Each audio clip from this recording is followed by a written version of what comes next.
Hi, my name is Harrison Selt. I'm from Brooksville, Florida. I'm an upcoming senior at Springstead High School, where I'm a part of the IB program. This year, I've been able to get closer to my teachers thanks to IB, getting more one-on-one learning while also gaining mentors and people to look up to.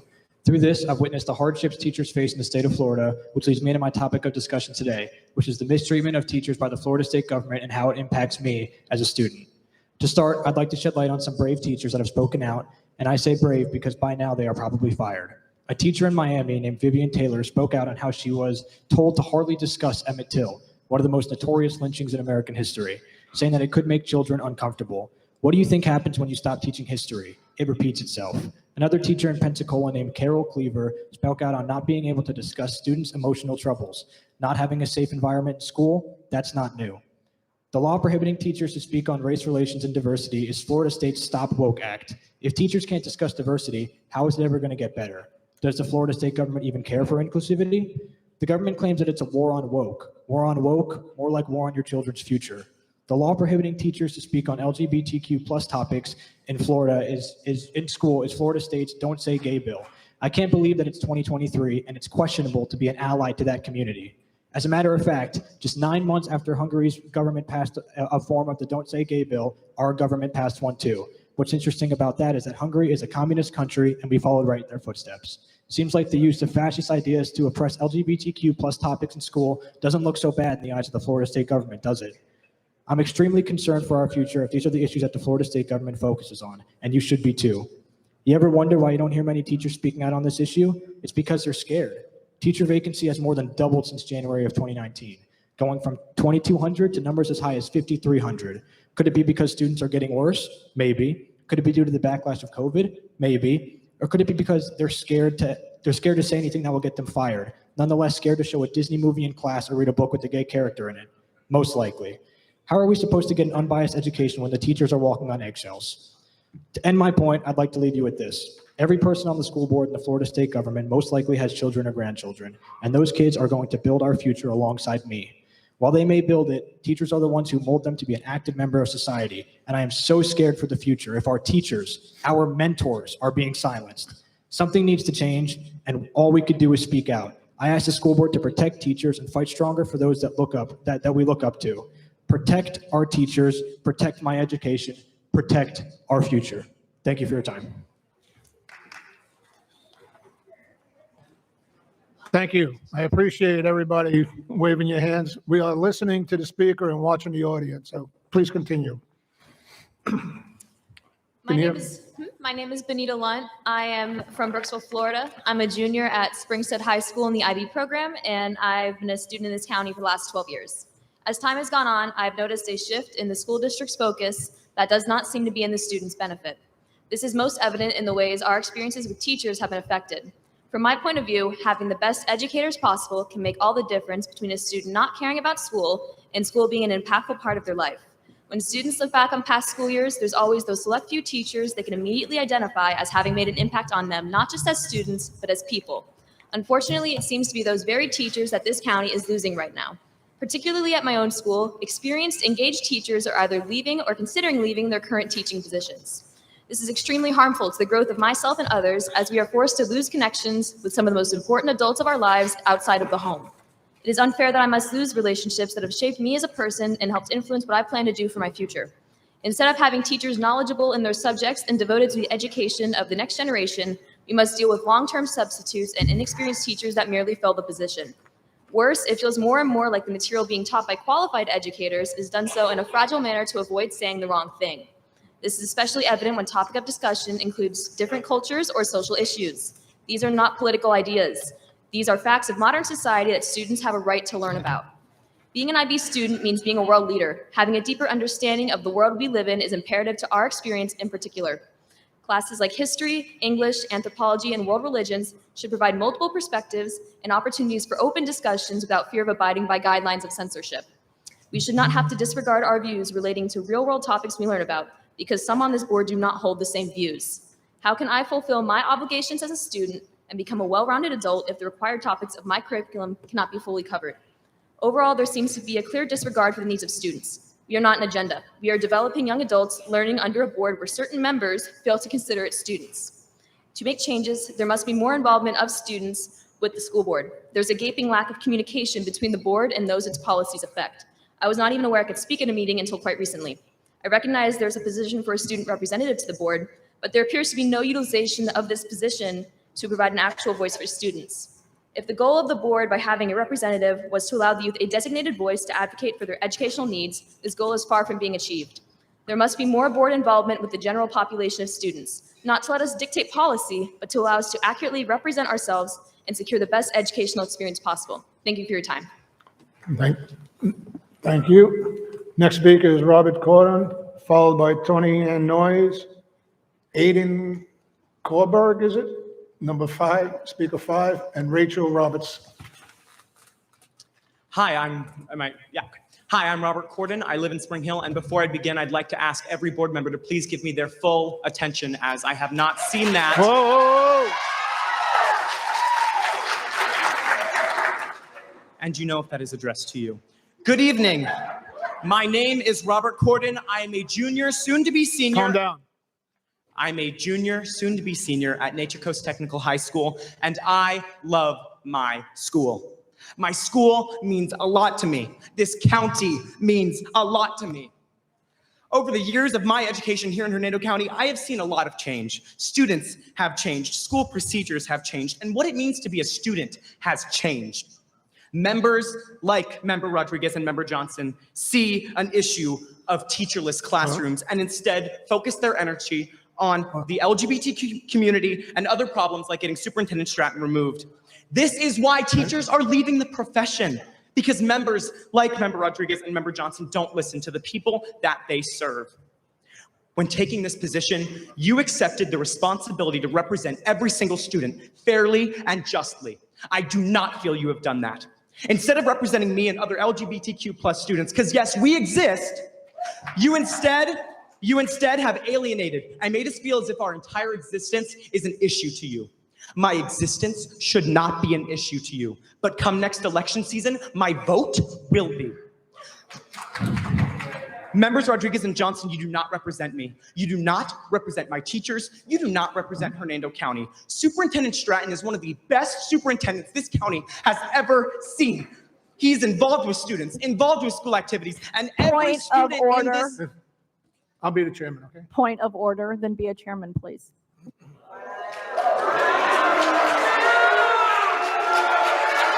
Is there anything that they can't mention in this? What? There's nothing that they can't mention in. Take it easy now. Back off. Continue. I'd like to reclaim my time that was just taken for me, please. Go ahead.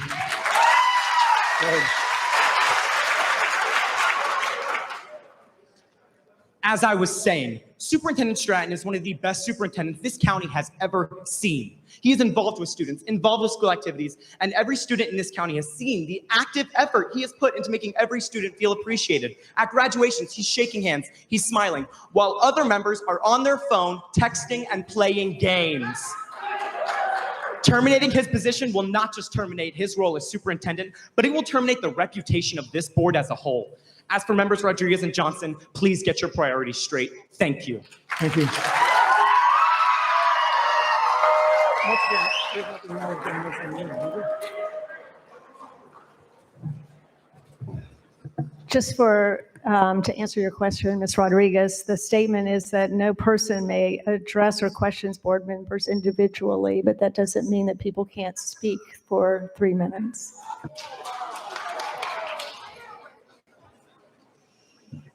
He asked everybody to pay attention. I didn't hear a word you said. What you said? Next up.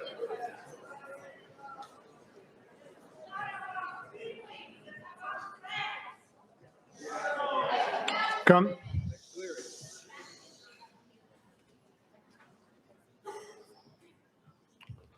Ms. Noyes, I'm sorry. Ms. Noyes. Good evening. My name is Tony Ann Noyes, and I live in Brooksville. First, I would like to address the drag show that Nature Coast allegedly was going to host. If you look at the flyer, which Ms. Rodriguez referred to a few school board meetings ago, The Junior Service League was hosting it. It was held at the Shriners Club on Montour Street, not Nature Coast. The Junior Service League called our culinary teacher and asked if our students would cook for them. No one knew who the MC was going to be. Miss Rodriguez called Mr. Stratton and our culinary teacher to let us know. Mr. Stratton then immediately called me, and then I called our teacher, and then we called him back. At that time, when he called Miss Rodriguez, after that event, I felt we were all working for the good of the district. This leads me to my second point. I have been in this district for over 30 years and have worked for multiple superintendents. I can truly say that Mr. Stratton has been a leader for all the people. The climate has become tumultuous and does not do service to our students as well as our teachers and staff.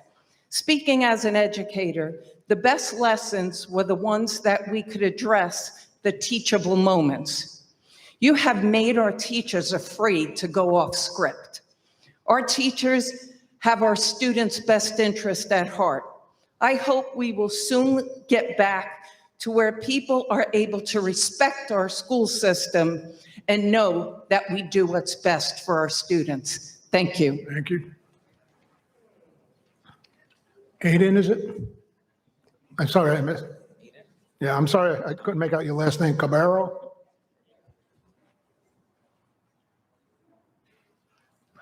Hi, my name is Aiden Cordero, and I am a trans woman student at Springstead High School. I have been. Can you do me a favor? Can you use this microphone? It seems that this one works better. I'm sorry. My name is Aiden Cordero, and I am a trans woman student at Springstead High School. I have been out of the closet for about 2 years now and have faced many challenges that usually come with my identity. Many students have called me slurs and made gross remarks to me and or about me, which is honestly a given. What I am disappointed about is a number of teachers that have also voiced problems with my identity. There have been teachers who have marched down to administration to demand that I stop using the girls' bathroom. There has been a teacher that has told me I make everyone uncomfortable, and there has been an incredible amount of teachers that have just been downright hostile towards me with my transness. Again, people a part of the board are not paying attention. Teachers are supposed to care about their students no matter what, and it seems that many teachers do care about their students, but only one type of student, cisgender students. I have teachers who are discriminatory towards me, and that's okay according to new rules being made, but teachers who are accepting of me and welcome me with open arms are met with pitchforks and fires. What's mind-blowing to me is that there are literal rats crawling to my school's ceiling, and yet administrators and district legislators are more worried about pride flags in classrooms and what bathroom I use than actually fixing the significantly more pressing issues facing this district. There are times where I do feel really unsafe and very uncomfortable at school by teachers and students. If I complain about the teachers to administrators, they'll get a slap on the wrist. If I complain to adults about kids calling me a tranny, about kids calling me faggot, about kids posting pictures of me on social media like I'm some sort of Bigfoot, and about kids following me around and harassing me. Yeah, they might get in trouble, but they're going to continue that behavior. And honestly, it might worsen if it's complained about. These clearly anti-queer laws and legislation surrounding the school board are allowing this behavior. It's allowing kids to feel as though they can tear queer kids down. It's the demand that there be no pride flags in classrooms and no gay kids in Disney movies, and that kids' chosen pronouns aren't used that leads to kids like me killing themselves. It's when we're more worried about Disney movies having a gay character in them than the very real and noticeable problems of our students that we know that they're so very clearly a problem. It's sad that only when someone like me dies or kills himself, that's when we start talking about the problem at hand. I'm not up here right now for attention. I have all the attention I need from a loving father and a mother and a devoted group of friends. I'm not up here to turn your kids transgender. I'm not contagious. I'm up here to tell the school board to do better and to start caring about all types of students. People like me go through these things almost every day, and creating these harmful regulations and rules is just working this. I'm not trying to spread the woke agenda. Keeping John Stratton as superintendent would help make our schools a safer place for people like me, and your election of Shannon Rodriguez, the lady up there that's not even paying attention, is worsening these issues. Thank you so much. Before you leave, don't push it. Before you leave, Aiden, I think you dropped a piece of paper while you're speaking.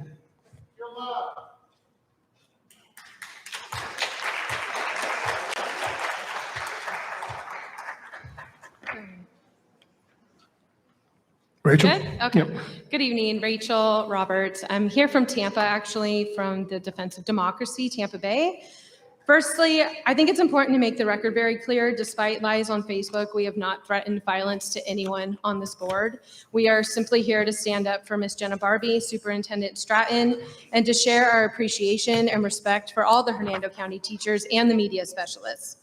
I would be remiss if I did not mention my utter disappointment in a board member for her unnecessary overreaction regarding Ms. Barbie. The majority of Americans do not approve of reporting educators to the state for showing Disney films. The majority of Americans do not approve of teaching children, especially young gay boys, that who they are is so unspeakable, it can't even be briefly mentioned in a classroom. That is shameful. What you did is shameful. I want to ask the board to voice their support for all the educators and Superintendent Stratton and to work to end these toxic and cruel attacks that are going on towards your educators. If my daughter was alive today, Miss Jenna Barbie and the other educators from Hernando County that I have met are exactly who I would want as her teachers. Educators that, while teaching the standards, also make students feel seen for who they are becoming and safe while they're learning. Losing educators who create an environment focused on learning in a positive and fun way is a huge loss to this community. Losing Superintendent Stratton would be another huge loss to this community. The behavior of some on this board is driving quality educators away. So I want all teachers, media specialists, and Superintendent Stratton to remember that the world knows you are not groomers, you are not indoctrinating, you are not evil. You are respected, trusted, and appreciated.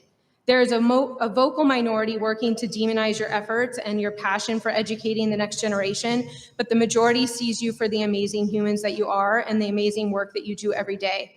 And to all the gay children in Hernando County, you are perfect just the way you are. You deserve to be in Disney films. You deserve to be represented in class. Be proud of who you are and walk with your head held high, no matter how some adults here may make you feel.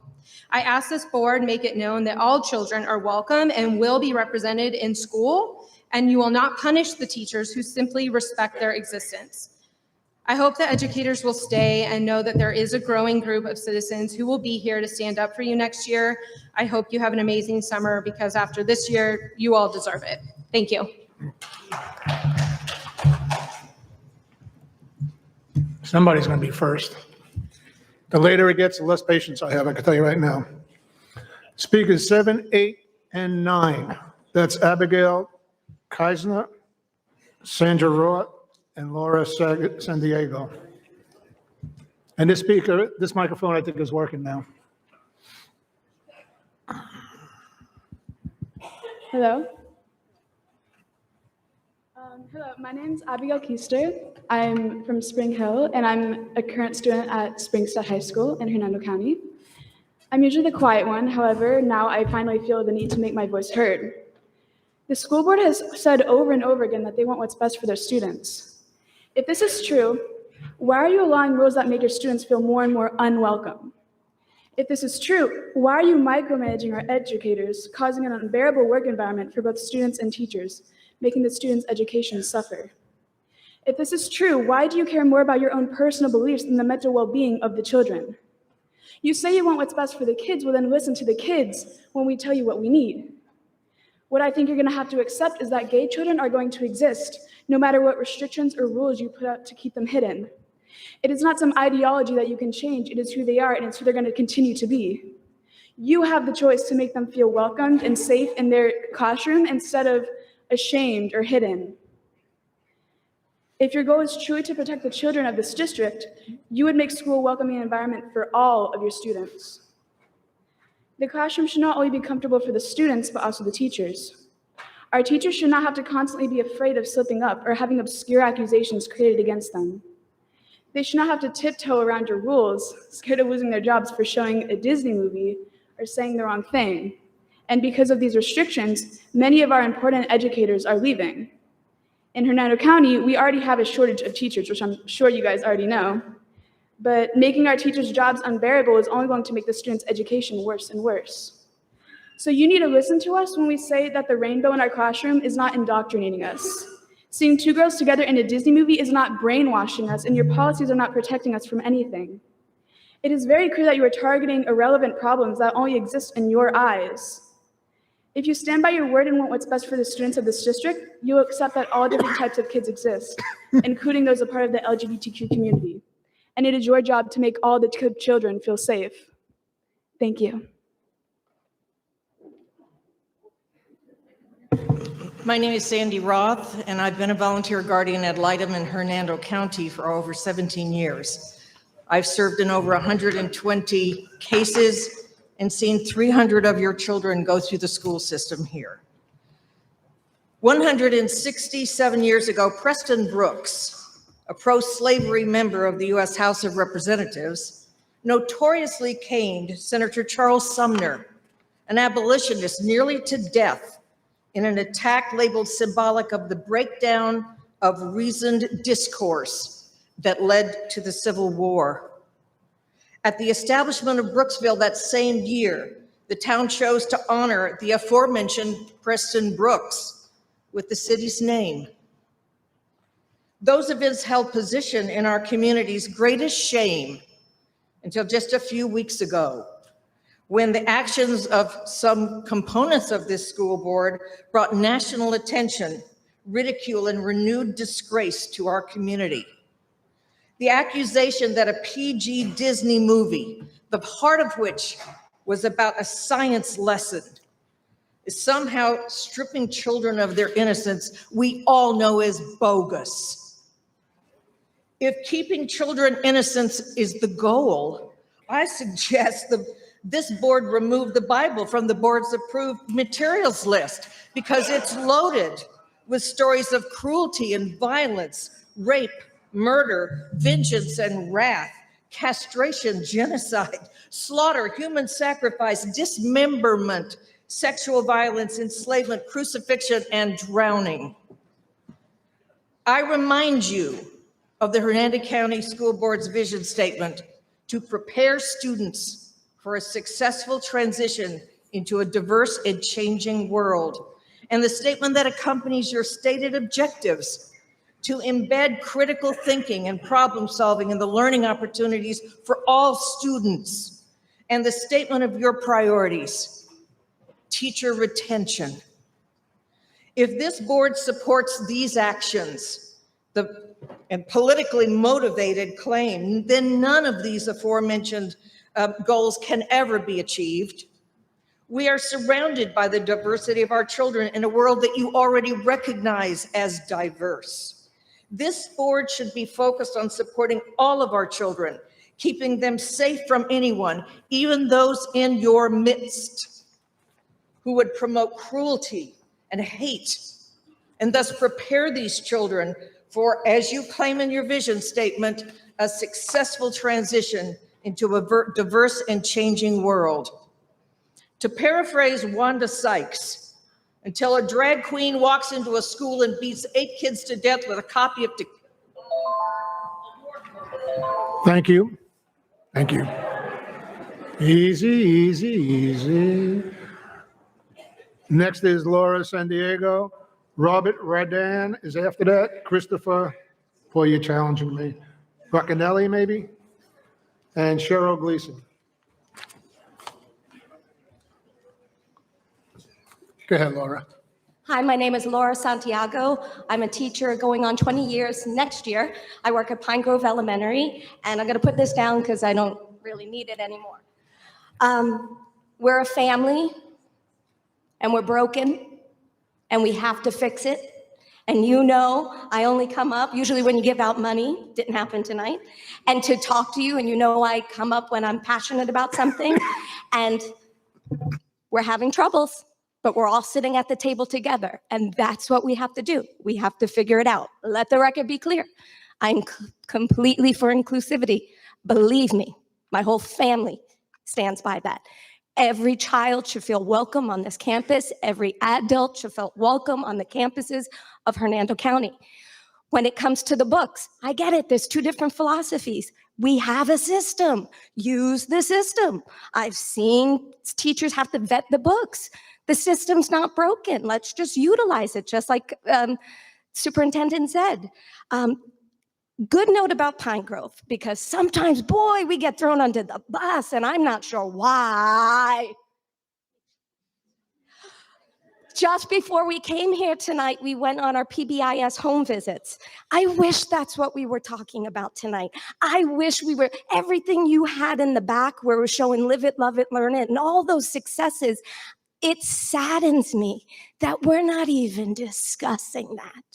That saddens me, but it's important to discuss the things we're discussing. And yes, I would love if every school board member looked at me right now. I would love that so very much, because I don't think I deserve any less. That being said, I'm going to leave up some time for other people to come up and talk. Oh, but I need your help. Come help us vet these books. Please. It is my beautiful niece working by herself trying to vet these books.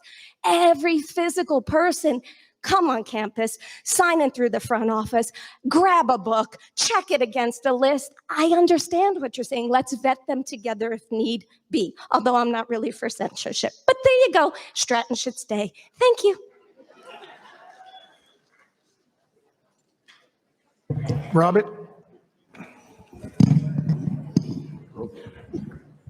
My name's Robert Raridan. I'm from Brooksville. I've been sitting here tonight and I'm appalled by how many gay people are here.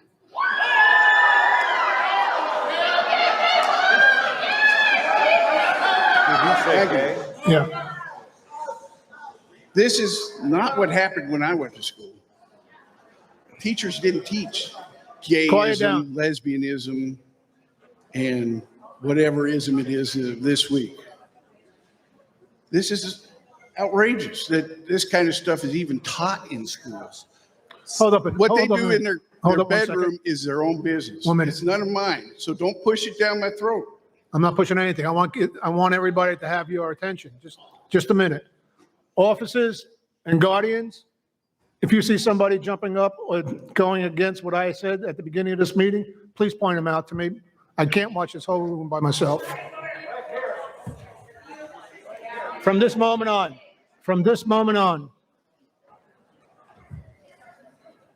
Sorry. I heard one of the speakers just before me bash the Bible. One of the things in the Bible is the story of Sodom and Gomorrah. Sodom and Gomorrah was destroyed by God because of gay, lesbianism, and orgies.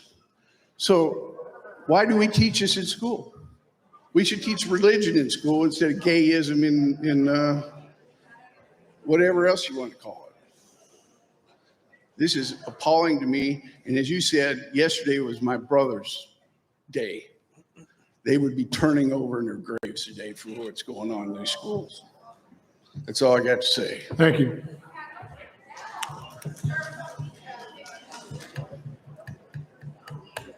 Hold up a minute. Christopher Roccanelli, Spring Hill, Florida. That is something to follow up. Board, I stand before you today as an alumni of Pine Grove Elementary School, Powell Middle School, Springstead High School, a 2-year long-term substitute for Hernando County Schools, and as of 3 weeks ago, an employee of the Hernando County school system, teaching 4th grade. Homegrown, it is what I am. My aunt, Miss Laura Santiago, just spoke before you. She said, my sister is our media specialist and my mom teaches pre-K. Family is what this means to me. I love my school. I love my district. It is time to work together.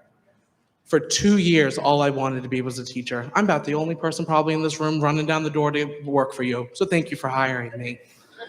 There's not many of us trying to work for you, but I do. And I want you to make me want to work for you. Because for 2 years, that's all I wanted. And in the last 6 months, I questioned it. But the reason I do it is because I have 44 students this year that I adore. Those are my students. And I want to talk about the room that I teach in.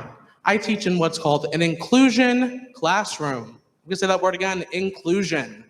You're fighting the word inclusion. And I get from your standpoint, but I have 22 inclusion students with disabilities, that your rhetoric makes them feel unheard. They are 4th graders, they don't understand. So when they hear that we want traditional classrooms, they weren't in traditional classrooms. They were put to the side.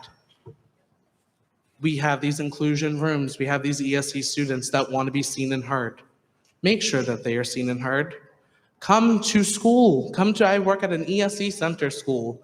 Come to one of our schools not 5 minutes before the bell rings to check out our ESC classrooms.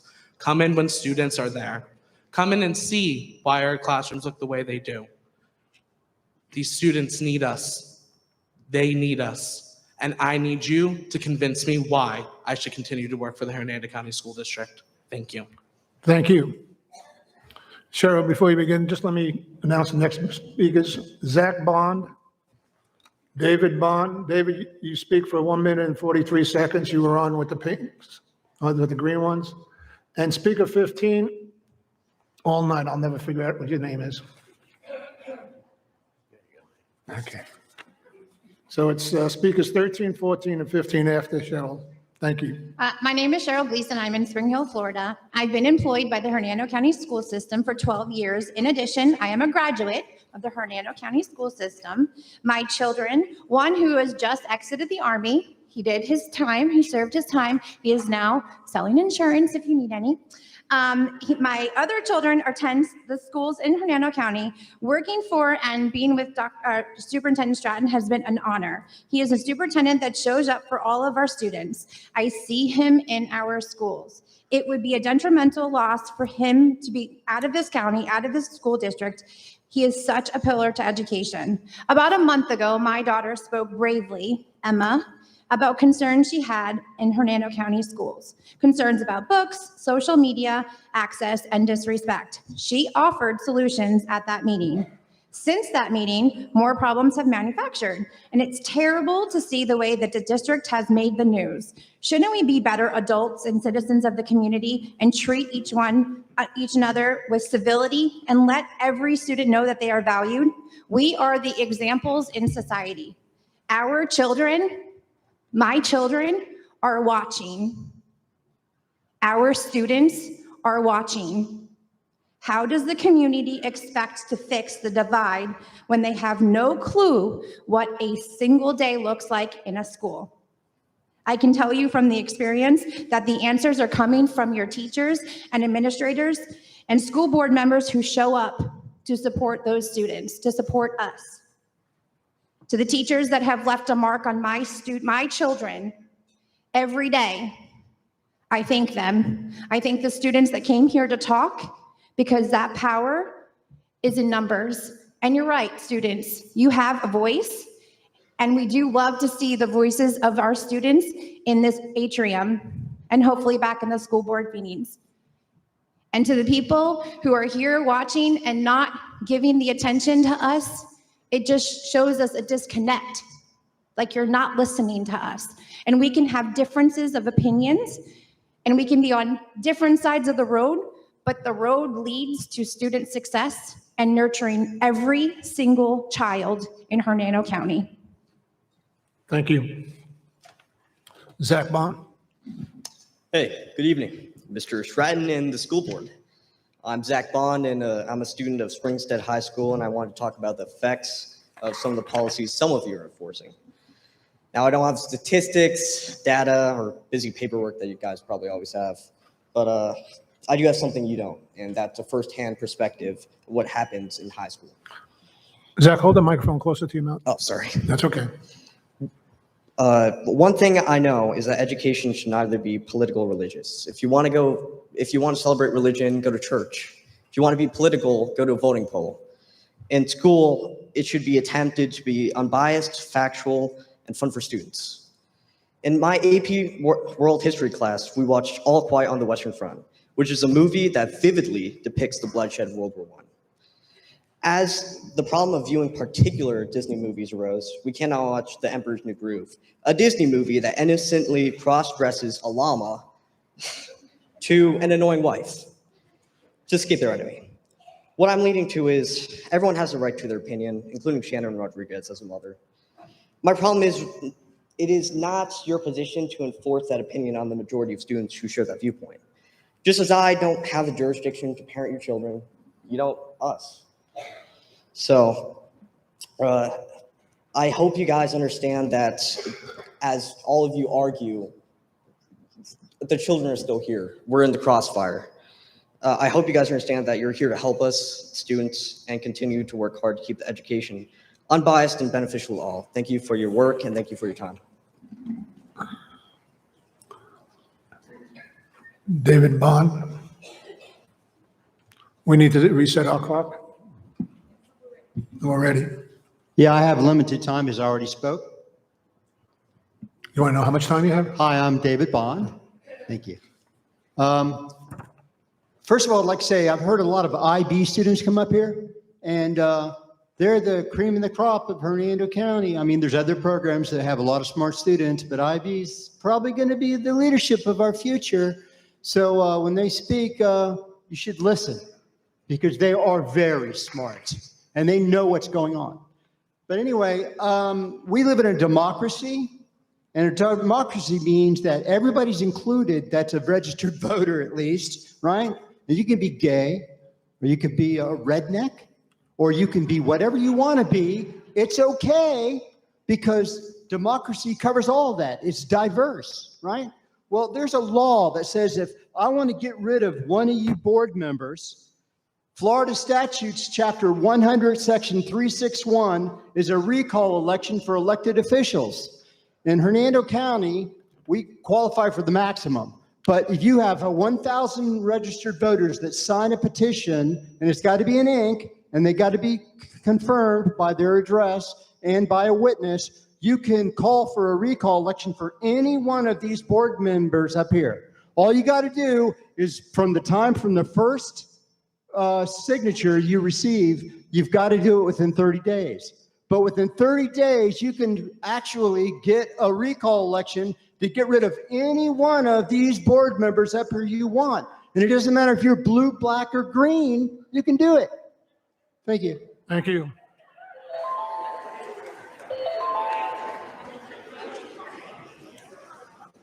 I'll try one more time. Speaker 15, that I can't make out the handwriting. Are you here? Guess not.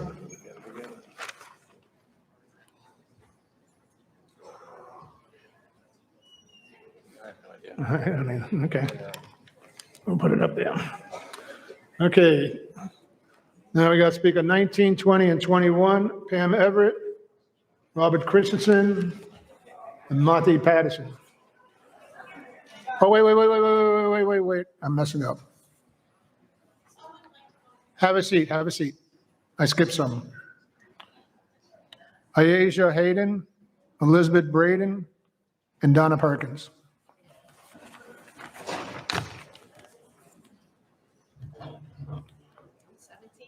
Elijah.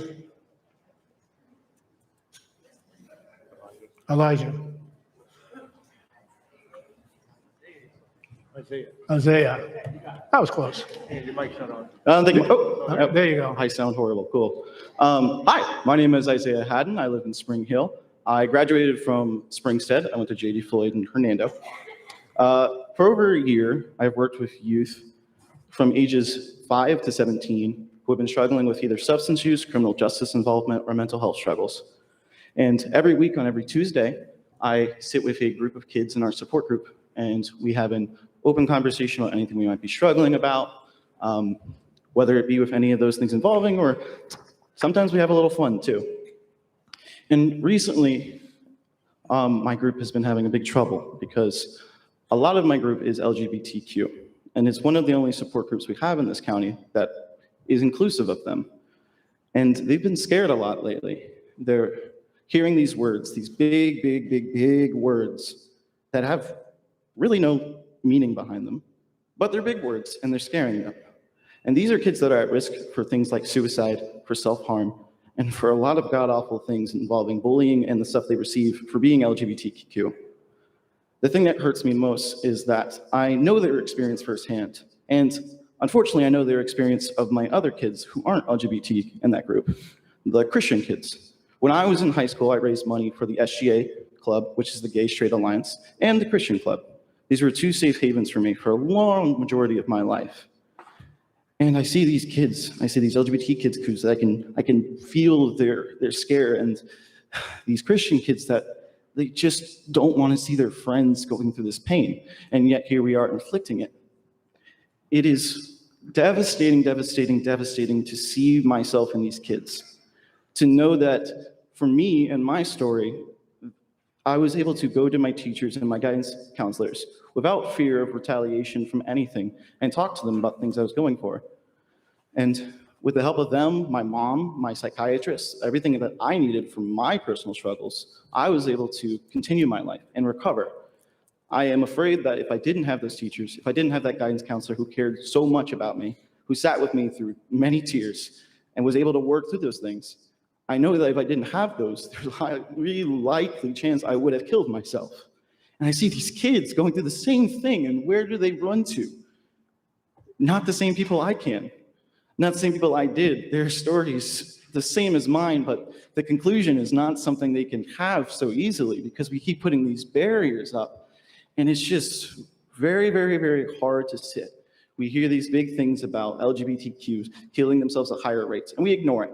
We see people talking about these stories, we ignore it. If you would like to, at any point, I would love to reach out to you guys. I'll reach out to you guys in a week after all these emails come through. I will sit down with you and I'll talk to you. I'll give you these statistics. I'll tell you these stories. I would love to. Thank you. Oh, we're good. Elizabeth Braden? Braden? Is it an A? You're on. Okay. Hi, my name is Betsy Braden, and I'm from Tampa. I have two kids who went to public school in Hillsborough County. They're at public colleges. One's at FSU and one's at New College. I'm here to support teachers such as Barbie and Superintendent Stratton. And by the way, I went to the Learn Right Summit last month offered by Moms for Liberty. I learned that 80% of parents love their public schools. But I was very surprised to learn that teachers and school boards are groomers and pedophiles, and teachers want to indoctrinate students to be LGBTQ. Be a happy warrior. Always be on the offense. 80% of parents don't like book bans, so just say we're eliminating porn. Meanwhile, back to reality. The #1 killer of children in the US isn't books or porn or movies or car accidents. It's guns. As Wanda Sykes says, until a drag queen walks into a school and beats 8 students to death with a copy of To Kill a Mockingbird, I think we are focused on the wrong thing. Moms for Liberty doesn't care about safety or well-being of students. Otherwise, they would address the #1 killer of children. They ban books, attack teachers and the LGBTQ community to push their anti-critical thinking agenda. They avoid the real problems such as teacher and administration vacancies, low morale, low pay, and high student per teacher ratios. Teachers aren't the enemies, neither is the LGBTQ community. I'm happy for the turnout tonight. Please keep protesting and showing up for these meetings. We need to be on the offense. We need to stop the privatization of public schools and attacks on public schools and teachers. Please run for school board and vote out the extremists. Democracy is at stake. Thank you. Donna Perkins, Pam Everett, Robert Christensen. Good evening. My name is Donna Perkins, Town. I'm a woke voter from District 4. And as many others that are here, I'd like to address issues that have been brought to the forefront in the past few weeks. First, I want to say, Mr. Stratton, it's great to see all your supporters, and this is not it. There's more out there, just let you know. I'd like to say that to the board that your divisive behavior is not becoming as adults who are responsible for educating our children. And some of them look at us in the eyes when we speak to them. Mr. Stratton, I would say to you that your only failure is that you did not manage a principal. Principals are supposed to be managed, and you are a manager and a leader. The situation at the middle school at Fox Chapel Middle School, one of the administrators was not removed because he's going to retire. But he also is a manager and a leader and should have been held accountable for this. Human instinct tells me that this was a problem for quite some time before the teacher uttered those words. And I'm thinking that all of this could have been prevented had Fox Chapel's administrators just disciplined the students and talked to the principal about it. There are solutions to the book ban, but the students answered those so much better than I could ever. But finally, I'd like to say to Ms. Rodriguez, if I'd had a child in Hernando County or was a district employee harmed by your abuse, I would press charges against you for using the district's bullying and harassment policy. And I'm sure you've read it, and if not, maybe perhaps the board chair can talk to you about it. Thank you. Thank you. Pam? Pam Everett, Brooksville, Florida. I too have a calling, and it's to help children with need. You claim that we are wasting money in our inclusion IEP. I'm going to cry. Our kids in need. I advocate daily for these kids. Yes, the rooms do need to be upgraded, but we need to spend money on resources. We need to get the help to make these children successful. We need to help them be part of society. We can't do that by making pretty rooms. But to do it, we come together as parents, staffing, teachers. We come together and we work together. We don't fight amongst ourselves because that's not going to accomplish anything. So we need to stop the witch hunt. We need to work, follow procedures, do what is accordingly right for our students. I think that you should have a day in an inclusion class. Don't walk in and check out the classroom itself. See what actually goes on. What are we doing to equip these children for the future? What are their needs? We don't have enough people or resources to help these children. It takes money, it takes time, and a pretty room that they're going to destroy within minutes is not the answer. You need to follow procedures in everything you do. You're not going to save the world by doing that. You're going to have them come down on you, and they are. The gentleman before me said that it takes a petition to remove you. Well, Shannon, you had 21,000 people vote you in. God has given us a change.org petition. As of right now, in the last hour and a half, 273 more people have signed this petition. We are at 23,788 people who would like you to resign. A lot of them are across the county, yes. But that's a very vast volume of saying that we are not happy with how you're doing things. You want to make change, follow procedures, do the right thing. Quit going in there and being this mad, crazy person saying that you want change. You're going to do this. Work with them. Follow the procedures on the books. You found a book. You should have went straight to the administration. Instead, you run and give it to your best friend who takes it to the governor. That's not procedure. That's not going to fix anything. We need to stop banning books because we're going back in history. We're repeating history. The Nazis took away the Jewish rights of books. What are we going to do? Start executing people for reading bad books now? It's the parent's choice. No, we should not have pornography in this classroom.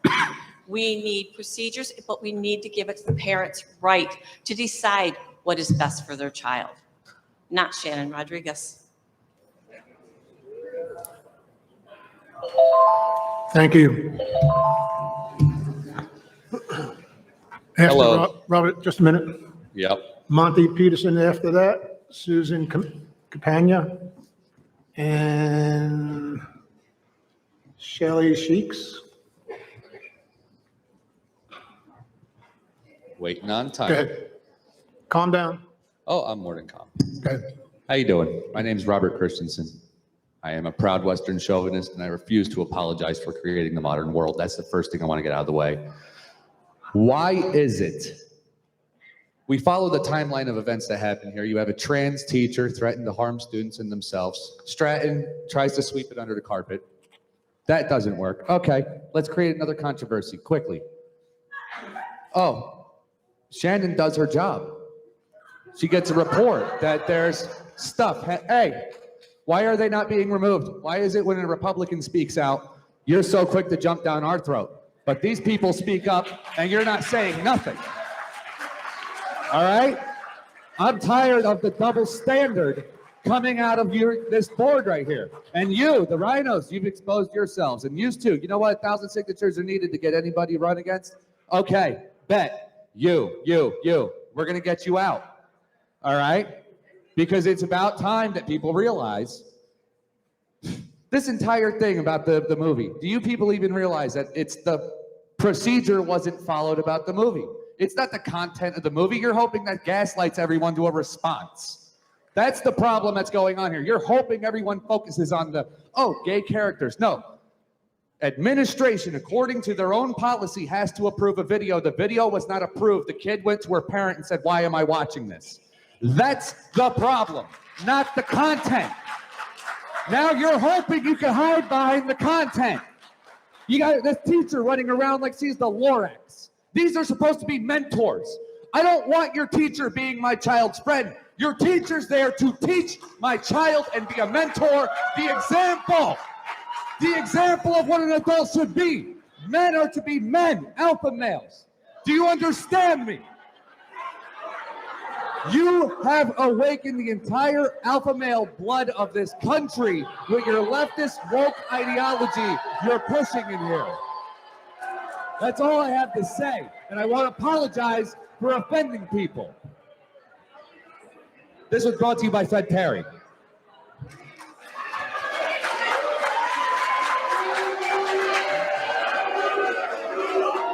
All right, knock it off. Hey, Monty, these are yours? Yeah. Could you pass these down? Yeah, you guys have it.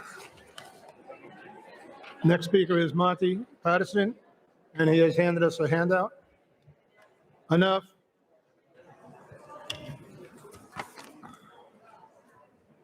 Please. My name is Monty Patterson. I live in Brooksville, Florida. I'd like to give the public timeline of events at Fox Chapel Middle School in regards to Ashley Rinkowski incident based on Sheriff's Office reports, the school district information, court filings, and the DOE statements. On March 24th, Fox Chapel Middle School administration reports comments were made by Rinkowski threatening herself and students to a guidance counselor.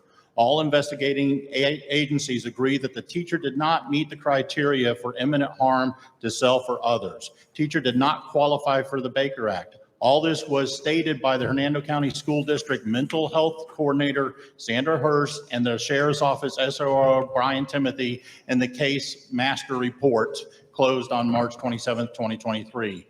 March 24th and 27th, all school board members received a text from the school district regarding the Fox Chapel incident, and it includes Rinkowski's name. March 24th, Sheriff's Office Deputy Joseph Mirando stated that he asked Rinkowski if she would be willing to voluntarily surrender her weapons, and she complies.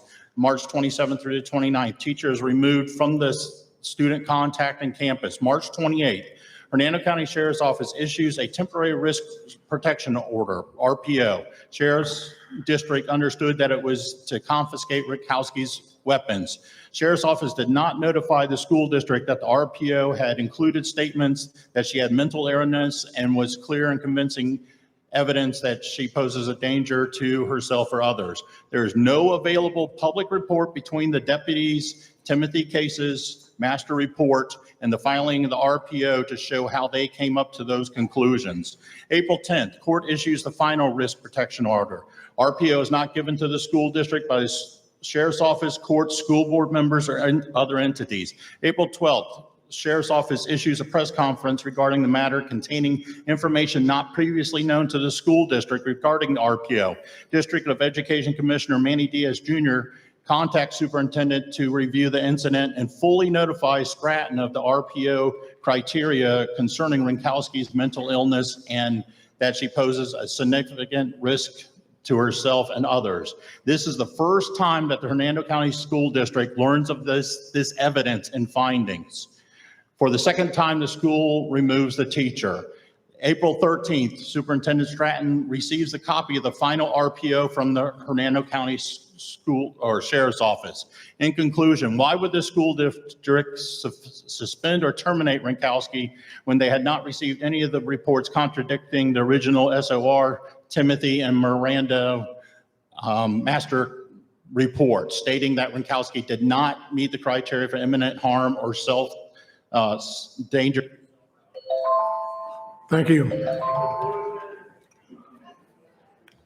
Who's Susan? You Susan? I'm Suzanne. You're Susan? You're next. Hi. Wait, you Shaylee? Yes. You're after Susan. Oh, I'm sorry. It's okay. You can speak on my behalf if you'd like. Hi, my name is Suzanne Campanero. I've lived here since 2018, and I'm going to tell you a story of how it goes. I lived in Canada. Now, Canada, they did the same thing where, what's the big deal? It went from what's a big deal to a bigger deal, then now they have censorship. They have children that are 12 years old that can go make the decisions to have things removed without their parents' consent. There is a lot of things that I don't agree with, and parenting should be done in the house. When my daughter was young, she's 31, she is a teacher in Canada. When she was young, in grade 5, I didn't like her watching Simpsons. People like, what's the difference? What's the point? Like, why are you going against the Simpsons? I didn't parent her to watch stuff like that. It was up to me to make that decision. I didn't want that in her school. She didn't play Grand Theft Auto. My friends' kids did. That's fine. So how you parent is your business. You want to teach them about transgender? That's fine. They can learn that at home. If you want these books that they're complaining about being taken out of the schools, buy them yourself on Amazon. But leave my children to learn how they need to learn. And by the way, the Bible's not in the school anymore. So, I mean, at the end of the day, you're sitting there judging us because we don't like something. You don't ask me why I don't like it. So I have anything against gays. I have nothing against transgenders. I have nothing against anybody. But the thing is, children need to learn math. They need to know cursive. They need to know how to balance a checkbook. Forget this whole gender stuff at this point. You want to learn about your gender, that's fine. Teach the kids what will make them better humans in the future. They're our future. And I think as a school board, we got to go back to the old curriculum where they learn. Why are we spending so much time and energy wasting on these discussions when our kids are suffering because they're not getting the education they deserve? You go and look at different TikToks of asking questions. What's the capital of California? They can't tell you because they did not learn. So let's go back to the olden days where education mattered. Our children mattered. That's all I want. This whole thing with book banning, teach them at your house. You can do whatever you want. Also, back in Canada, my daughter went to a Catholic school. They allowed Muslims to join. However, they did not push the Muslim religion in the Catholic school. And if the Muslims wanted to stand down for national anthem, whatever, that was their choice. But you know what? It was okay to be different, and that's fine, but nothing was pushed or shoved down the throat like it is today. If I don't agree with you, you're upset with me. I already got this gentleman telling me to sit down before I even spoke. So, I mean, at this day, we need to be nicer to each other. You know what? I might not agree with you. You might not agree with me. However, we're allowed to have different opinions. And when there's a curriculum out there for those kids to learn in school, we follow it. You want something on the outside? You go and find it on your own time. And you know what? Parent your children so teachers don't have to. It's a hard enough job being a teacher. That's all I got to say. Thank you. Enough. Shaylee. Hi, my name is Shaylee. I want to thank you all for the opportunity to speak today. I am here with many others to make our voices heard, to fight for what we believe in, and to give an equal chance to an unbiased education. As students, we do not feel that we are heard or seen by our school board.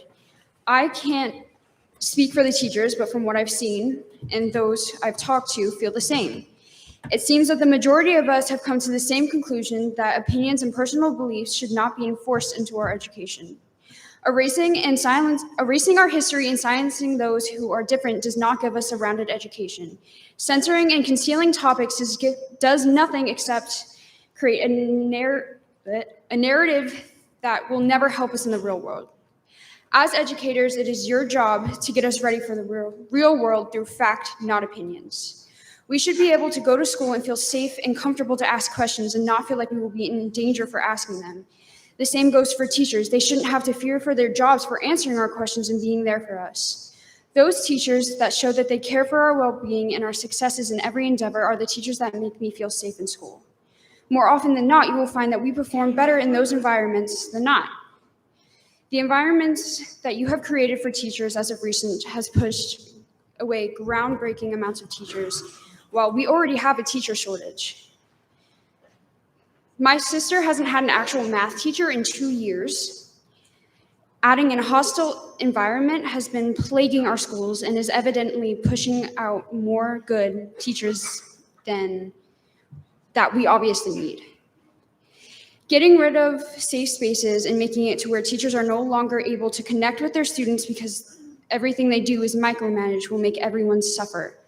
I would not have made it here today if it were not for those teachers, and I am incredibly grateful for the connections I've been able to make with some of my teachers. Taking that away, making schools unsafe environment for diversity and learning sets us up for failure. There are certain board members that abuse their powers and their ideals are endangering all of us students, and they should not be allowed to use their position to enforce their agendas onto us kids.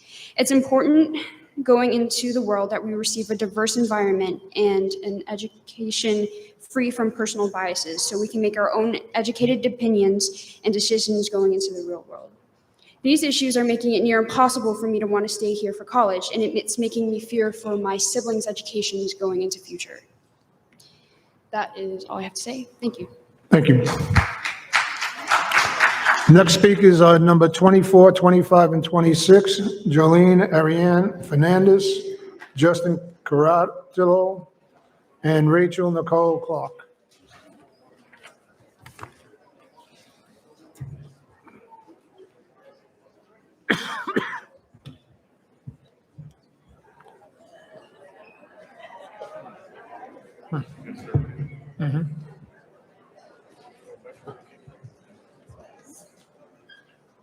Please, if you're leaving, do it quietly.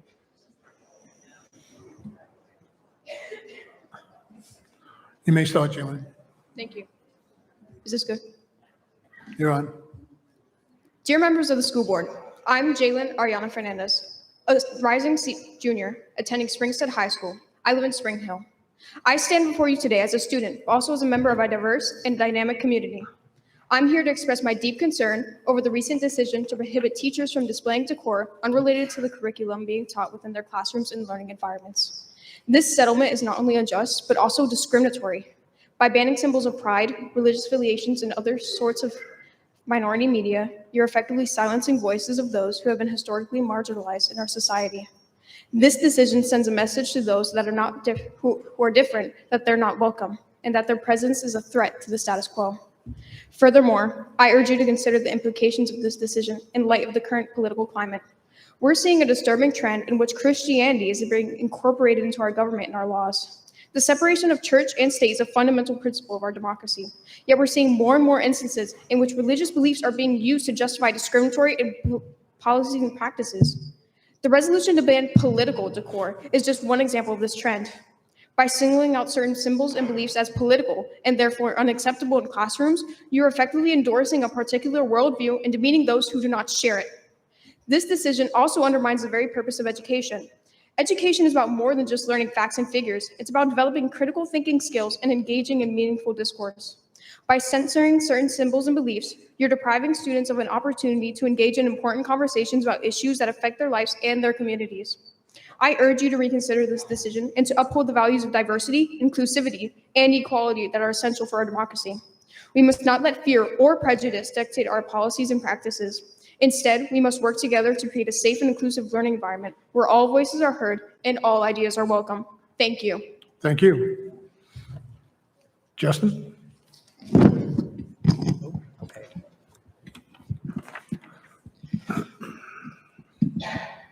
Hi, my name is Justin Caratallo, and I'm from Spring Hill. I'm 14, and I'm currently an IB freshman attending Springstead High School. My entire life, I've attended schools in Hernando County since pre-K. I've been extremely involved in our community, whether that be my performing arts dedication or my multiple times being on a student school council. To preface, I speak on behalf of not only myself, but a large number of students, adults, and teachers here in Hernando County. I've come here today to address the outrageous and extremely blatant bigotry and discrimination I've seen come from members of this council.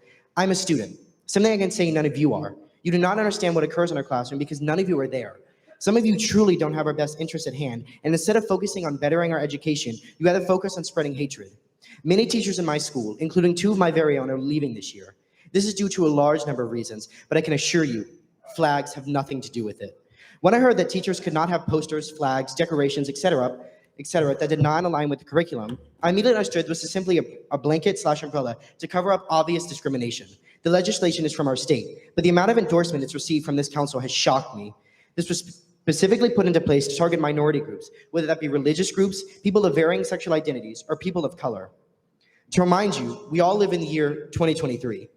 I've been an avid watcher of many school board meetings, and the things I've heard have left a very sour taste in my mouth. I've heard directly from a council member that it is not a teacher's job to impose their beliefs upon a child, religious, sexual orientation, gender identity, any of the above. This came from a meeting that addressed a situation which occurred because a teacher showed a Disney movie. I agree with this. It is not a teacher's right, but that is simply not what happened. The movie, Strange World, suggested a potential homosexual relationship, which was handled in a PG way. The scene in question was simply a character telling their father the way they felt about another character who was the same gender. There was no on-screen display of affection. It was not brainwashing your children into becoming gay. If a scene comes on with a relationship which is homosexual, it is your job as a parent to not sign a permission slip to allow your child to see the movie if it truly bothers you. It does not make sense that you would knowingly let your child see this content and then later have an issue with it instead of doing proper research, if again, it truly bothered you. A child and parent should be able to have these discussions privately, but children should not be barred from hearing these things entirely. Whether a relationship be gay or straight, if you want to teach your child the birds and the bees, why should they be allowed to see any content with relationships? In Strange World, the concept of the birds and the bees isn't even discussed nor shown. This nitpicking is simply just discrimination against the LGBTQ+ community. This is not to help better our children's future. This is to impose your own beliefs on not only your children, but others' children. And when beliefs are rooted from archaic and malicious ideas, they shouldn't be said. No one should use their beliefs to spread hatred. Maybe some of you have forgotten the golden rule. Maybe some of you have forgotten that gay people, people of color, and people that don't observe Christianity have existed. As someone who will eventually be able to vote and have children, I know where I want my kids to grow up. And I can tell you with great confidence that with this current political climate, I would not want them to grow up in Hernando County. The issue is not teachers, it is not staff members, faculty, and movies. It is people who sit on this board with power. Thank you. Rachel, please. Hello, good evening. Can everyone hear me? Yes. My name is Rachel Clark, and I'm from Brooksville, and I'm a teacher at Central High School. I think some of the elected sitting here today have forgotten who it is they serve, or rather they think we don't know who it is that they're trying to serve. Some of the people on this stage are not here for all teachers, all parents, or all students. Some are here for Moms for Liberty. Some are here for bigots and closed-minded people who feel threatened by any differences. Some do not care about the quality of education our children receive, so long as it is devoid of gay people or anyone else they think lesser of. Seeing a gay pride flag in a classroom does not teach your child to be gay. I am a U.S. history teacher, and I am proud to be an American. As an American and an educator, I have the right and the responsibility to acknowledge the truths of our history, all of them. It is not up to an extremely biased board member to handpick what is taught in our schools, what is available in our library, what we hang in our classrooms, and at the end of the year, when we're all losing our minds, what movies can be shown to our students as a reward for all their hard work. Some of these board members have never worked in a school. Some board members like to sneak in our library and hide when an employee walked in. However, this member loves to tell us how to do our jobs. No matter what transpires after this meeting, know that gay students and teachers will persist. Know that you are making Hernando County unsafe and an unproductive working and learning environment. Know that we will never be intimidated and we will never stop fighting the hatred that you and those who agree with you constantly spew. I would like to take a moment to appreciate the support we have gotten from some board members. So please know that your support is greatly appreciated by teachers, students, parents alike. And I also want to take a moment to say that I am so proud of every single student here who has been brave enough to speak out. Giving a special shout out to our gay students, our trans students, and our students of color who will not back down. We are with you, even if she is not. Thank you. Next speaker is number 27, 28, and 29. Jennifer Sullivan, maybe, and Christine Duval. Oh, I'm close. Jenna Barbie, Spring Hill. My words have been twisted and I've received awful threats. I've noticed a common theme in all of this, so I wrote this in order to even open just one heart. Dr. Seuss said, I am the Lorax, I speak for the trees, I speak for the trees have no tongues. I added, I speak not just for the truffle of trees, but all trees on earth and the once blue seas. Trees do not grow overnight, the ocean can't self-purify, and neither can fight. New buildings and housings popping up here and there when there are old spaces to spare and houses to share. We have become a world so obsessed with earth we can own, but our soul inside is crying as it reaps seeds we have sown. Fighting in wars to have more of this land, cutting down people taking a stand. Don't even get me started on the news, the negative energy propaganda spreading the blues. Social media can be a powerful tool, but it becomes a weapon when you start to lose you. We need to wake up, open your eyes, and see the destruction all around, the fall of humanity. But I have come to tell you this is not the end. We have a chance to help this earth heal and mend. I am the Lorax, but I'm really just like you. I go through hard times. I want my dreams to come true. Life on earth is all about perspective, so spread the love, even if it's rejected. You never know what they're going through, so don't ever judge. It's not your job to do. Give a compliment, get a smile. One kind statement can go a mile. Break your trauma cycles, dig down deep. Find functions behind your behaviors. Doing that can set you free. Do not take your emotions out on your children, animals, or friends. Breathe through the chaos, find an outlet to mend. You are not alone. I have been there too. My light almost out, my thought process so blue. But then I breathe deep and feel from inside. Deeper than bones, there's a magic that resides. The human is inherently here for greed, but there's a power inside us that overpowers that need. There's a beauty, a magic, no matter what you believe, there's a powerful force that we sometimes cannot see. Whatever your religion or spirituality, find the path that brings you faith. Find the path that sets you free. Open your mind to the possibility that we're here for a bigger purpose, a destiny as one that we are meant to achieve. Right now, as a collective, I will tell you we are failing. The system is broken. The earth is wailing. Let the students read and learn. Let the teachers teach. Everyone deserves to be represented, and that's what we need to preach. We are the destruction when we can be the light, so be kind to each other. Be powerful in this life. Power does not come from what you own, but the energy inside you, the power of love alone. Thank you. Jennifer? Jennifer Sullivan, Spring Hill. We also pay taxes on Hernando Beach property and Brooksville. I just want to say that if the two school board deviants really cared about children, you'd stop making teachers feel uneasy in their profession. You'd stop making children think that some people are wrong because they're different. You'd stop being preoccupied with book banning. Matthew 7:1 says, judge not or ye shall be judged. So I guess boycotts on your business is judgment. But don't whine about your job being harder because you choose to make it harder. And you also are making the teachers and the school staff and the board's jobs harder. So Hosea 6:6 says, I desire mercy, not sacrifice. So don't be a fake Christian.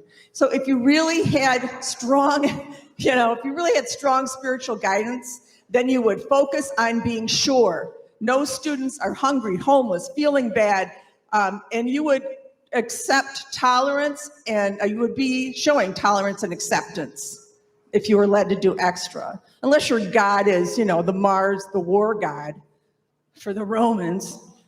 Your actual job description is to focus on the budget and to improve schools, and not this self-promoting fluff of a disturbing minority group monopolizing the majority of time in these meetings.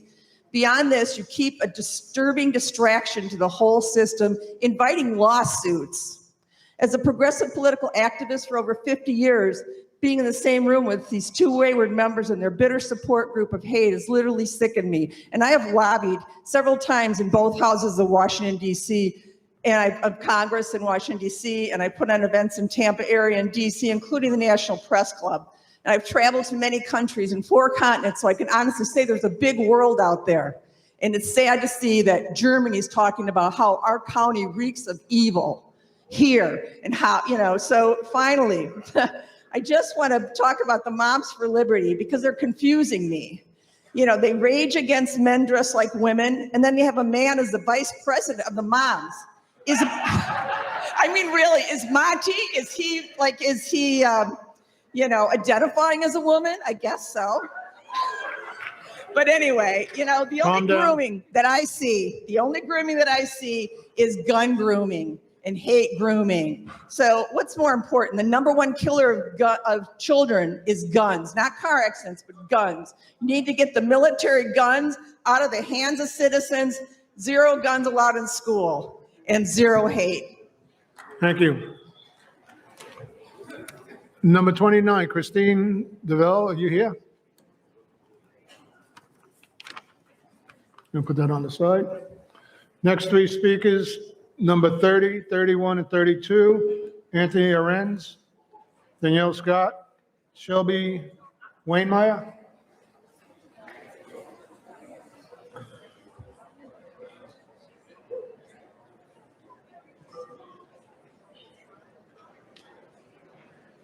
Come on up. Quiet on the leaving, please.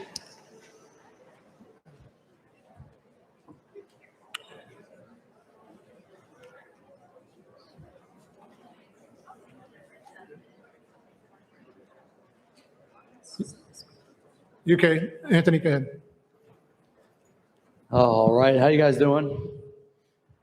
My name is Anthony Arends. I've been a resident here in Hernando County for almost 30 years. Grew up here, went to elementary school here, middle school, and high school. This county used to stand tall. Now we have turned into a political boxing ring. And that's the truth. The thought of the children needs to be the priority. I am not only a resident here, but I'm also of 5 children in the school system in Hernando County. And I hear firsthand what happens in the schools, and the issues with the books and the movies are real issues, which are true. They are real issues, but I think we're overlooking the real issues. Violent issues, bullying, gang violence, drug dealing, things like that are all huge issues in our school system. We cannot sit back and allow these gangs and drugs to continue into our pour into our school systems. Bullying is a huge issue. And I stand here today announcing that I'm officially running for Hernando County School Board District 4. I plan to restore the faith in the classroom and pledge to always put the parents and our precious children first. I promise I will be the change that is needed as I come from that walk of life, and I can promise to always put the teachers first. Laugh all you want, it's fine. Ignorance is bliss. Have a good one.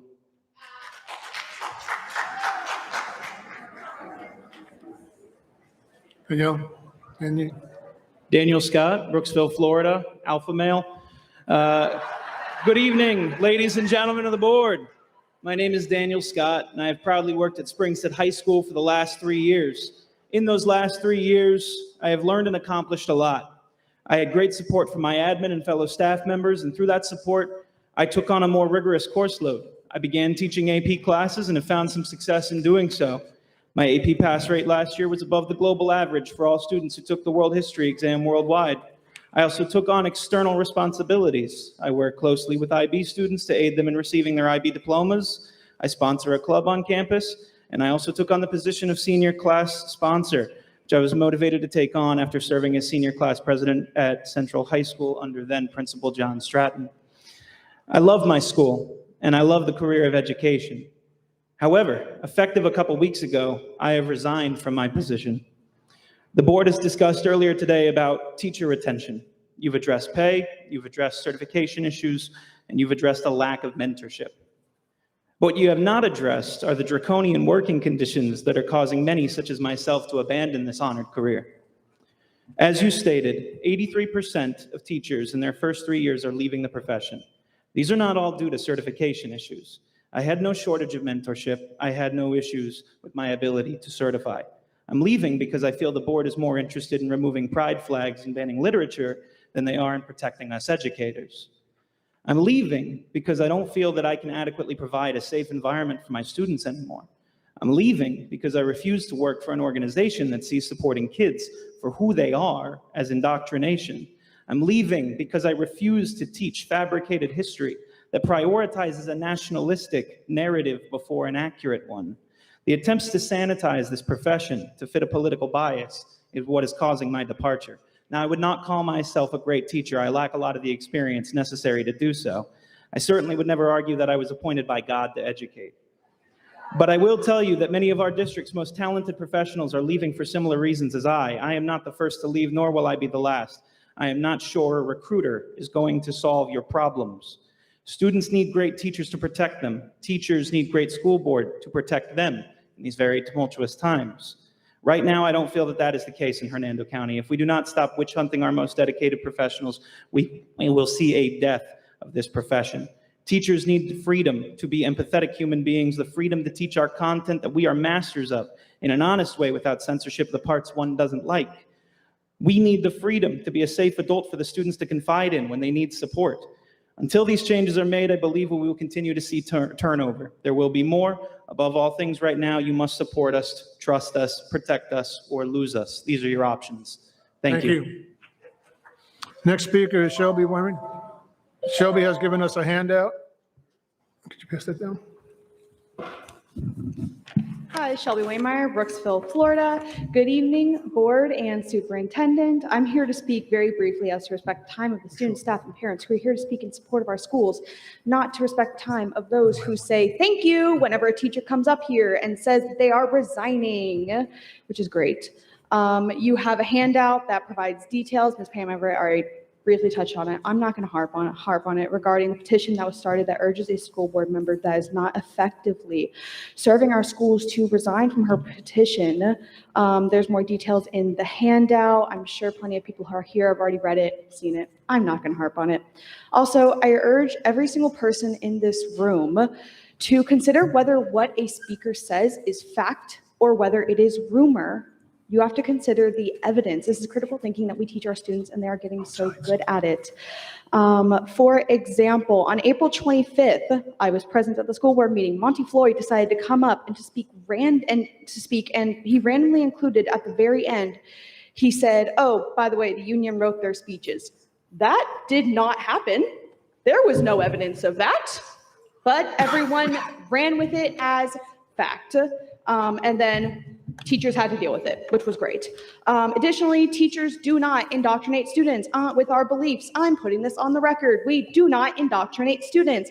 Florida is 47th in literacy in the US, with only 80% of our population being considered literate. Teachers do not care if your child is associated with one political party or another. Education is bipartisan. It is. Thank you. Teachers do not care if your child is gay or not. We also don't make them gay. They come to us that way. I don't know if you've ever taught in a classroom, but that's how it goes. We are not indoctrinating students in any way. Anyone who says otherwise, unfortunately, is uninformed and does not have a direct connection to the public school system. If we can oppose any beliefs on our students, it would be to be kind and respectful to everyone, to put their phones away, please, and to turn in their work on time, please. Nothing else, that would be it. Again, anyone who says otherwise is not directly involved with the school system. Luckily, I do see plenty of students here to speak, and we constantly talk about how we are here to make the students, care about the students, and we care about their safety. Might I remind you who is in the room with students during active shooter drills? Might I remind you who calms students down when they're having anxiety attacks as a result of that? Please do not say that educators don't care about their safety, because quite frankly, last I checked at school shootings, it wasn't random people on Facebook or school board members getting killed alongside students. It was the teacher, the students, and the staff members in the brick and mortar schools. Thank you for your time. Thank you. Next speakers are number 33, 34, 35, Ariana Santana, Bethany Houghton, maybe, starts with an H, and Susan Braden.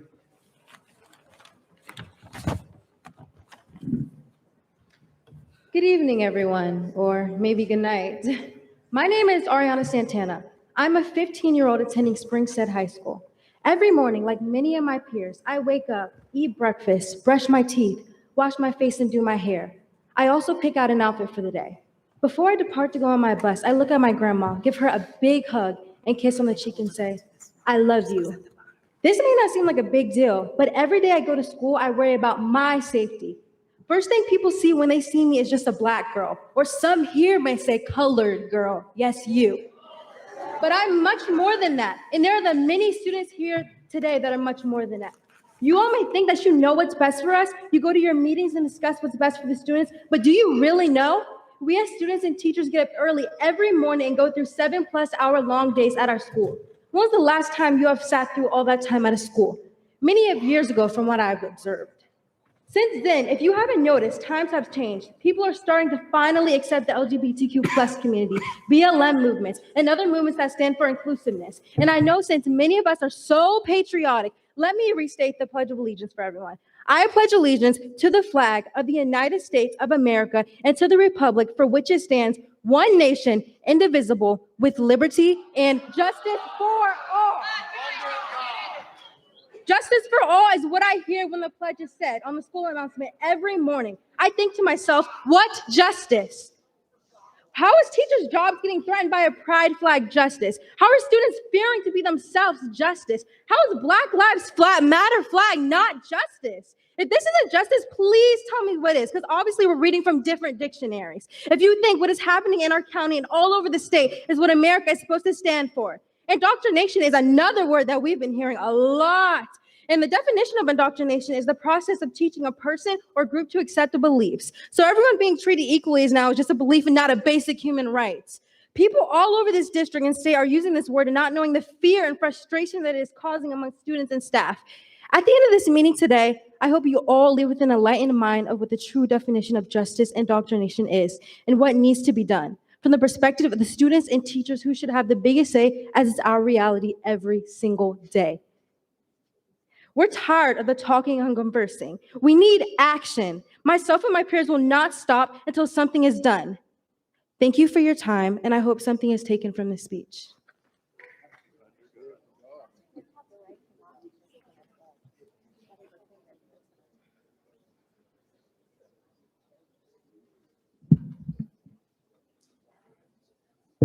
Bethany? Hello. Go ahead. My name is Bethany Horton. I come from Springstead High School. I'm currently a 15-year-old who comes before you begging for my rights back. As a woman within Florida, I have found it hard to gain my rightful justice and fit in within a society that is conditioned to oppose those different from them. And I would have never guessed that my very own school board, the one that is supposed to protect and represent their students, would be the first ones to have failed me. Growing up, I depicted school as a safe place where I, along with my friends, could learn together in a comforting and respectful environment. However, this environment has now ceased to exist. This place that was our second home, that we would learn and laugh together, that we could freely talk about our lives and interests together, has now been abruptly taken from us by those who think they know how to speak for the children.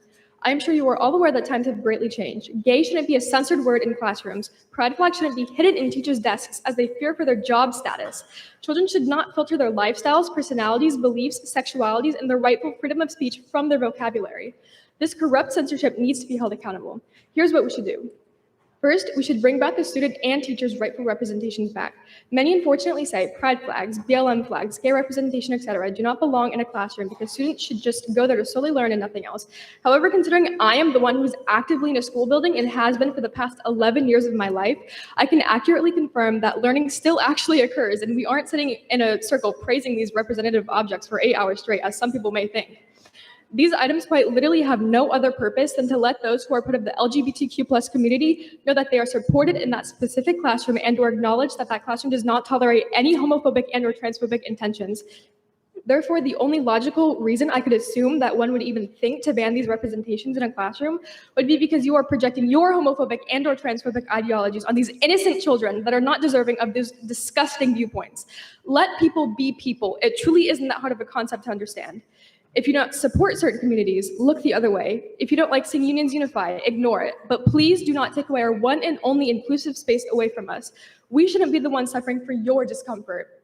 Finally, I would like to acknowledge Shannon Rodriguez. Considering nearly 25,000 people have voted for you to resign, it is clear that you are not for the people. Rather, you are for yourself and your false ideologies. Any decent representative would see and understand they're not wanted in office and resign, but you, Shannon, you are different. Instead of simply resigning and finally satisfying the people of Hernando County, you decide to resent them and pettily serve both corruptly and wrongly, and you know it. And the fact that a 15-year-old has to come over here and beg for her freedoms back is revolting.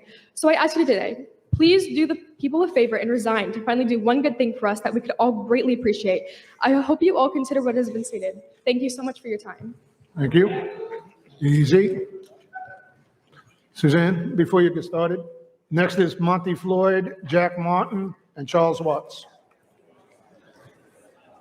Please. Okay. Quiet down. Good evening. I'm Suzanne Braden. I'm a teacher at Wickiwatchee High School, and I'm here to talk about parent rights. Parent rights are a fundamental part of public education. I think everyone in this room would agree that parents do have rights. But what we have been remiss in discussing is the idea that with those rights come responsibilities. Every parent or guardian has the right for their children to receive a free public education. The responsibility that comes with that right is to ensure that that child attends school. Attendance is at an all-time low. I have personally had students with over 100 absences in a 180-day school year.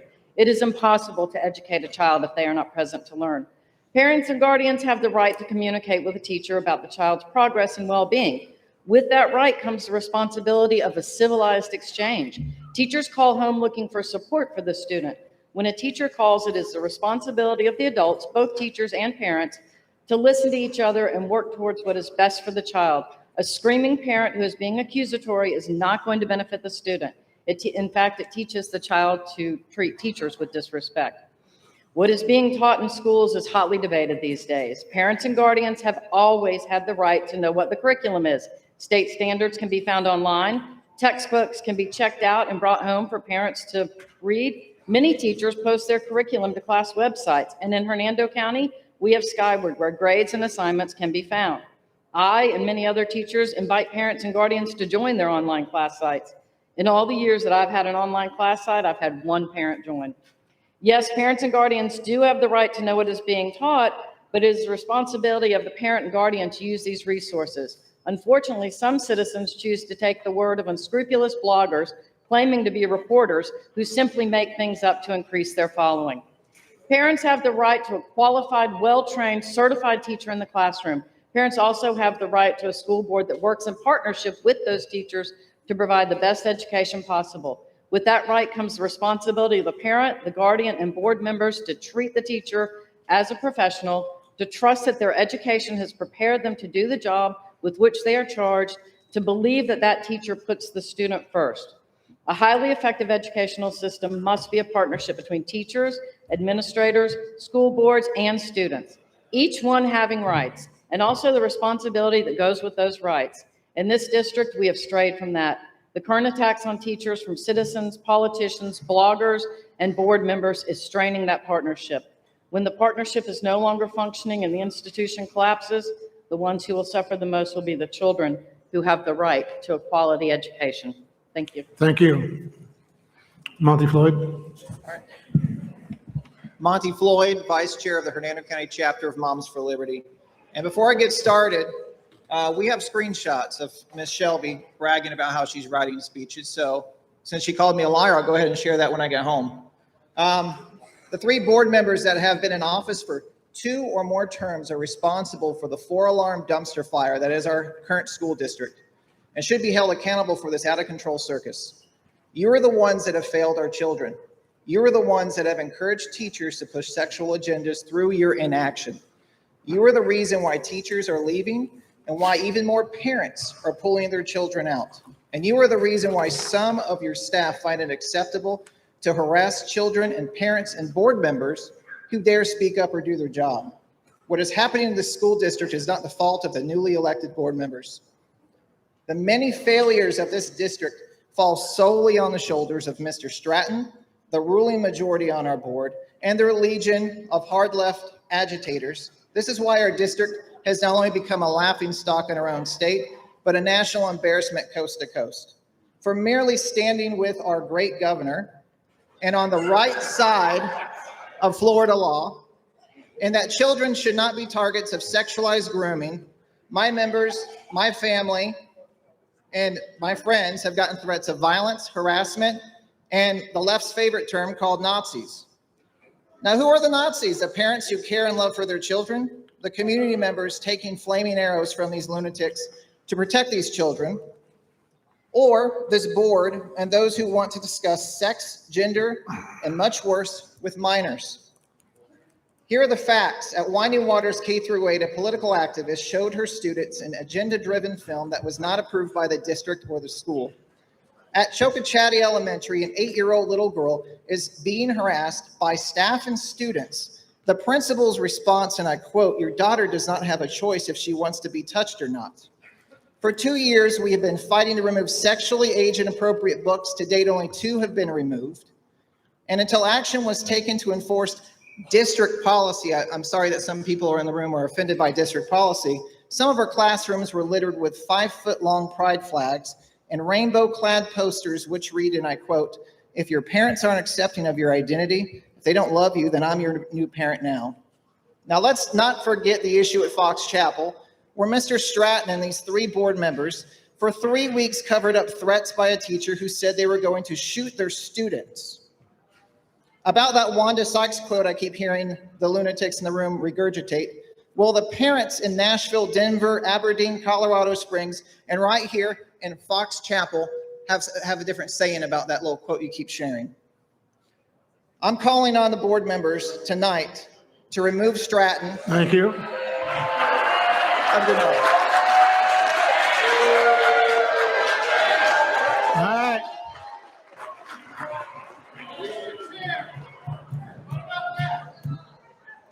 Check it. I let you go. Make sure that's the last time. Who said that? Who's brave enough? Did you say that?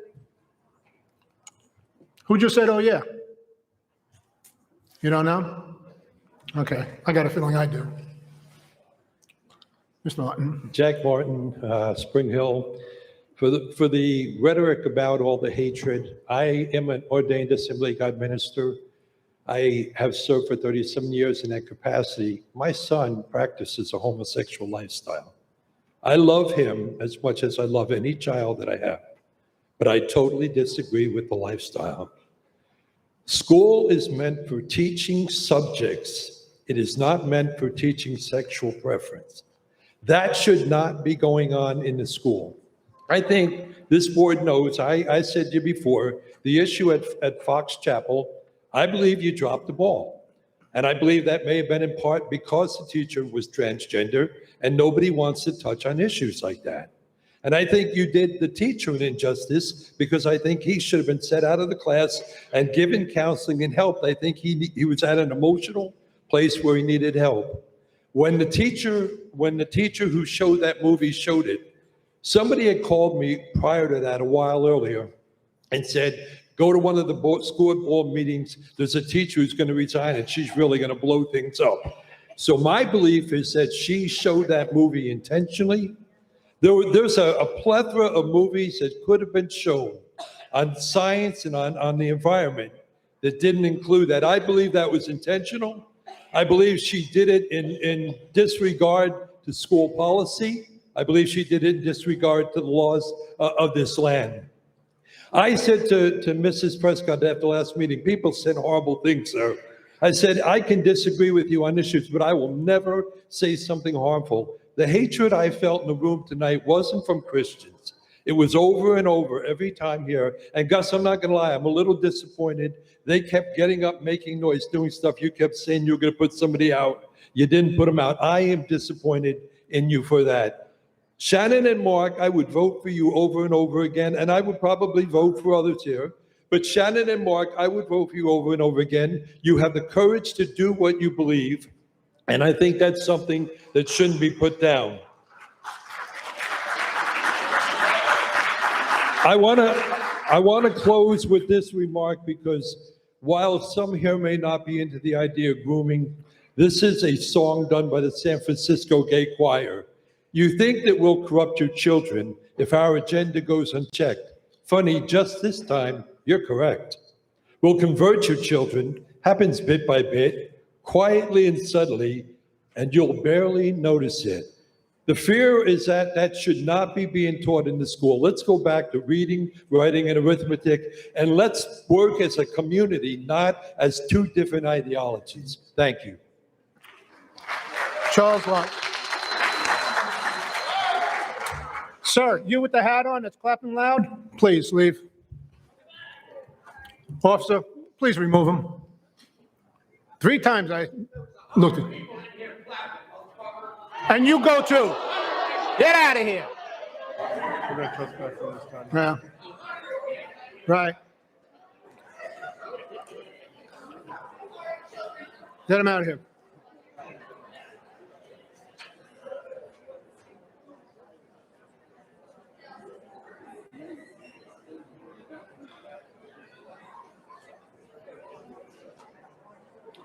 The gentleman with the hat on.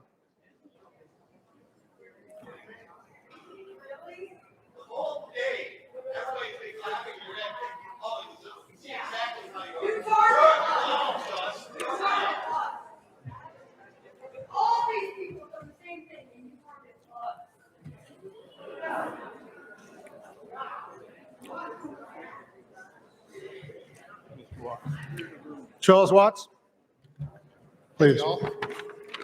Can you hear me?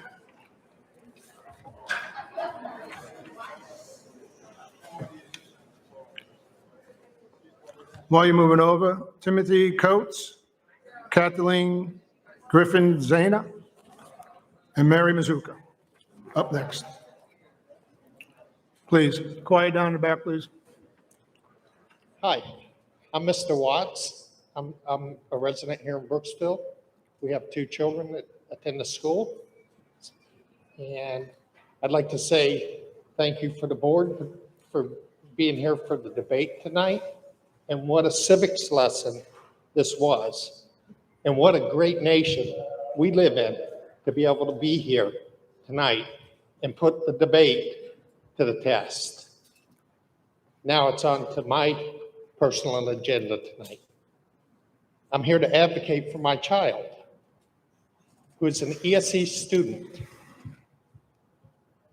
This year, he's been moved from the least restrictive setting to the most restrictive setting, and has been given, had he been given the supports that he needed in a general ed class, I would not be here tonight.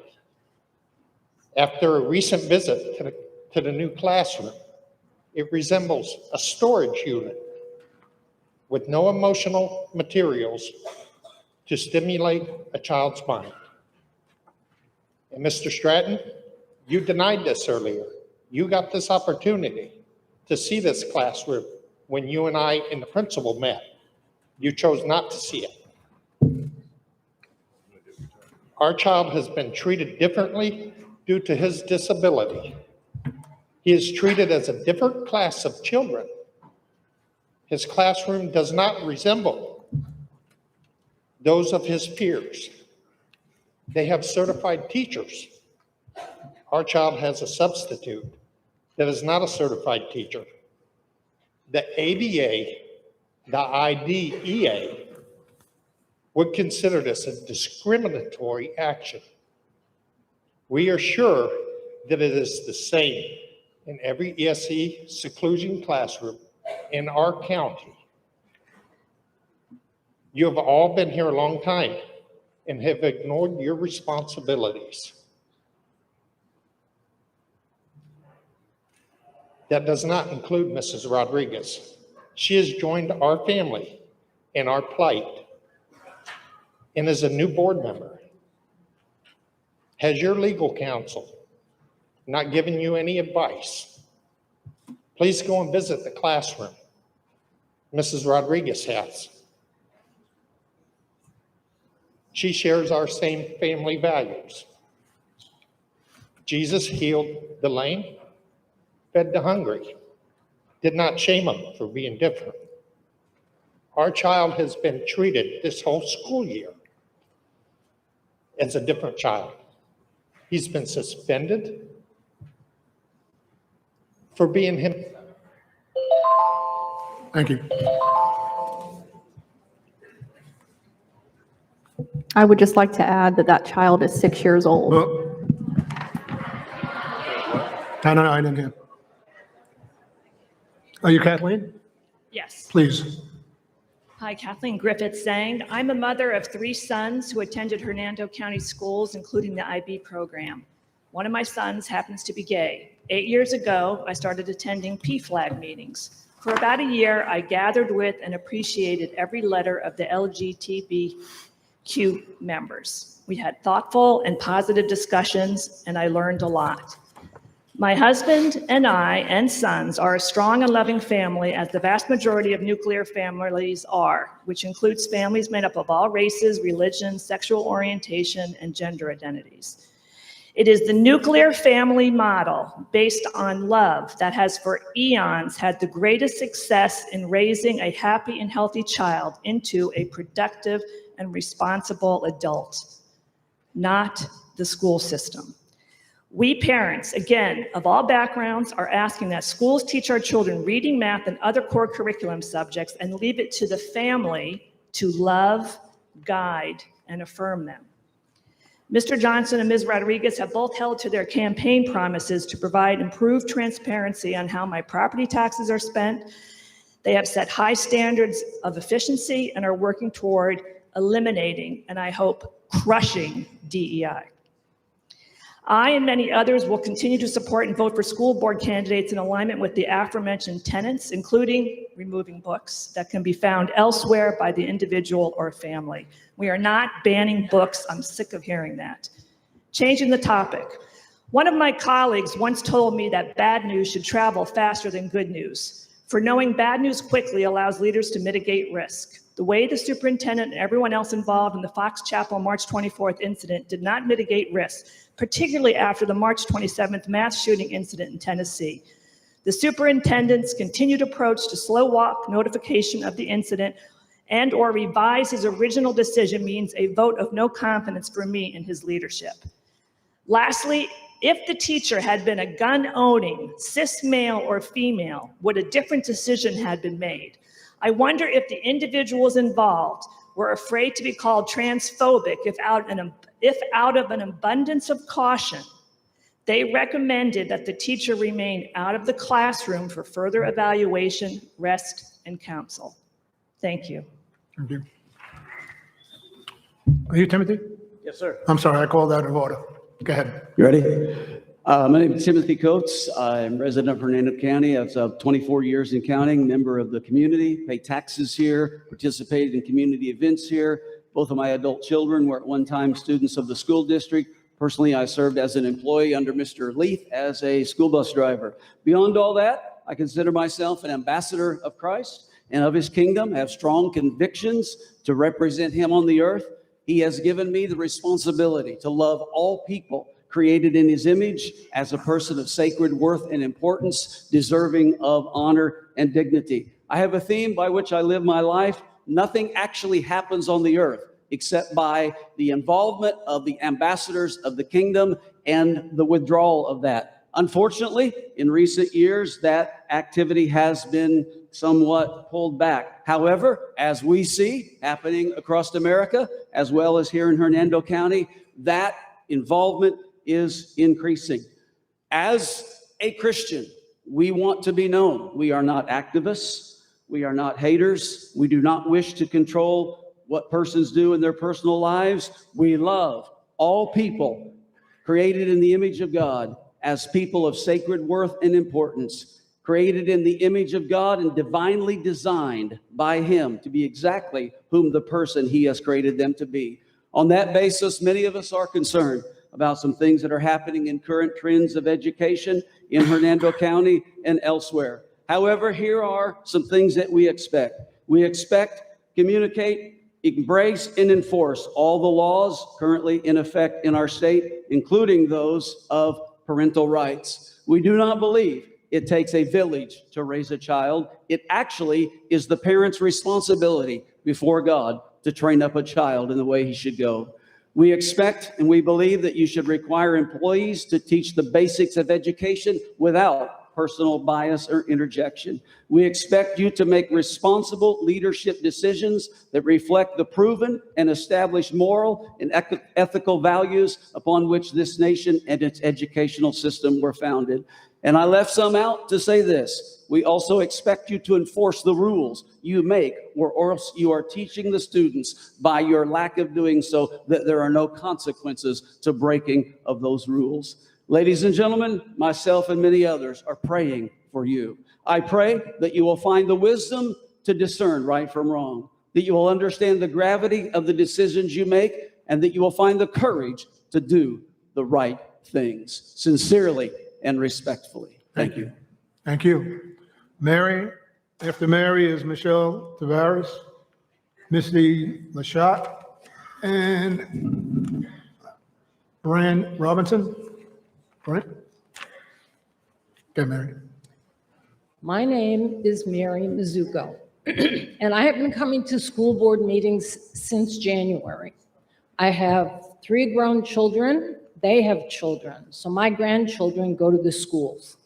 Been here since 1979, probably a lot longer than other people. They've been here for a very long time.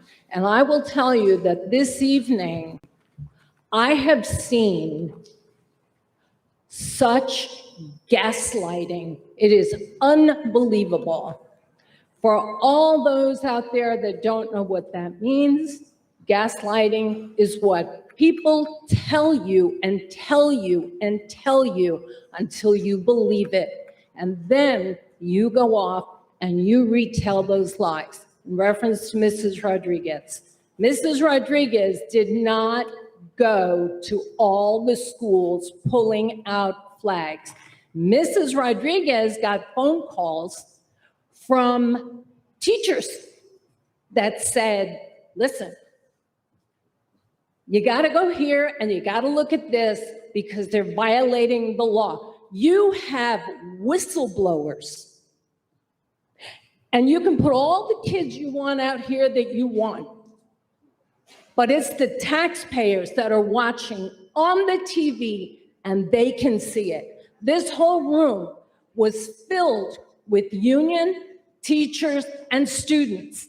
And we, as conservatives, have been held off to the end. And you darn well know you did it. And so does everybody out there that is watching from all over the county. And those 23,000 signatures is whatever. It's nonsense because those are signatures that have been gotten from outside of Hernando County. Have nothing to do with the taxpayers, have nothing to do with anything. You've got school board members up there that are trying to save their jobs, whereas these 2 people just came in here yesterday. You guys have been there forever. All of this mess falls on you, not on them, because they're bringing it to light. Now the covers have been removed and people can see what you're doing. That's what I've got to say. And to my granddaughter, Isabella, I hope I make you proud. Thank you.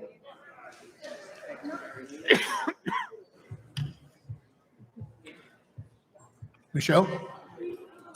My name is Michelle Tavares. I have 4 Quiet in school-age the back. children. I have 4 school-age children in my home, and I am absolutely appalled at what this school board is allowing to go on. This teacher showed a movie about saving the ecosystem, and instead of thanking her for a job well done, you are ridiculing her. My son is in her class. I asked him what the movie was about. Never did he mention a gay character. He literally mentioned that it was saving the world and how we have to work together. Never did she discuss the topic of being gay or straight. Schools should be viewed as a safe haven for our children. Children who may not feel comfortable bringing certain topics up at home and need someone to speak to who can help them feel comfortable enough to talk to their parents. I cannot believe in 2023 we are going back in time discriminating against our students and staff, making them feel segregated, unwanted, and not loved. If a student doesn't feel comfortable at home or at school, I fear for their well-being, their mental health. A child that is not representative is a child that does not feel accepted, is a child who is silent. A child who is silenced may feel so small that one day they may not have a voice at all. I fear this will create more suicide attempts from our children for not feeling included. Inclusion and acceptance is our future, or at least it should be.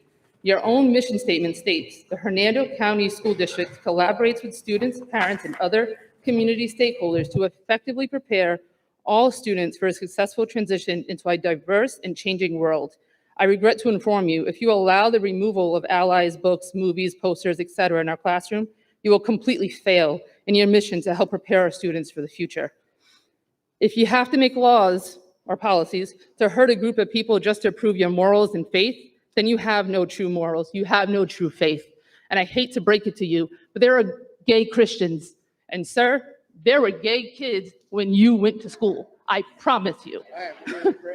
Okay, so you are appalled at the gay students that are No here. feedback.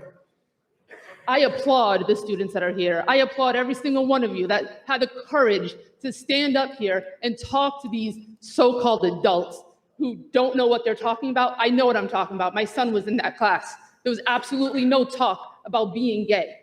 So let's just get that straight. No talk about being gay. It was to save the world, save the ecosystem. That's what it was about. And if you have an issue, discuss it with your child. That's all you have to do. You did not have to blow this up. If their beliefs, if you don't want to believe the children, you shouldn't believe in her beliefs. Her beliefs shouldn't be pushed on our children. And that's how I feel. Thank you. Oh, easy. Knock it off.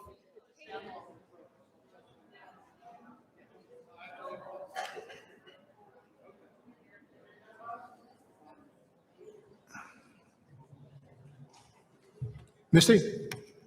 I'm Misty Laushot, Spring Hill, Florida, 20 years as an educator, 17 years here, 9 more years as a student. My daughter's been in school for 11 years here. And you don't have to pay attention to me speaking. I do my best work with 1 or 2 kids zone out. That's fun. I want to clarify before I speak that the use of the word you only applies to you who need to hear it. You're worried about a part in a movie where a boy says, I like him. I'm worried about kids vaping or doing drugs on school grounds. You're worried about a book a child might check out. I'm worried why all schools don't have a librarian or a media specialist. I'm worried that the kids aren't using libraries for that very reason. You're worried about a rainbow in a classroom. I'm worried about the kid who was just Baker acted. I'm worried about the kid who was threatened to shoot up the school. Besides, the same God that anointed you said a rainbow was a promise. You're worried about how you can hurt a teacher next and get them to resign. After they resign, I'm worried about which class I'll be covering, my planning or the class that already have 20 plus kids. We are not the same. You're worried about your own personal kids. I walk in the doors every day thinking not only about my child who rode in with me, but the other 1,300 students that walk next to her in the hallways. When you ran for this position, you were supposed to represent those in your area. I know people don't want you to be violating the Sunshine State laws, or abusing your power, but you're doing it anyway. Step up and fight for these children. Support our teachers with more than just a free oil change. Your job is hard, but you made a commitment, and you're making our jobs harder. Thank you. Good evening, members of the board, board chair, and my superintendent, Mr. Stratton. I am here to speak of the vote of no confidence against Mr. Stratton. Mr. Stratton is a fair man who follows policies and procedures, especially when it comes to a child's safety. As a public educator, my students and families should never know my political views because it is not my job to groom them. The fact that someone has accused teachers of grooming children is appalling and makes me want to throw up. There are probably a lot of people that agree with you, Mrs. Rodriguez and Mr. Johnson, but you have handled yourself completely wrong. I teach my kindergartners every day to come to school and learn.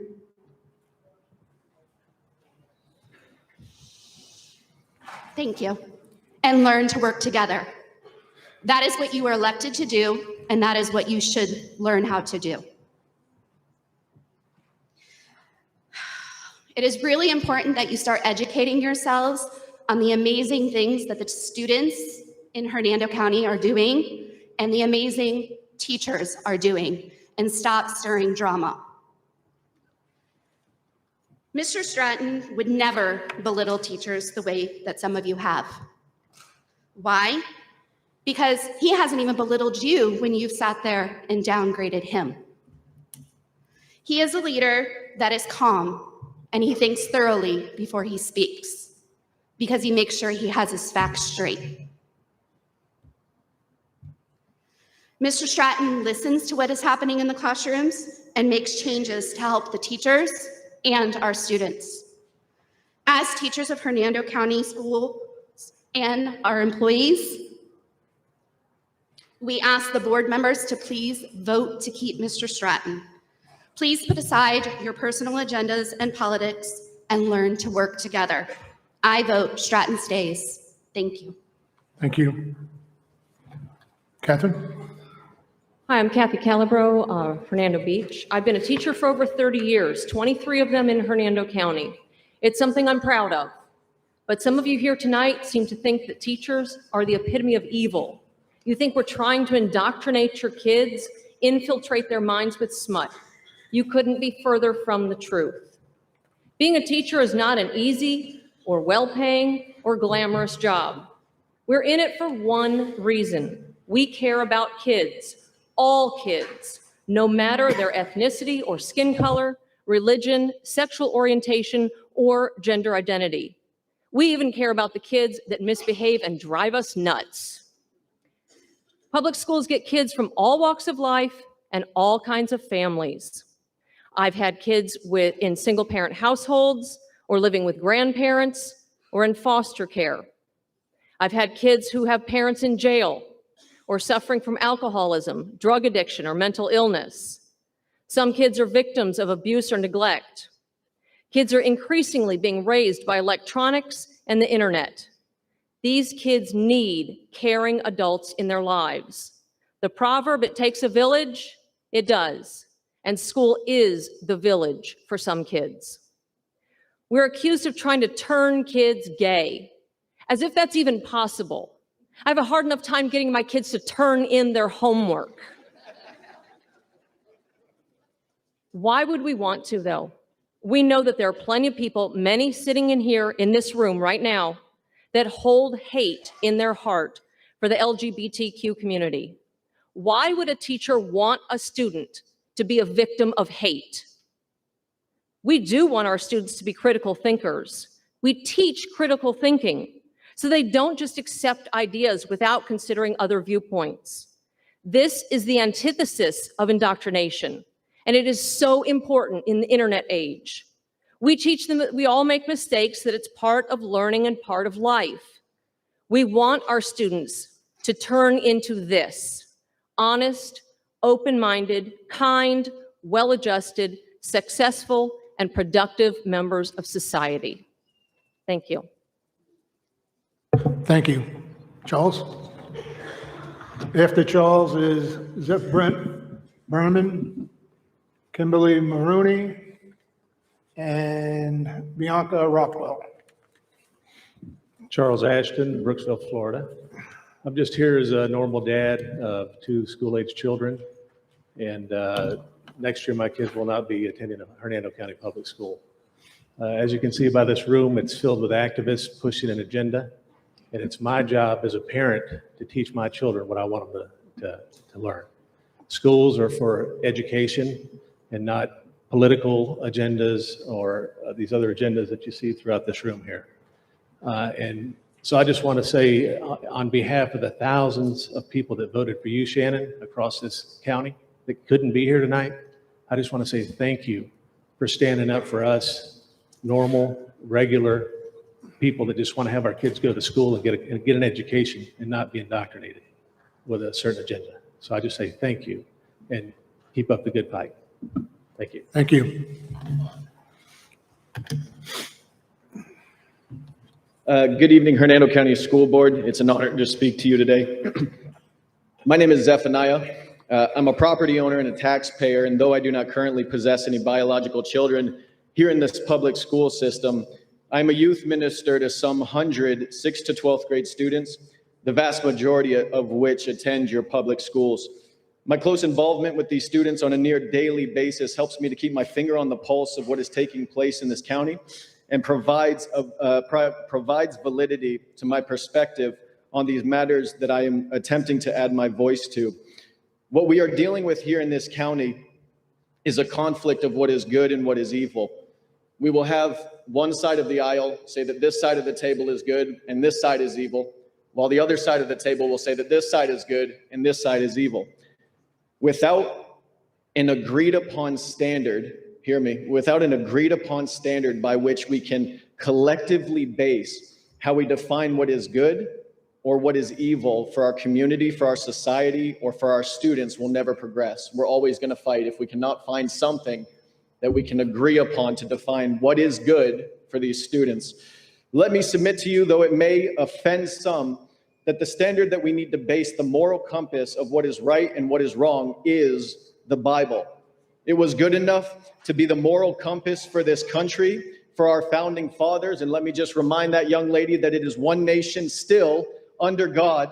And the body of evidence that indicates that societies that find their moral bearing in this standard tends to prosper is undeniable. Tonight, I want to submit to you that based off of these standards of determining what is good and what is evil, that educating our students is a good thing.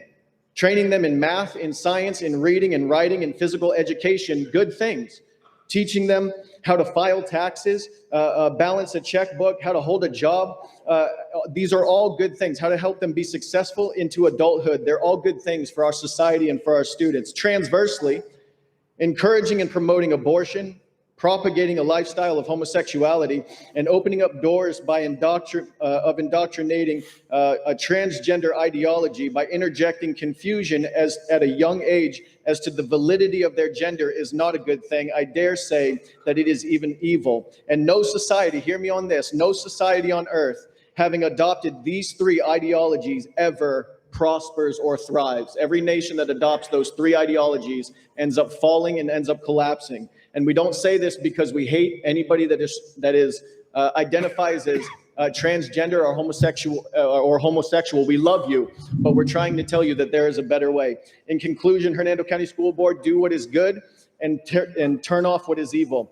God, I pray that you would exalt the righteous and tear down the wicked in Jesus' name. Thank you. Thank you. Kimberly Mulrooney. Kimberly Mulrooney, Brooksville. Yes, let's just sweep all the LGBTQ under the rugs and never speak of them again because, God forbid, they're not humans. Anyways, I'm here to speak on a couple of topics. My goal this evening is to spread more love, less hate. As you know, I support our teachers, and I feel our district is in grave danger of losing more and more qualified educators due to a witch hunt that has been started by one individual on behalf of an extremist hate group. Our teachers encourage and educate our children. Our teachers protect our children and are even willing to give their own life for our children while at school and in their care. They get creative for our children, learning-wise, as well as provide special keepsakes for us parents for all types of holidays. They help our children expand their minds and problem solve. They teach them how to think and not what to think. A teacher's acceptance of all children does not equal grooming and/or indoctrinating. It is a simple equation. Educators do not get into the profession of teaching for the money. In fact, they use their own money to supply children with school supplies they are lacking. They spend their own money to provide rewards for their students' hard work and accomplishments. I have heard of teachers buying shoes and coats for children in need. I love our teachers, and they have my full trust and support. Another important topic is Stratton stays. He is respected and trusted not only by the teachers, but us parents who actually have kids in this district. Under Stratton's leadership, graduation rates are up. This also includes our ESE graduation rates. Participants for the SATs have increased over 20%. He established the Citizens Academy, which I'm going to try to attend next school year because I found out about it last minute. It gives us amazing information about our schools. He's been a part of our district for 18 years. He's approachable and he listens and he cares. Not only does he have a background in education and leadership, but in the area of ESE, he understands the needs for all students in our district. In conclusion, Stratton stays. By the way, Mr. Johnson, you say you hate iReady. Well, when we had Romano sitting up there loving iReady, you were all on board for it, weren't you? And equity is for everybody to be included, not just let's swipe these people under the rug or swipe these kids. And I'm sorry you all have to do this. I stand behind you. You are not bad children. You are amazing human beings, and you be who you are and forget everybody else. Thank you. Bianca, before you go, Crystal San Diego, Dottie Rockwell, and Deborah Fenning are next.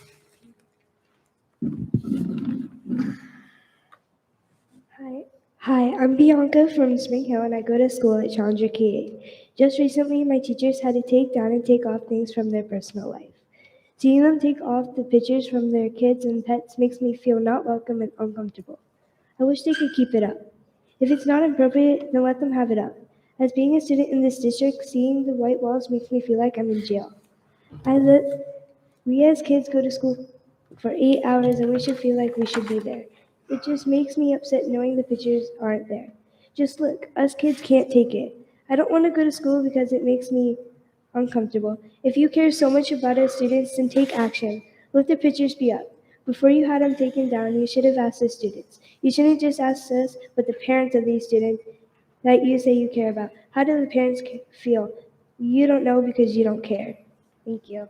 Thank you. Crystal? Good evening, Crystal Santiago from Spring Hill, Florida. First, I want to say I do claim that one. I want to start off by saying all the bullying and hate going on from everyone is getting out of hand. It's okay for everyone to have different opinions, but the nastiness going on just because someone doesn't agree with you 100% is outrageous. What do you think you are teaching the kids? I keep hearing everyone say they are here for the kids, but are you really thinking of them by bullying and belittling each other? I have 2 children of my own. My youngest is currently in this district and just graduated 5th grade with honor roll. My oldest is no longer in this district as due to reasons not related to the district, he is in private school. So as far as the indoctrination and grooming, my children have never had any teachers do that. Neither have I, as I was also in this district myself.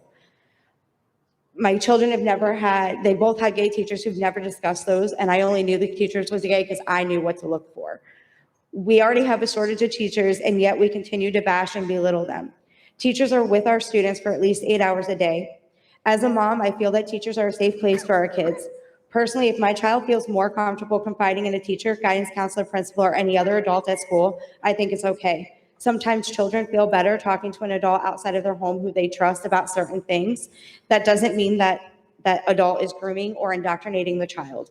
We need to focus more on the children and how what we do affects them. I feel like for some of you, the end goal is to get rid of public school. If that happens, are you going to pay for private or homeschool for all the parents who can't afford it? Now, a subject that seems to get brought up every meeting, Shannon, and don't take this as me bashing you, this is just my opinions as a parent in this district. You sit up there and you say over and over again that God appointed you and God put you there. So I guess the same could be said for everyone sitting up there with you. God may have put it in your heart to run, but you got voted by the people in this county. You claim that you care about the students and teachers, but you have said multiple times you don't care about teachers' rights. You have referred to Black kids as colored kids, which is offensive to them. When students are here being recognized, you're too busy looking down and don't even clap for them. And trust me, these kids see that. You talk about respect when you yourself disrespect just about every board member. You don't seem to understand there are procedures that have to be followed and think that you can just change them because you are now a board member. And before all of you who support Shannon bash me and belittle me, just remember I am a parent of a student in this district, and I am neither Republican nor Democrat. I am a no party affiliate. Thank you. Dottie? Dottie Rockwell, Spring Hill, Florida, and I claim that one. I'm here tonight because I'm disgusted with the crap that goes on in this room. I'm also disgusted that they bring it home and carry on at night with it on the social media. You say you are for the children. I don't think you are. I think you're all here for your own agendas. Children should be happy to go to school, yet you do nothing but bash these teachers. I don't care if they're gay, bi, or trans. As long as they're teaching the kids the basics, that's what matters. I don't believe all teachers are trying to jam their beliefs down our children's throats. Pulling books, blank walls, and anything else you don't like is insane. Why don't you just put the kids in a jail cell? Same effect. As for Moms for Liberty, I guess the guy who is the vice chair is very confused about his own sexuality. If, as you say, it's for all, then change your name to People for Liberty. Do you want to know why some kids are bullies? Look in the mirror. Children should be taught morals and respect for all people, not just the chosen few. As for the board member who thinks she was appointed by God, people voted for you, not God. And then you want everyone to bow down to your agenda. I'm sorry, I only bow to God Almighty. This should not be political. If that's what you want, go to Washington. Let me tell you what, I want to thank all the wonderful, dedicated, terrific teachers we have in Hernando County. My kids and grandkids attend the schools here. And I want to thank all the people on the board, especially Mr. Stratton, Miss Susan, Mr. Gus, and Miss Linda. Don't let them bully you, because they're a bunch of Looney Tunes. And I want to thank the sheriffs for their terrific service tonight. Thanks, everybody. Good night.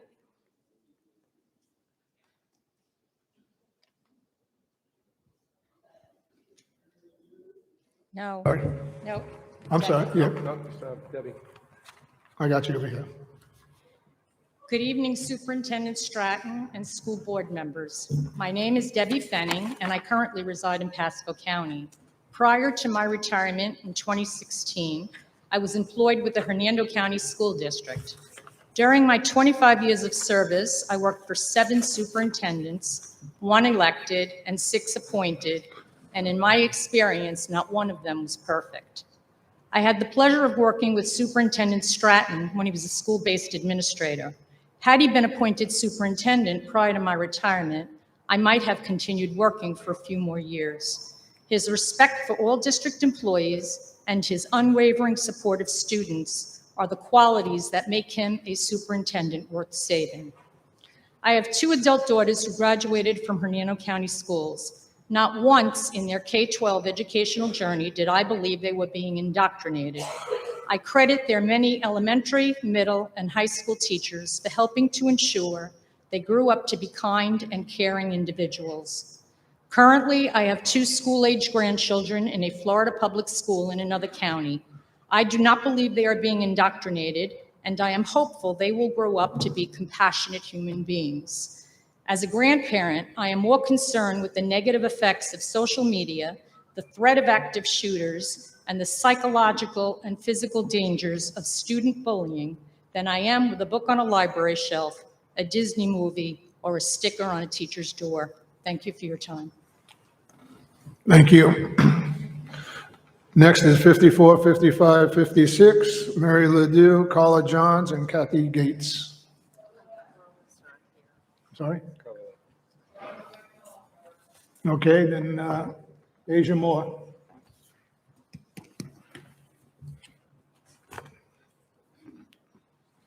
Please.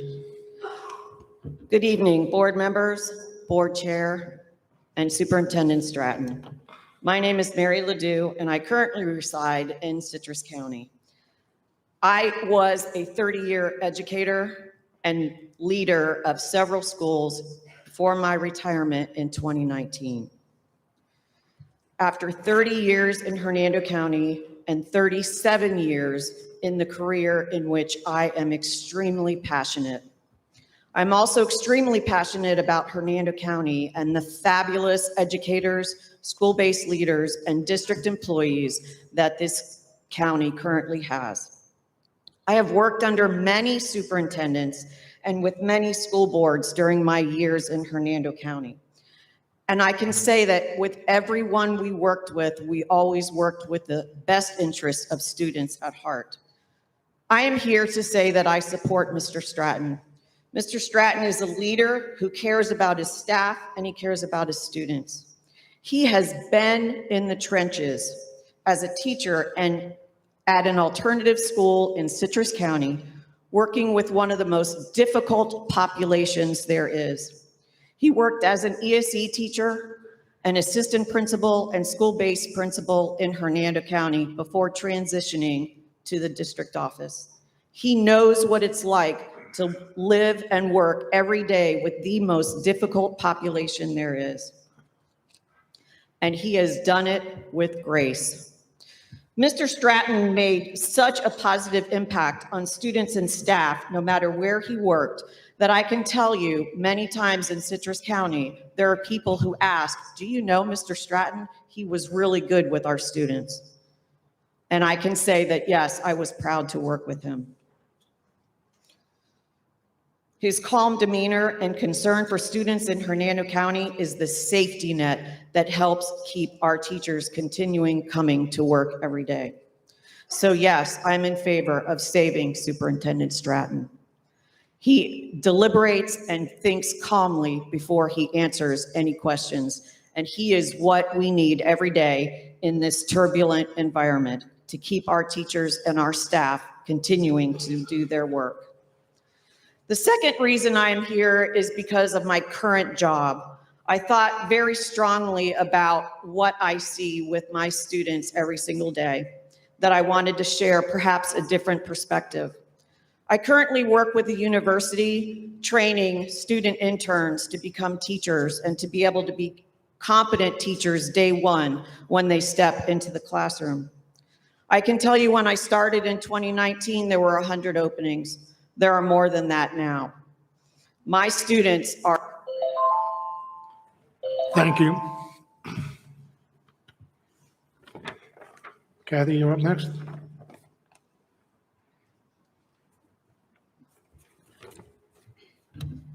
Kathy Gates.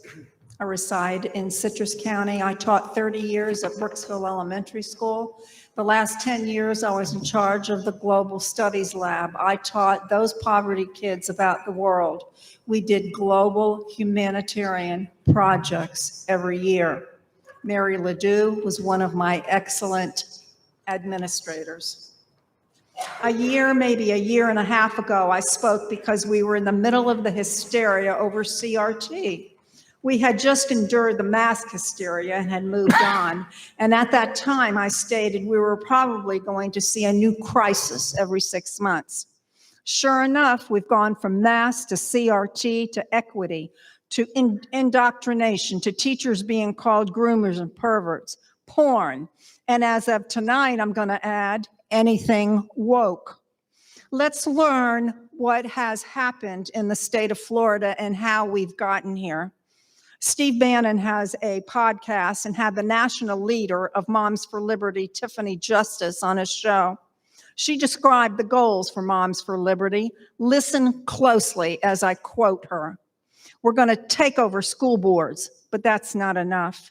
Once we replace school boards, what we need to do is we need to have conservative search firms like Hillsdale help us find new educational leaders, because parents are going to get in there. They're going to want to fire everyone. Lovely. Sound familiar?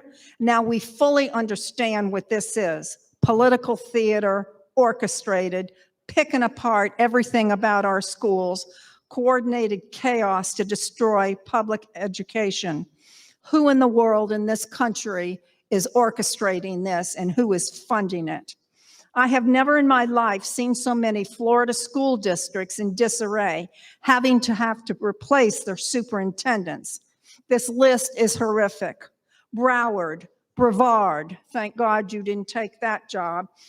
Manatee, Osceola, Collier, Sarasota, Duval, Charlotte, and now Escambia. Leon County is probably next because Moms for Liberty wrote a letter. These counties are saying that they are having difficulty getting out-of-state applicants. Gee, I wonder why. The last school board meeting, we witnessed dozens of wonderful students, all of these programs because of Superintendent John Stratton. I guarantee you that those parents aren't running around the district calling teachers groomers and perverts. They're too busy raising the future leaders of this state and our country. So if the vote comes up tonight to remove this superintendent, the three of you, please honor the late Nancy Reagan and just say no. As you're walking up, allow me to get the next three. Thomas Rago, Antonio Martinez, Naomi Gruber. Please. Asia Moore, Brooksville, Florida. My speech has changed about 100 times tonight. I'm glad to see that it wasn't take Stratton off as superintendent on the agenda. As for a vote of no confidence, the only thing that I have no confidence in is 2 school board members who got elected and can't seem to figure out how to do their job and obviously can't read. Ms. Rodriguez, there are signs at every entrance of this building that says no food or drinks in here. We had a 10-minute break and then you sat up there and snacked while somebody talked. You were so incredibly rude and disrespectful that I have given up on trying to say anything to you. I've left you 5 voicemails, 4 emails, and even most recently hit let's talk and had a response within 30 seconds, but nothing from you that shows that you actually want to work together. So while you're busy following in your puppet master's footsteps, you failed the real estate exam a couple of times now, but you're using this as a political stepping stone, not anointed by God. You were voted in. Please stop using your religion as an excuse because it's absolutely terrible. You've even gone as far as to say that you want to have me trespass for a shirt that I've worn to 1 school board meeting instead of looking in the mirror and realizing that the reason why I had that shirt on is because you can't show up for your job on time. You want to say that you do all these great things and that everybody should be thanking you? You're right, Shannon.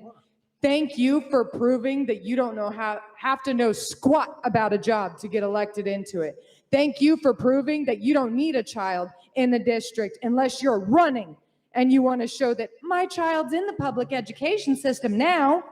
Thank you for proving that people who get political power don't know how to follow policy and procedure. Thank you for proving that you and your political stance can't recognize that teachers have enough to do in their classroom, that they don't need to be memorizing standards. They need to be teaching our kids how to read. You haven't spent any time in a classroom. Board, I ask you guys to look into why Spring Hill Elementary's first, second, third, fourth graders were not allowed to have a graduation while parents attended it. Because I have a very strong feeling that Miss Rodriguez targeted Spring Hill Elementary because of my affiliation to that school with my child being there. But guess what? I was still there because I'm an approved volunteer and I actually show up at schools, and clearly you can't read. It says do not eat. You wonder what's wrong in our schools? You're sitting right there. When have you gone to Stratton and tried to work with him? Where's Beth Neverroot? And you're the one that's supposed to be our representative from this district to the state. We all know what you do with Holcomb. We all know that your puppet master's Blaze. Why aren't you making those actual changes that Mark wants as well? Why you keep on looking at me? Why you keep looking at me?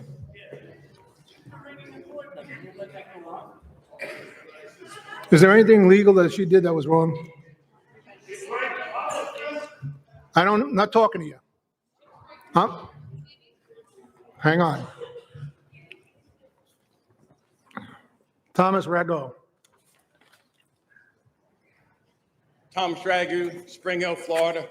Mr. Stratton, this is my first meeting here. You need a raise, sir. I'm here today because I couldn't get satisfaction on the school level. 2 of my grandbabies come here. I have 6 granddaughters, and I couldn't get satisfaction so far out of the resource officer and who's over him. My grandbaby's been in 3 fights in this school. 1, she was the cause of. When I found out about it, I went old school and taught her how she should act. The last 2, she was jumped on. The second one, I told her, if somebody threatens you, Go to your guidance counselor, do what you have to do. So she did that. When she got into her third fight, she went there and said, hey, I had these girls threaten to jump me, whatnot. The guidance counselor said, well, go back to classroom. That's the only hearsay. I don't know nothing about this. I haven't seen nothing. She didn't get no results. That day, she got jumped by the girl, defended herself, and then got knocked to the ground by a resource officer like she was a linebacker, which made me upset. So I called the school and did some complaining and got no levels, no justice there. I understand there's a zero tolerance policy, but there should be a gray area and the circumstance, why the kid got jumped, who jumped them. I mean, you should be able to defend yourself. If I ran up there and jumped one of y'all, you're gonna defend yourself. A child's gonna do the same thing, it's instinct. They shouldn't be punished for defending themselves when they're being jumped. And I told her, and I'm teaching her self-defense now. So if somebody does jump her, she can take care of herself. But I told her, if somebody don't put their hands on you, I don't care what they say, ignore it. But if they put their hands on you to hurt you, then you defend yourself. And I don't care who it is, that's their right to do so. And I think the zero tolerance needs to be looked at, and the bullying. And if they need somebody to come in schools to help out, along with myself, there's hundreds of bikers that would donate their time to make sure no kids are bullied, no matter who they are. Thank you. Thank you.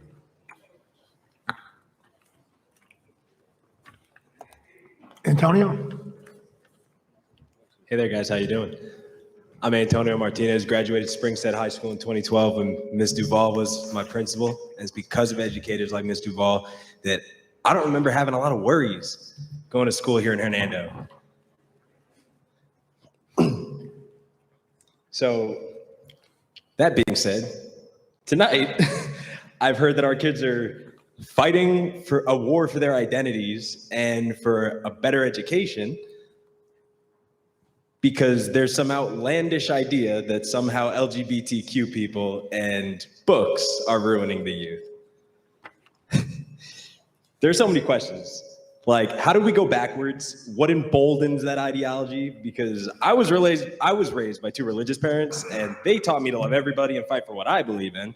So I know it's obviously not that kind of ideology. I was surrounded by people in this building that taught me the same. Thank you, Ms. Duval. And we're out here banning media left and right, but the people calling for these bans are reading Spark Notes. I bet no one calling for these bans ever read Fahrenheit 451 or 1984 because I doubt anybody read those books and thought, wow, I really want to do that one day. But that's the thing, media should provoke, right? Media should blast through prejudices, challenge preconceptions. You know, you should be different when you consume media from you were before. You know, our kids aren't stupid. Look at how many kids came here to fight today. You know, they're strong. They're here doing what they have to do to get essentially their rights back, guys. And I hear people disgracefully retorting to these kids. And I don't know if you guys just have fun doing it or if it's because they're making very, very valid points.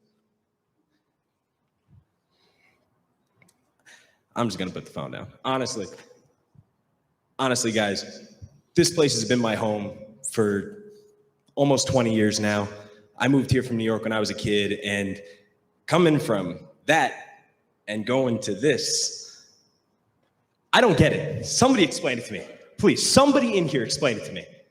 Because the amount of BS I'm hearing of, oh, I'm appalled by gay people. Oh, I hate this. Keep being appalled, man. I don't care. You know, and if anybody has a problem with that, I'd love to have that discussion in full. Honestly, I'm not hiding. Thank you. Thank you. Naomi, as you're walking up, next 3 speakers is Desiree Castaldo, Isaiah Perkins, and Chris Roggs? Can't tell what that is. It's numbers 61, 62, and 64. Please. Hi, my name's Naomi. I reside in Hernando County, and I've been a social worker for 6 years. I work hand in hand with children, both in this county and multiple other counties. All of the current generations of our community have boasted the importance of getting an education. This has been continuously instilled in us for decades. The importance of education is to allow us to make informed decisions for the betterment of every facet of our lives. The lack of proper education on the matter of gender and the spectrum of sexualities has bred fear out of ignorance throughout all of these United States. An individual claims in an article that a movie that was recently played in the school setting stripped her of her rights as a parent to discuss the birds and the bees with her child. I believe that with the proper education on the matter, she would have understood that confirming someone has a crush on another individual is not the birds and the bees. This alone is an example of the failure that is our education system. How can we trust the school board to advocate for the children's best interest, let alone in this room, but all of our schools of this county, when they are actively targeting a population of our students, the LGBT? I have worked with many students who suffer from a lack of support. I have held those students by the hands if they've had panic attacks. I've held their backs as they have cried all of the tears in their body. And I have held their wrists as they have attempted to die because they don't have the support around them, part of that being the school system that they spend most of their lives in. I stand before you to implore this school board of the beloved Hernando County to truly advocate for the children of our community. And if there are concerns regarding gender and sexualities, then provide proper education, guidance on these matters to elevate our children. As the school board, you should strengthen our school and the education where it is lacking. Please do not let hatred and misunderstanding provide misguided direction to our future. The children are our future, and we must provide all of the tools to ensure they continue to be the pride of our community. Please do not let our vulnerable community down. Thank you.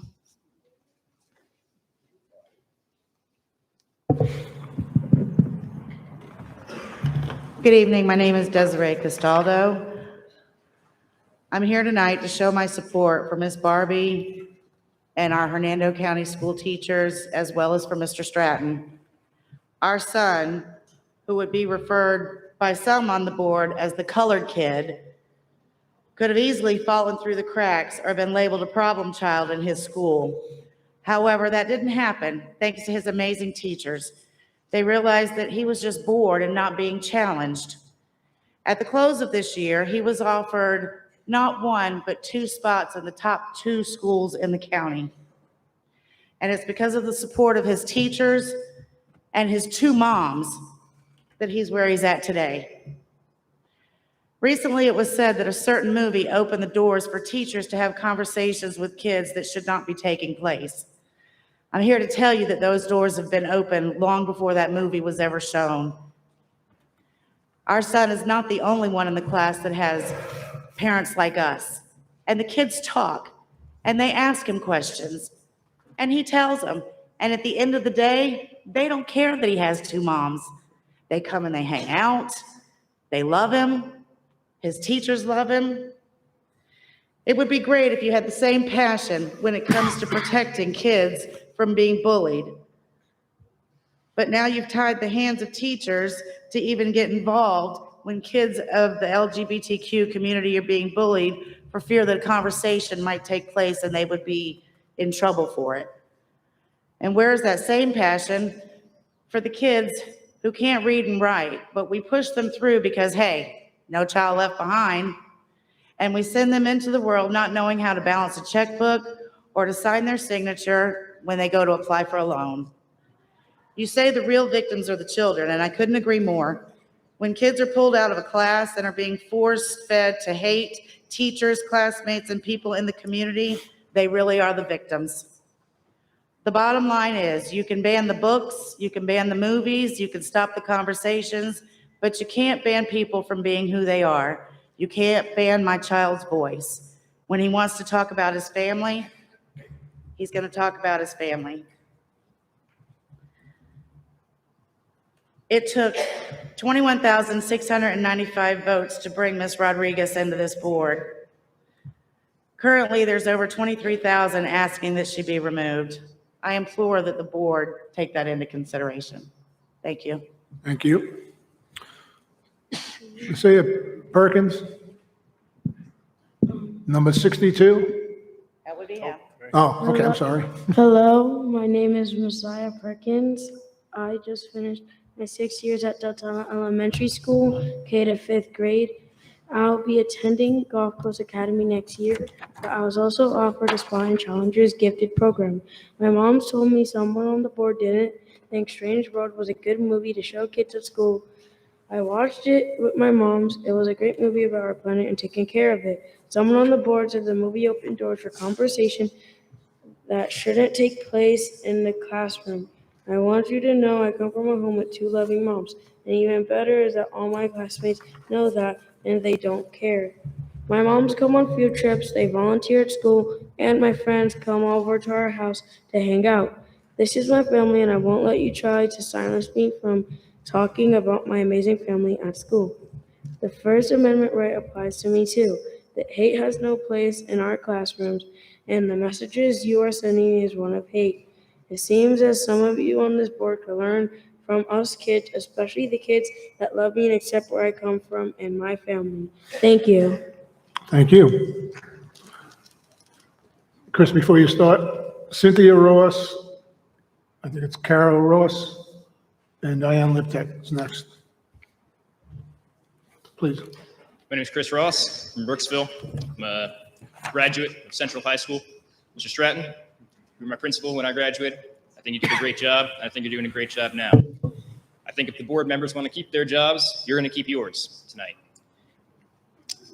To the board members, I'm the son of an educator, a Hernando County educator, and a friend to many more. I'm also both family and friend to many members of the LGBTQ community.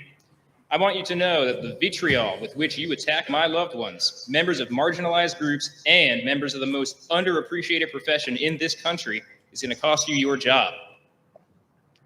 This is because you do not have the mandate of heaven. You are no appointee of God. If God could see what you are doing to his creations, he would puke. You are a religious fanatic and a petty tyrant, nothing more. You and your movement will lose, because I look at your movement and I see the movement that protested Brown v. Board. I see the movement that protested the teaching of evolution in schools. Address your words to us, please. Yes, sir. To attack an innocent woman, a first-year teacher, for the crime of showing a children's movie to children is an abuse of power that the voters of Hernando County entrusted you with and a clear signal that you are unfit for office. You may resign now and take your hate groups in tow, or you can rest assured that a candidate willing to bring sanity back into the classroom will replace you come the next election. And to address the sea of green and yellow I see in the room, especially the students brave enough to speak truth to power tonight. I am so proud of every last one of you. But none of this matters if you don't vote. Thank you for your time. Thank you. Cynthia? Hello, I'm Cynthia Ross. I'm from Wikiwachi. And firstly, I'd like to address a concern expressed by some of my fellow citizens. The concern being that there weren't many gay kids when I was in school. This is incorrect. These kids did exist and have always existed, but policies of homophobia and a sort of don't ask, don't tell policy in schools has resulted in the silencing and in some cases the deaths of those people. They died of suicide, they died of preventable AIDS, they died in the closet, they died unacknowledged. That is why you didn't know they existed. That is why there are so precious few queer elderly folks out there. School policies forcing these children into silence, into the closet, were the very policies that killed these queer children and adults. I am a graduate of Hernando County Schools and the child of an educator. I am also part of the LGBT community. I wish to voice my extreme disapproval and disappointment toward the actions and members of this school board. I assume most people attending this meeting are familiar with the impact of policies such as the Don't Say Gay law, but for those who aren't, teachers and staff at schools all over this county are being told they may not mention, display, or reference any material that could be seen to be indoctrinating children. This includes posters on classroom walls, teachers' dress codes, and teachers' possessions they bring to school or place on their desks. The so-called Moms for Liberty, or more aptly, Moms for Authoritarianism, has threatened to and indeed followed through on threats to bring state authorities to investigate classroom decor. This is bluntly insane. This is not in line with American values of free expression and diversity of thought. This is much more reminiscent of policies present in the theocratic regimes in the Near East. The restriction of rights for teachers and students to express themselves and their opinions is unjust, quite possibly unconstitutional, and certainly un-American. Policies like those advocated for by Moms for Liberty and others have no place in this county, state, or anywhere in this country. Teachers are quitting en masse, and I don't blame them one single bit. As for me, I'll be making sure I vote this election season and will be encouraging everyone else my age to do so as well. Gay people, trans people, and other woke identities aren't going anywhere and will not be forced back into the closet. This culture war, you will not win. Thank most of you for your attention. Conrad?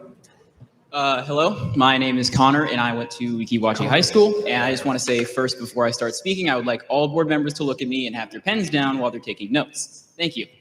So first, I wanted to talk about the fact that we are getting closer to religious authoritarianism and religious fundamentalism, which are wars we fought against for 30 years or so now, fighting in Afghanistan, fighting in Iraq, fighting in Iran, trying to stop these authoritarian regimes from spreading their religious beliefs and their religious absolutism. And yet here we are, we're allowing these things in our own country. We are disrespecting the men and women who have died protecting our rights to believe whatever we want to believe and to allow children to do whatever they want to do. And yet, again, as I said, we are going completely authoritarian here. We are reporting people to the state. That sentence should not make you smile when you hear it. You should understand that reporting people to the state is not a good thing in a democracy. You should not be able to throw people in jail just because you don't like them. You shouldn't be able to get them fired because you don't believe what they are saying.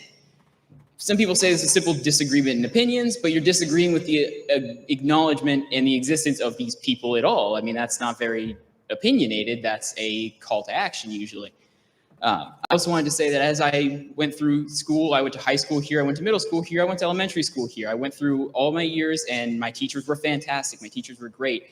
We didn't just discuss things in class that were strictly curriculum because you can't. They're people. People are going to talk about things, not inherently political. Sometimes you just want to have an interesting conversation about, oh, you see that news article about the nuclear fusion going on. Sometimes you want to do things like that.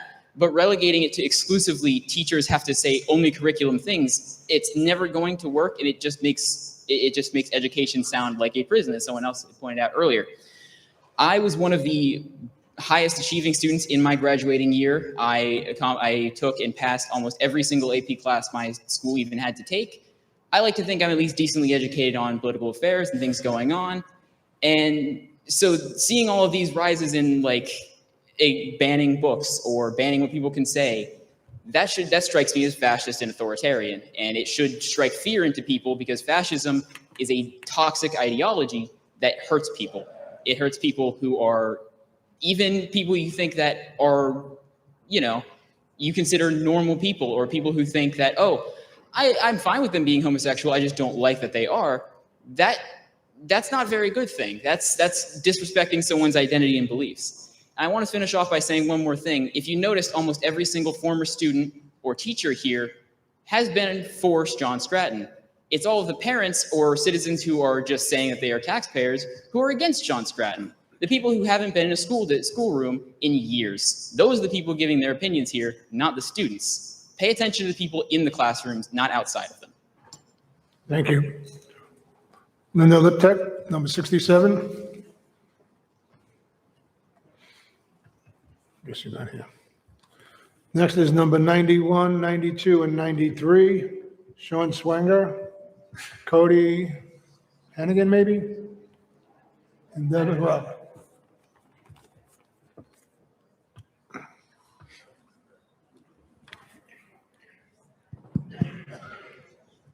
Good, Diane. Diane Liptak, Hernando County. Quiet down. Pick the mic up a little bit.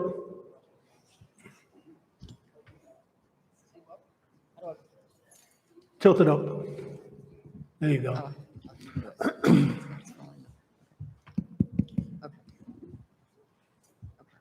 Thank you. Diane Liptak, Hernando Beach. I attended the last several school board meetings and was both appalled and disgusted by the performance, and I do mean performance, of many speaking teachers and the teachers union president, always stressing the respect due to them for being educators, while their educating consists of grooming, indoctrination, and brainwashing, which has been so self-evident tonight. Superintendent Stratton is aware of all of this and does nothing. Teachers are not babysitters. Nor are they surrogate parents. They are not responsible for teaching or encouraging life choice decisions. Those are parental care and family issues. Regarding Ms. Barbie, she broke the rules. She showed an unapproved movie, and that's the point. And she used your kids to make that point. And she made herself a name too, didn't she? Then there's the issue of the transgender teacher who recently threatened to murder his high school students and then commit suicide. Now, not high school, sorry, Hernando County. Superintendent Stratton allegedly accepted terrible advice from the Sheriff's Department and others and approved this transgender teacher's return to class after Sheriff's deputy relieved him of weapons. Worse, Superintendent Stratton thought he'd made a smart decision to not inform any of the parents of the situation and chose to deal with this danger, this grave danger to the kids by returning him to the class he threatened to kill. Your lack of leadership, Mr. Stratton, over the years has led to today's confusion and distraction, anger, and even hatred over what your job and teachers' jobs encompass. And the buck actually stops here. If Fox Chapel was decisive in their decisions, you have been the opposite. You don't have the courage and to deal fairly, legally, and consistently with everyone, regardless of sexual proclivity. There has to be a moral standard, and you obviously cannot provide that. I'd like to read a few things here. Not biblical, but one school principal sent this letter to every teacher he hired. Dear teacher, I have lived through a concentration camp. My eyes have seen what no man should see, how scientific engineers build gas chambers, how trained doctors poison children, trained nurses killing babies, how college students shoot and burn children and women. I'm asking you to help students become human beings. Your efforts must never lead to learned monsters, trained psychopaths, educated Eichmanns. Reading, writing, arithmetic are important only when they help our children become human. Sheikh Rashid, the founder of Dubai, once asked about the future of his country, and this is what he said. My father drove a camel. My father drove a camel. My grandfather did. I drove a Mercedes. My son drives a Land Rover. And my grandson will drive a Land Rover. But my great-grandson will drive a camel. And why is that? Because hard times create strong people. Strong people create easy times. Easy times create weak. Thank you. Once again, Sean Swanger, Cody Hennigan, maybe, and Deborah Ross. Good evening. I'm Sean Swanger. I live in Spring Hill. As a former student of the Hernando County school system and as someone who once aspired to eventually teach history, but I didn't choose that for reasons made very apparent tonight. You could say that I'm invested in education as a whole. And lately, there's been a bit of a commotion over a teacher being investigated for showing the children in her class a movie that very, very briefly mentions that one of the main characters might be gay. That's it. No graphic violence, no other disturbing imagery, just a brief scene where a possible crush is mentioned.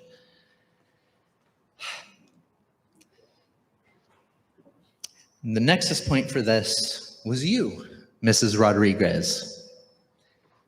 You're the one who demanded the investigation of that teacher for, and I quote, stripping the innocence of my 10-year-old.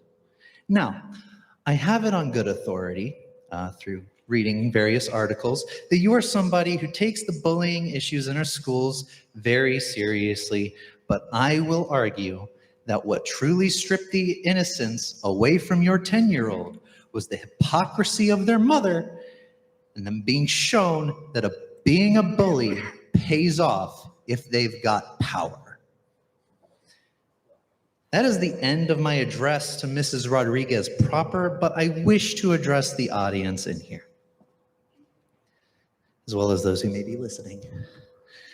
The passing of the Orwellianly named Parental Rights in Education Bill has been among many laws enacted to limit personal liberty and designed to engender cruelty towards those who do not fit in neat little boxes.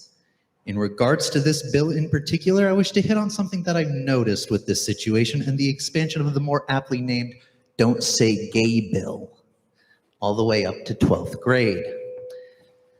Mrs. Rodriguez and those in line with her do not care about the children's innocence or whatever their favorite phrase is on a given week. They do not see children, their own or others, as people. This is made evident in the expansion of the Don't Say Gay bill, as children ought to be allowed to experiment with who they are, with what they identify as, at least by age 13. Yet we've all heard stories. Somebody like Mrs. Rodriguez will have one of their children come to them who ought to be. Thank you. Once again, I'll call speaker number 92 and 93. Cody, I think it's Hennigan, and Deborah Reb. It's Hennequin. I'm sorry? It's Hennequin. Sorry. It's all good. 93? Yes. After him. Go ahead. Alrighty. So, my name is Cody Hennequin. I currently reside in Port Richey, but I am an alumni of Pine Grove Elementary, Explorer K-8, Challenger K-8, and Weeki Wachee High School. And I originally had a speech written about my experience being a bisexual person growing up throughout our school system. But seeing all the students out here today made me realize that I've been out of the school system for almost 10 years. My perspective on that particular thing is irrelevant at this point. But I would like to say that through all the students that have spoken, and I'm towards the end of this list of speakers, has been unanimous of what the problems are. And with the teachers, I think there was one teacher, maybe two, because I think there was a youth minister, that were in the opposition. Our people on the ground know what's going on. So what I'm going to do up here today is I'm just going to tackle some of the things that were spouted, because that's where my expertise comes more in handy rather than ground complaints. First of all, addressing the activist quote. Every person who shows up to a school board meeting that's not on the school board is an activist, because an activist is just someone who cares enough to say something. Come on, guys. All of us have activists here. I know we got some Stratton Stays people, but we also got Moms for Liberty. So we're all activists. That's why we're here. As far as the movie situation, sure, the investigation happened because of procedure. What we're really addressing is the selective enforcement of procedure, because teachers often will miss parts.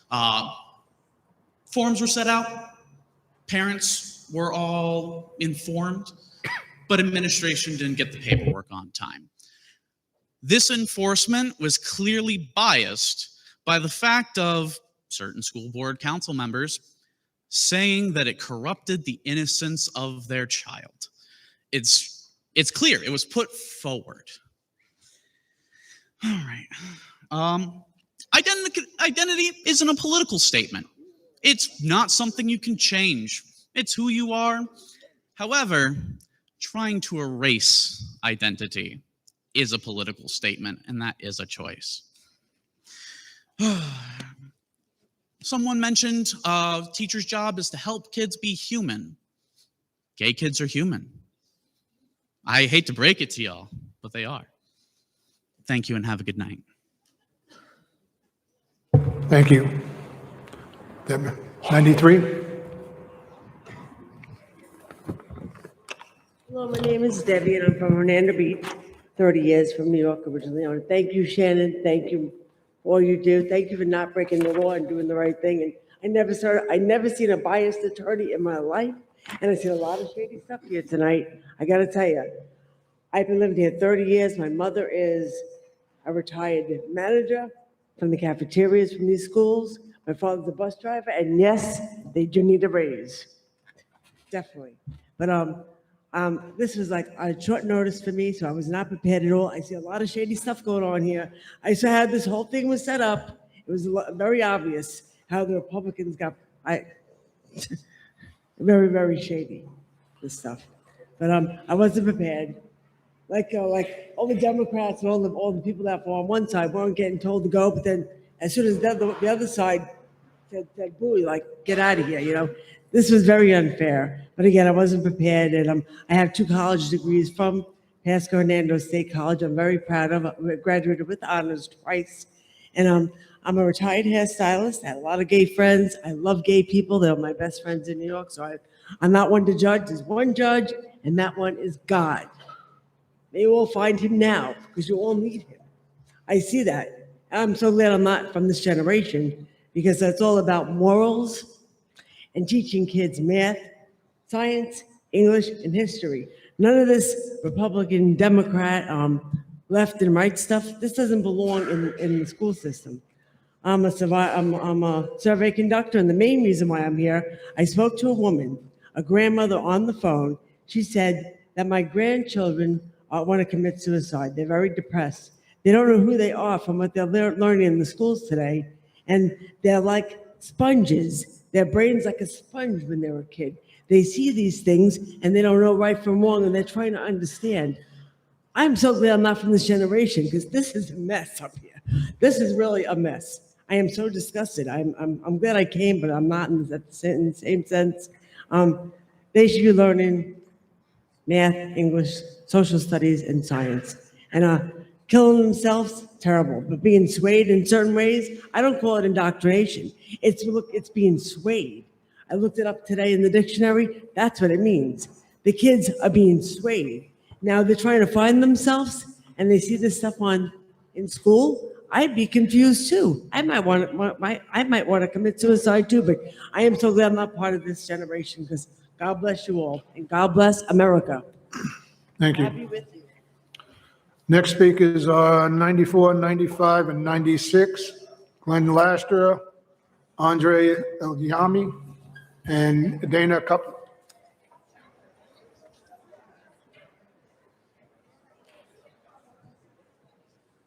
Glenn? It's Mike, but yeah, we'll go. Mike. My legal name's Glenn. Okay. Going by the sheet. Good evening, everyone, or close to morning. I have one thing that I want to talk about today is just truly about the school district and the vote of no confidence for Mr. Stratton, and talk about how much I believe in Mr. Stratton and I believe in the school district. I've been an educator in this district. Tomorrow will mark my 19th year in education in Hernando County, as a coach, as a teacher, as an administrator for the last 9 years. And I could truly say, like many of the other educators in this room, I have never worked for a superintendent that cares as much about their people and about the students as Mr. Stratton. And I think everyone in this room, a lot of these people that are involved in education, they know what I'm about. This whole board knows what I'm about. I love this district. I've dedicated my life to this district. I graduated from this schools, the county schools. My wife is the career supervisor for career and special programs, and my kids go to these schools. So when I say this, everything we do is about kids here.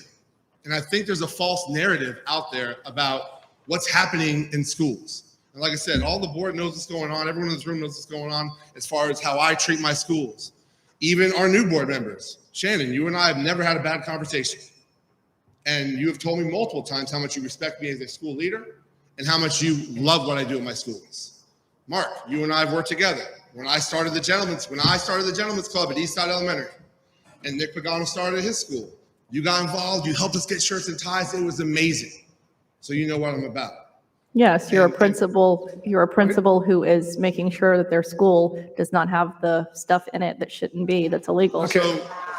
So I don't have much time, but one thing I do believe in is I believe Mr. Stratton. I believe in these teachers behind me. I believe in the families that attend our schools. I believe the families that volunteer. And we have to do better, guys, because everything we do, if we do everything about kids, this nonsense doesn't happen. And I implore, and I've done this before, I implore anyone that has to talk about what's happening in our schools to come out and volunteer. I'm the principal of the only D school in the district. My school, and to talk about indoctrination, we're teaching. My school has gone up double digits this year in mathematics proficiency, in English proficiency. One grade level went up 28 points of proficiency.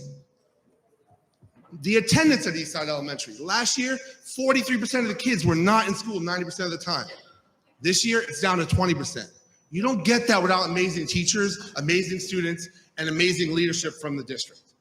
And I'm over it. I'm over all of this. And my only agenda is about kids, and everyone knows that. So please take this, and I look forward to working with all you guys, and you guys know this. Please understand that there's a lot of great people and a lot of amazing things happening in our schools. Thank you. Andre? Good evening. My name is Andre Yamani, 2022 graduate of Springstead High School. Can you move the microphone closer? Yeah. I'm not appalled, but I applaud the students, teachers, parents that took their time to be here. The fact that they are at the end of the school year, going through a tough time doing that, and you couldn't even give the respect to look up, is quite appalling. Now, I wrote this speech. Members of the school board, I'm here today to speak in favor of retaining Mr. Stratton as our superintendent. Mr. Stratton has been an exceptional leader for our district, and I believe that his consistent leadership and care for our educators easily makes him the absolute best person to lead our district. Since Mr. Stratton has taken over, our district has seen an 87% graduation rate, which is a testament to his dedication and commitment to our students. If you have ever interacted with Mr. Stratton, you would know why I'm here today defending his name. His leadership style is one of calm, steady guidance, and he has a unique ability to bring people together to work towards a common goal. He has always acted in the best interests of our district, and he has a deep understanding of the needs of our students and teachers. I've come to understand that there are some who do not believe in Mr. Stratton's ability to run our district, but I believe that these concerns are simply unfounded. Mr. Stratton has always been approachable, open-minded, and willing to listen to feedback from all. He has a deep commitment to our district, and he has worked tirelessly to ensure that our students receive the best possible education. I urge the board to retain Mr. Stratton as our superintendent and to give him the support he needs to continue to lead our district to success. If you cannot see that, perhaps maybe you're focused on the wrong problem, and it may be you. Thank you for your attention, and I hope and believe that you will make the right decision for our district. Thank you. Tina, before you go, 97, 98, and 99, Tina Vieira, Jeff Shoemate, and left. And Boris Bidas? Okay.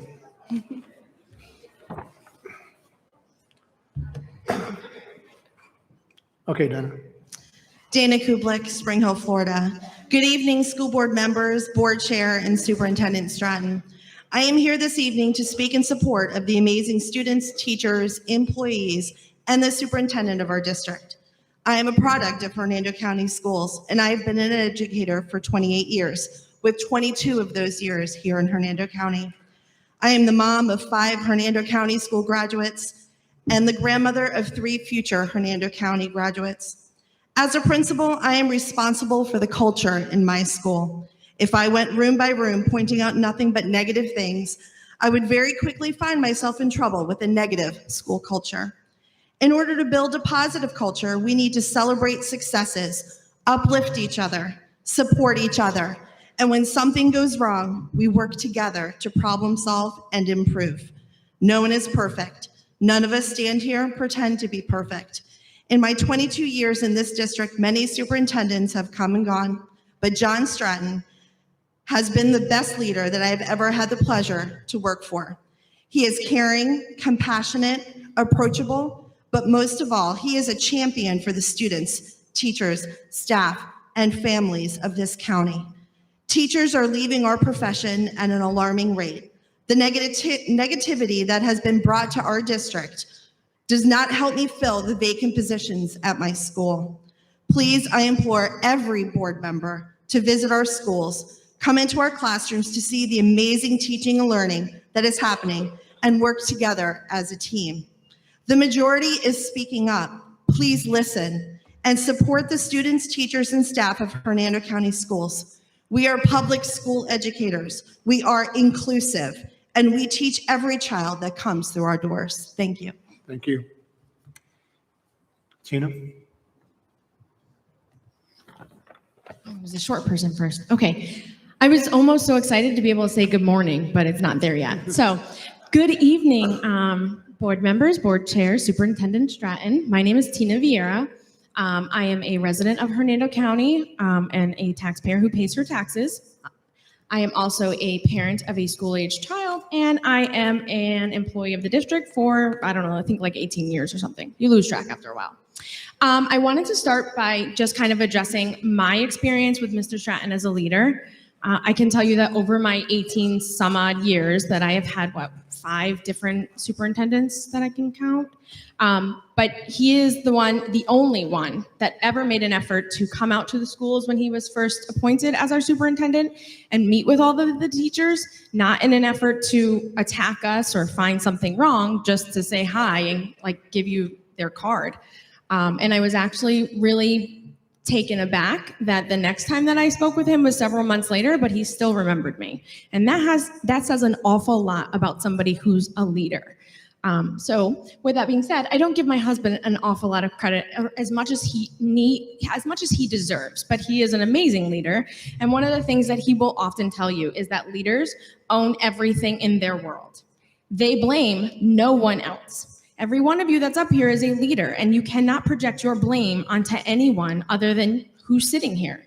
So I find it laughable that specific board members want to present a possible vote of no confidence against our superintendent when they themselves have yet to prove themselves as competent board members or leaders. From questioning anything that includes the words inclusion or equity, which would also be females, thank you, to even erroneously suggesting that $1 million will fund 100 teacher allocations. These board members have shown that they are in no position to question and have shown that their isolated lack of confidence stems from their own ignorance. I'm disgusted that the focus of our board meetings and select board members has been eradicating books and quality educators across our district, as opposed to solving real problems. How about we tackle the issue of behavior? Ensuring kids behave appropriately could easily solve the issue of non-existent bus drivers, amongst many other issues detrimental to our students' education. As an involved parent, oh, you know what? I only have 30 seconds left, so I can't say the rest, but I do want to say this part because that's why I stayed. I want to make it a point to highlight the fact that Junior Service League is a community-based organization that wants nothing more than to provide for our county. Through their fundraising efforts, they are able to support students by ensuring a young lady from each school is treated like a queen for prom. They support teachers for Teacher Appreciation Week and provide numerous scholarships as well as other financials. Before you go, speakers 100, 101, 102, Logan Hadafer, Nicholas Smith, and Richard Collins. Please go. My name is Boris Beatus. I'm not a current student, but for 13 years, kindergarten through my senior year, I was. So take it from me, parents, teachers, staff, students, and every other member of this county, a first-hand source that's attended 4 different schools, taken classes with dozens and dozens of teachers, and met and spoken with dozens more. CRT is not in our school curriculum, and students are not being indoctrinated. Those that are stating as such are fear-mongering, regressive, bigoted liars. I believe some board members timed this very purposefully. The day after tomorrow, school lets out. And I think they're betting that they're going to have 3 months over the summer to target teachers, bully them out of their permissions, and they're hoping that students and parents are going to be too preoccupied to notice. I'd like to say to those members, you weren't there 5 years ago when students across this county, this state, and this country walked out of school and marched on the Capitol after a school shooting. You underestimate what they will do. So eventually, you will screw up, you will target the wrong teacher in a move of moronic hubris. You will go after that one teacher that every student and every parent knows and loves, whether or not they've taken their class, and they are going to have your head on a pike over it. They won't stand for it. And students, don't delude yourselves into thinking that they're going to stop at elementary school teachers you don't know or care about. They will come for all of them, gay or straight, black or white, Democrat or Republican, because they will find someone that will toe their party line higher. Please look at me. It would be much appreciated. And with my remaining time, I'd like to say just a few comments to things that have been said today. Our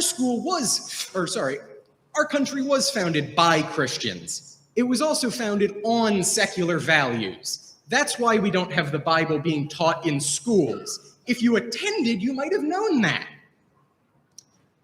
And also, because everyone seems to like to bring up the pledge tonight, we had God not in the pledge for 2.5 times as long as we have had it in the pledge. We added it during the Cold War as propaganda from our government. And a final statement. Mr. Stratton, I don't know much about your policies or what you've done. I used to work in the front office at Nature Coast as a student aide. Every district employee that came through there looked at us with disdain. I got the door for you and you shook my hand. Nobody else did that. Nobody else showed me that level of respect. I have confidence in you, even if these two don't. Thank you.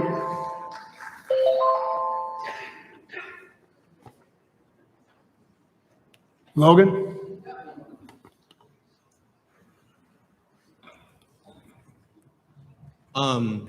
Hello. My name is Logan Hightaffer. I am an alumnus of Nature Coast Technical High School here in Hernando County, and I am a proud member of this community. I speak on behalf of my kith and my kin when I say that John Stratton has been a wonderful superintendent. He has stood for us, for our teachers, for our community, for the parents, and for everyone. And I would like to just point that out, you know? When I walked across the stage at graduation, he shook my hand. Were any other board members there at Nature Coast graduation this last year? I know that you were, and I appreciate that. We all love that. We all love to see our board members there representing us. And I would like to remind you on that front that you do represent us. All of us. I am a trans woman here in Hernando County, and I am proud of that fact. I am represented by all of you, sadly, especially the ones who won't even look us in the face. Now, I, for some reason, must have authority for being a locally based religious leader of my own church.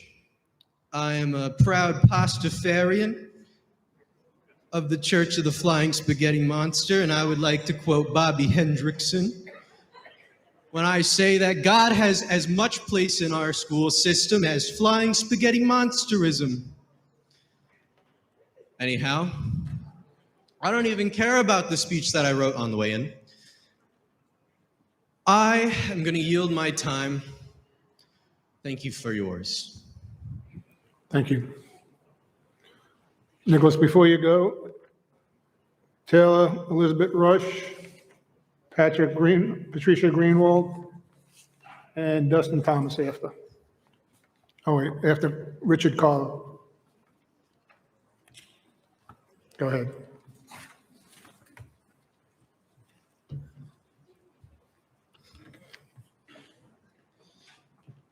Good evening, members of the board. I would like to start by saying that it is blasphemous for some members of this board to suggest that God has so little going on in their life that they have to keep busy by using their all-being power to put them on this school board.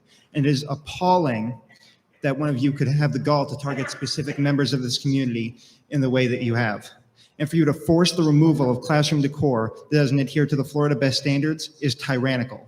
You are a civil servant. Your job is to make Hernando County schools better for the students and the teachers and to represent everybody, not just the people that voted for you. And all you are doing by forcing this extreme measure on those students and teachers is harming those that you are meant to be helping.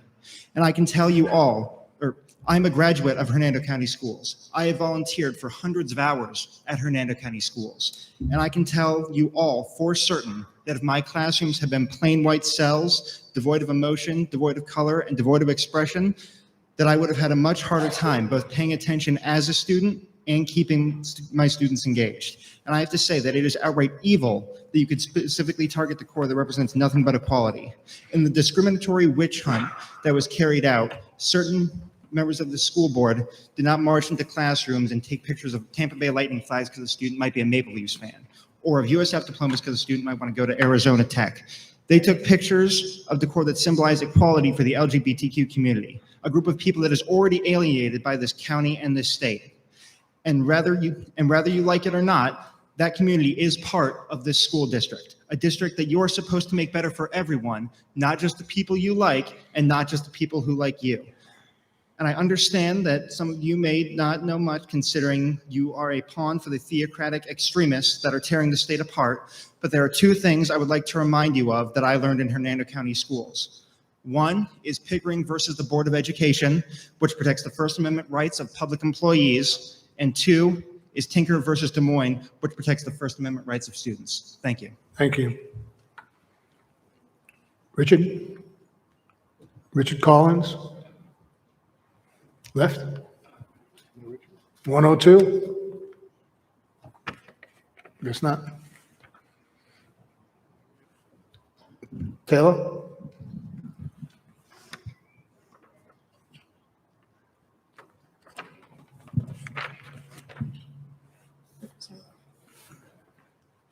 Hello, my name is Taylor Rush, and I would have been in Hernando, West Hernando Elementary, not elementary, West Hernando Middle School, but someone was a little too busy taking pictures of pride flags on people's walls, and instead of worrying about the fact that I was getting bullied 24/7 for my epilepsy. Yeah, thanks for looking at me. I will be a freshman coming next year. As a student, I have heard a lot of negativity towards the staff who support LGBTQ or who are members of the community themselves. I am absolutely heartbroken watching amazing staff tearing down supportive and accepting decorations, tearing up while standing in a room with an American flag that is supposed to represent our country. But as we know, we're doing what's best for the students, not the teachers, of course.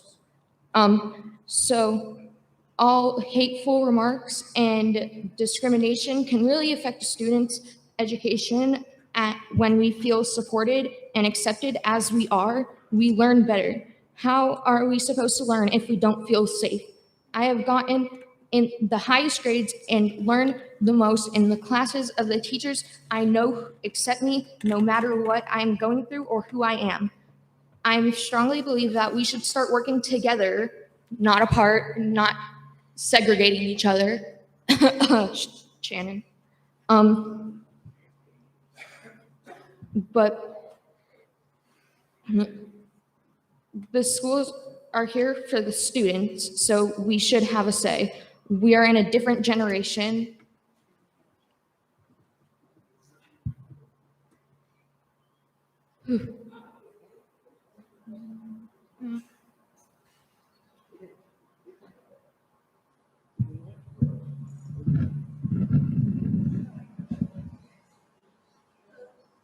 Sorry. Where was it? Oh, we're in a different generation and there has been changes. We are in 2023, so start acting like it, please, and thank you. And 2023 is a year of combinations, not a quote unquote traditional form of doing school. So just letting you know, that's why we don't go around treating people like peasants and acting like we have no feelings. So thank you very much for all of that. Thank you. Patricia?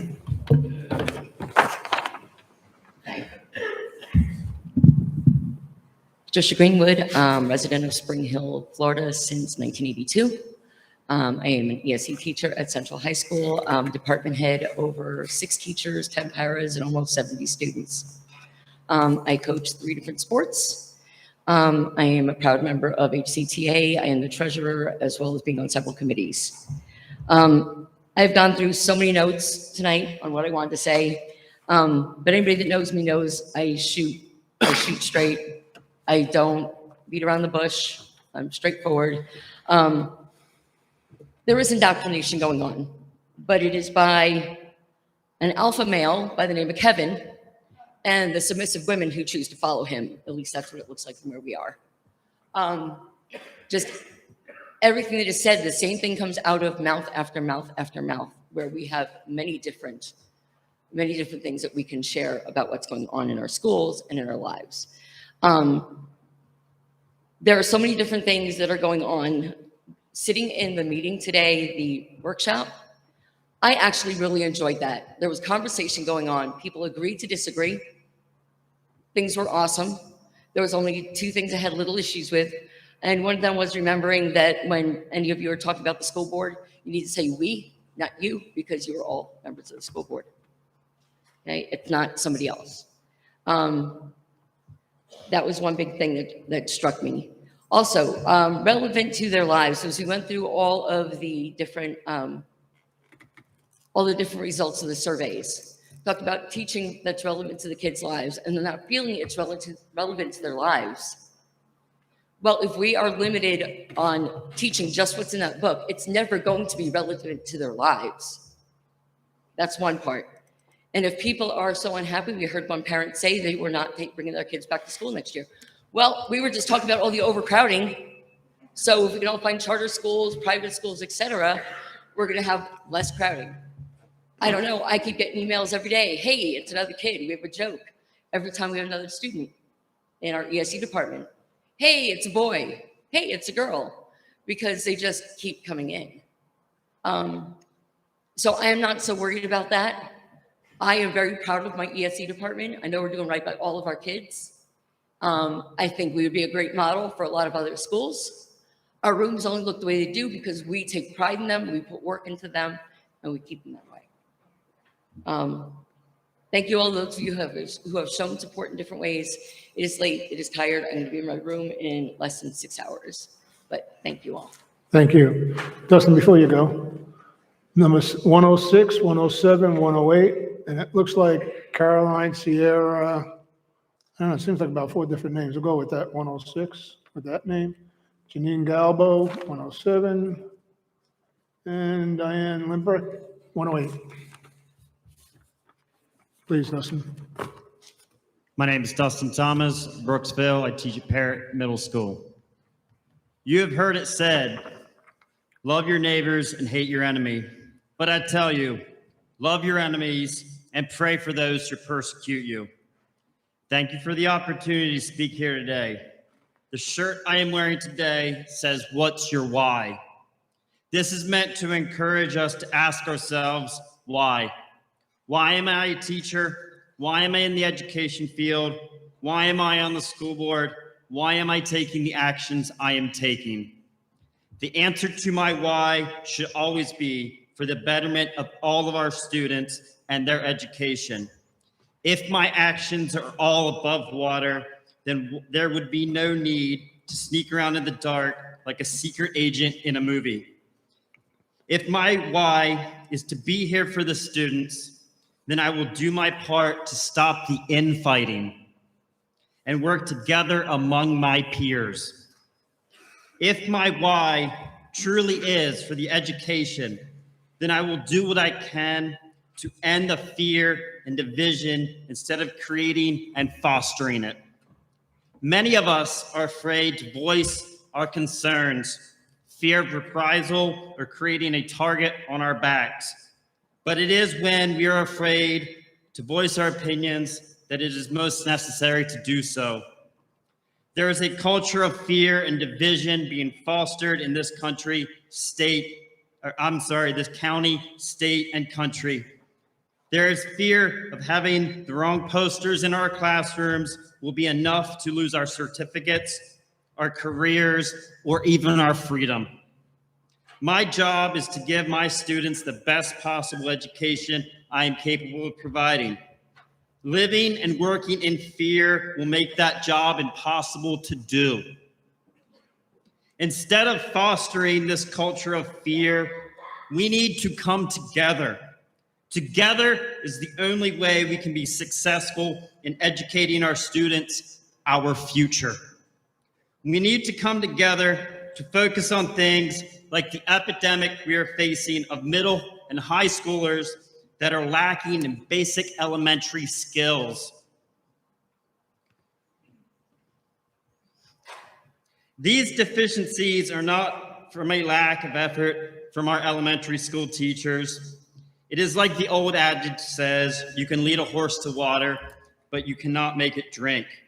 Many of our students have become apathetic to their education and in some cases resist it.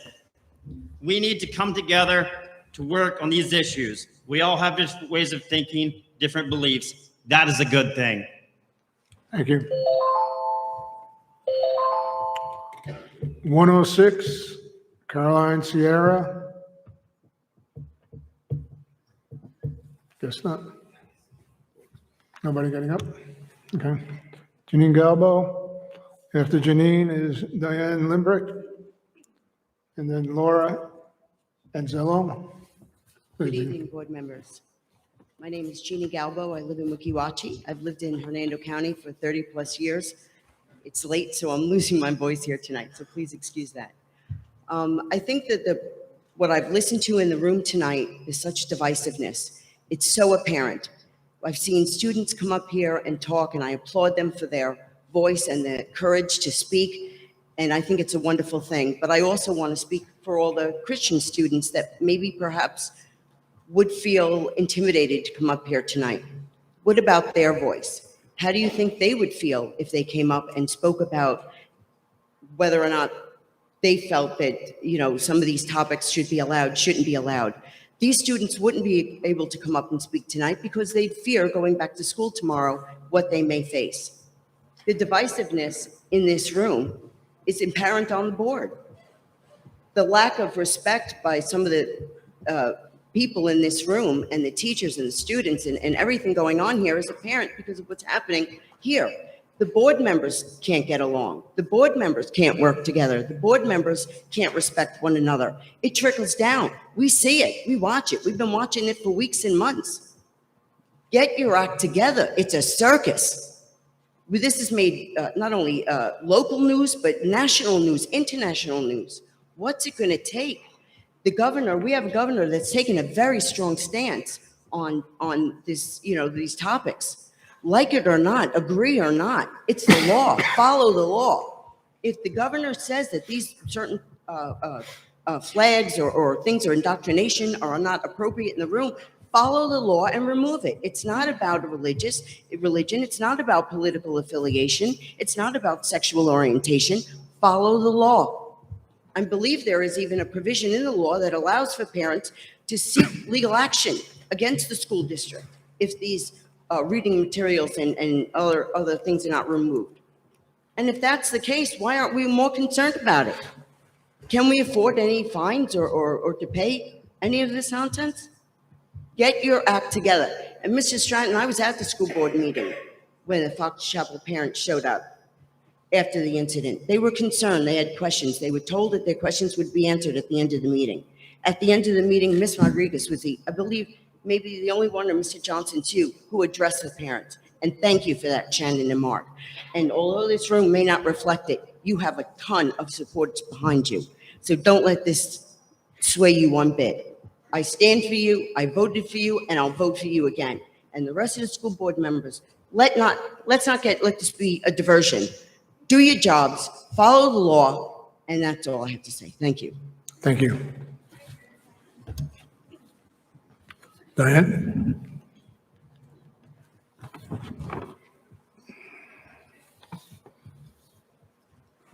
Diane Lembrecht from Brooksville. I have always tried to respect anyone holding a public office, even if I don't always agree with them. But right now, that is not possible with some of this current school board. You have to give respect in order to earn it. Shannon Rodriguez is rude and disrespectful to Mr. Stratton, all of her fellow board members but one, legal counsel, staff, teachers, and anyone attending these meetings who does not agree with her. Mark Johnson is only slightly better. You don't even respect the office you hold, or you would not be out discussing school board business in a restaurant. It's obvious you don't respect the people that have been speaking here tonight because you're not paying attention to over half of them. Ms. Rodriguez, you've made a lot of people angry with your actions, and now you want a pity party because of the repercussions. I don't feel sorry for you, but I do feel sorry for your daughter if she's being bullied at school. But you need to look in the mirror and see the cause of it. Kids can be mean. And if a teacher they like is removed from their class, they can't pick on the adult responsible for it, so they go after the kids.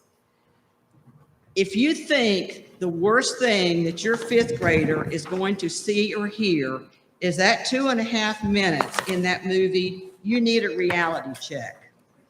In my job, I have had a kindergartner ask me if I have sex with my husband.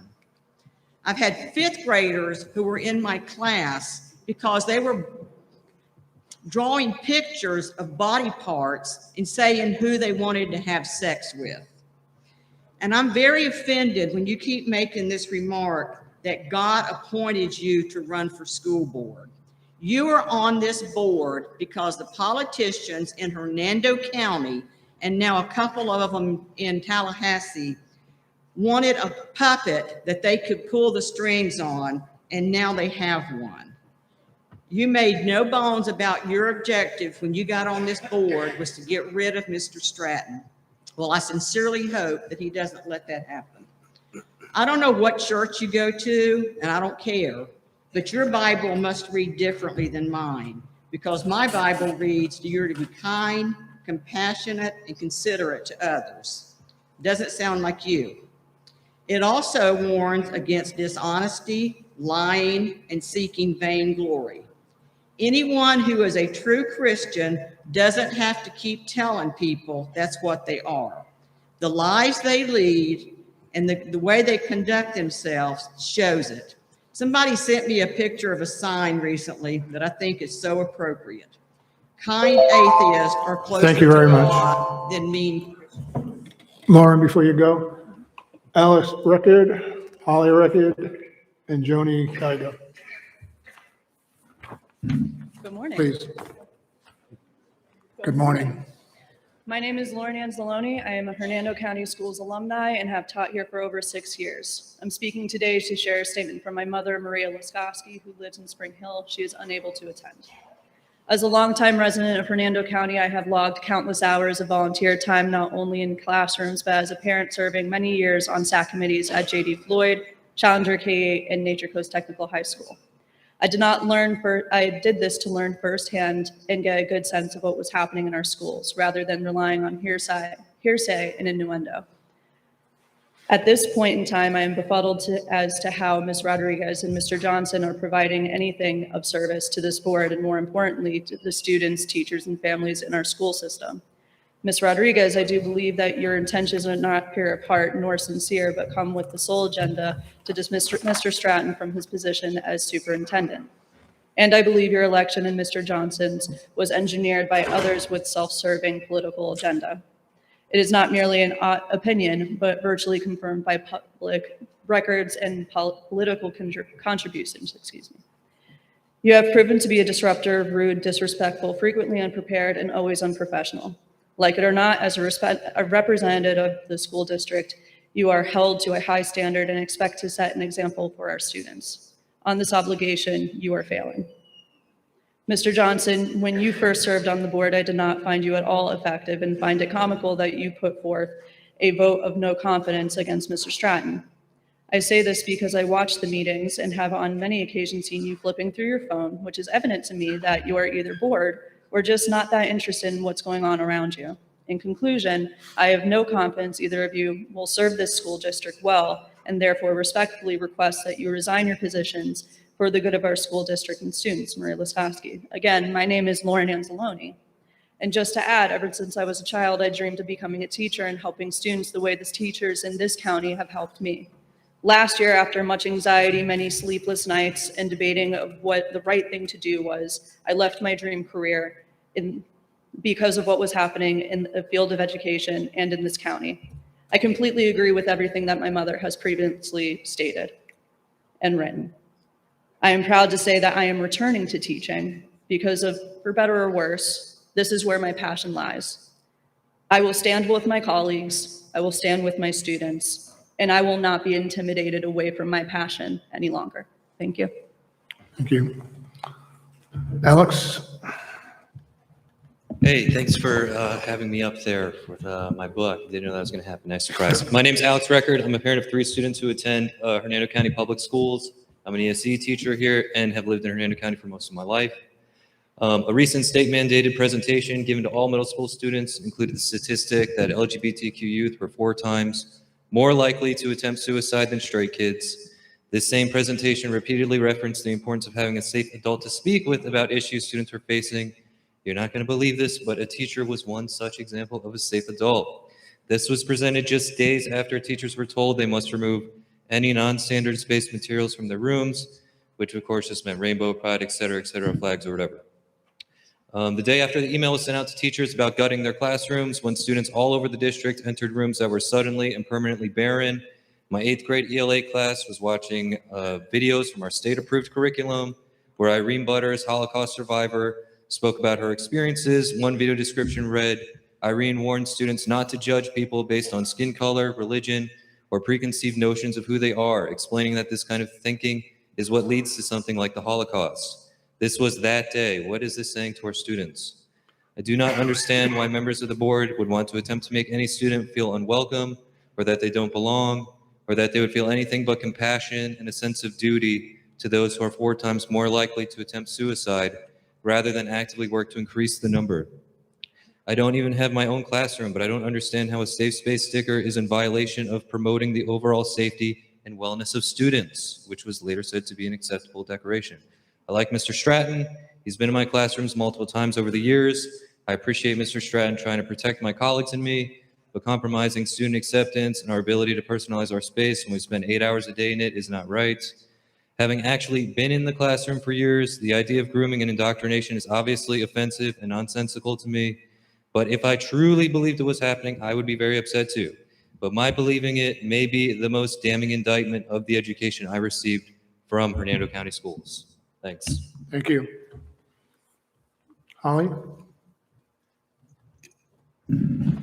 Good morning. My name is Holly Record. I live in Weeki Wachee, Florida. First, I want to thank you all for allowing us all to speak tonight. I know we're all very tired, but we really appreciate all getting the opportunity to talk to you and voice our opinions. I have 3 children that attend Hernando County Schools. I am a product of Hernando County Schools myself. I graduated from Springstead in 2007. Ms. Duvall was my principal. I have been working for Hernando County Schools for 11 years, 3 years as an ESE para and 8 years as a teacher. I am currently a civics teacher and the social studies department chair at Powell Middle School. As a parent and an educator, I am deeply troubled by the atmosphere that has been created in our schools by particular board members. I want to let Mr. Stratton know that I support you as our leader and as a teacher and as a parent. I've seen my children thrive at Chocochatty and Deltona. You have been at my kids' functions and even walked through my own classroom. My colleagues and I support you because we know that you support us and the students. Despite what some of the board members may claim, you are a true leader. Please do not stop fighting for us because we need you now more than ever. Teachers have suddenly become the enemy, despite all the trials that we regularly go through with our jobs.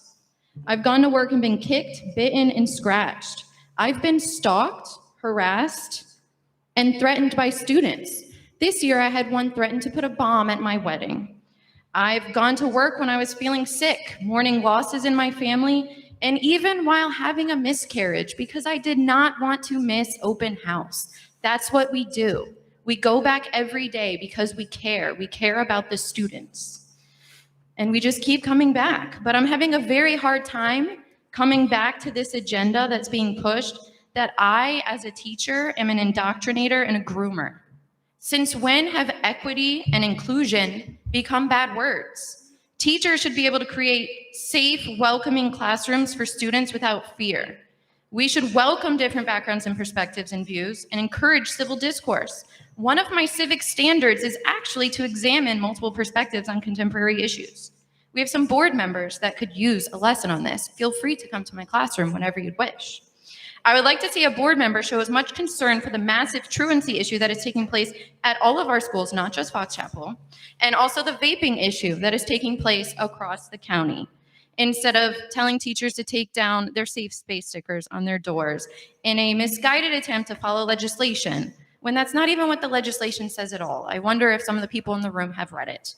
Perhaps use some of your sway in Tallahassee to get some direction on what it is exactly I'm supposed to be teaching next year, because the state of Florida has given me no direction on that. So I implore you all to please stand with Mr. Stratton. We support you. Thank you. Joni, before you go, Amber Brady, Doma Dependent, Dasha, Caitlin Candles next. That's 113, 114, 115. Yeah, Joni. Good morning. Mr. Stratton, I would just like to say, as an employee of this district, I definitely support you for superintendent. Any personal dealings that I've had, any situations that have come up, I've always had you treat me with respect and fairness, and I love the work that you do, especially the love that you have for our kids. Mrs. Rodriguez, I want you to know that I'm here also on your behalf. We all know what the problems are. We've been discussing them for hours. I'd like to take this in a new direction. As a school board member for 7 years, president of my board for 2 years, and a year of vice president, I understand the challenges that you face as a board. Mr. Stratton is not solely responsible for everything that happens in this district. It's a team. He's willing to take the fall, and I respect that, but he also needs a strong team. I support your opinions. I support your passion. I support your love that you have for what you do. I would like to support you wholeheartedly. I only ask one thing, that you just hear my heart and consider that when I first came on the board at 28, I took a year and I stood back and I watched. I didn't come in with an agenda because I believe that being a school board member is a service and has to be a service first. And to serve, we have to serve everyone. If all of you can take a look at the end of this night and take away what has been clearly stated, we have problems in our school that we have to address. There's things we can do better, and I know you know that. And I know you'd like to fix these things, Ms. Rodriguez, overnight, and your heart is in the right place. But if we fight against each other, I can tell you how this is going to end up. It's going to end up with a year lost of what's best for our children. It's going to end up with 3 years recovery for the board members that go, or Mr. Stratton if he happens to go and come back. And the problems that it's going to cause is going to be so detrimental to the reason we're all here. So I ask all of you, take a step back, please. Find something you love about what Mr. Stratton does. That's what my mother taught me when I was young. and find something you love about what Miss Rodriguez does. And find that connection, all of you as school board members, and embrace and come together. Because I do believe we can fix this, but not if we attack each other, not if we try to get. Thank you. Amber?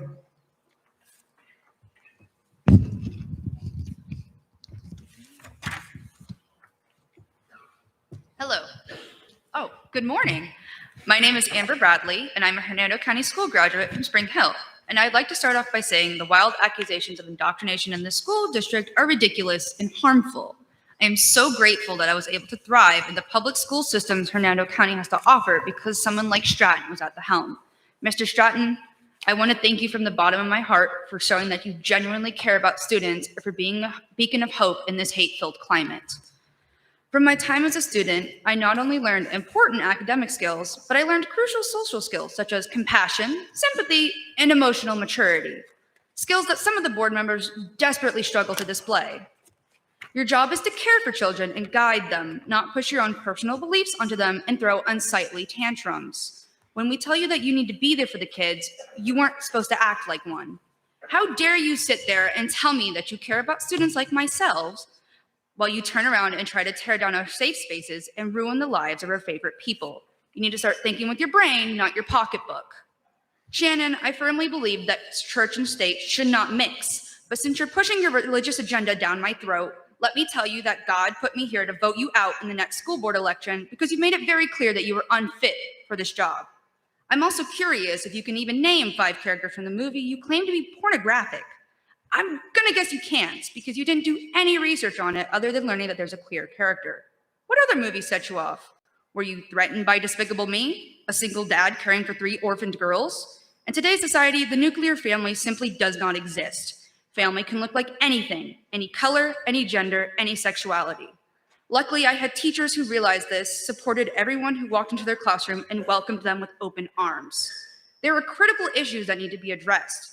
While there's a surprising scarcity of satanic indoctrination, I did witness more important concerns. A lack of air conditioning for months on end in several of my classes, a gross amount of vaping and drug use in the bathrooms, and a shortage of teachers and bus drivers alike. There are problems ranging from A to Z. Why don't we focus on those instead of your personal issues? It's time to grow up and do your job. Thank you for your time. Thank you.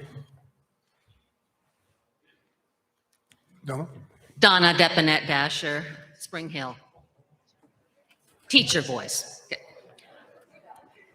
Okay, if you are not actually consistently in a classroom, you really don't know what is actually going on there.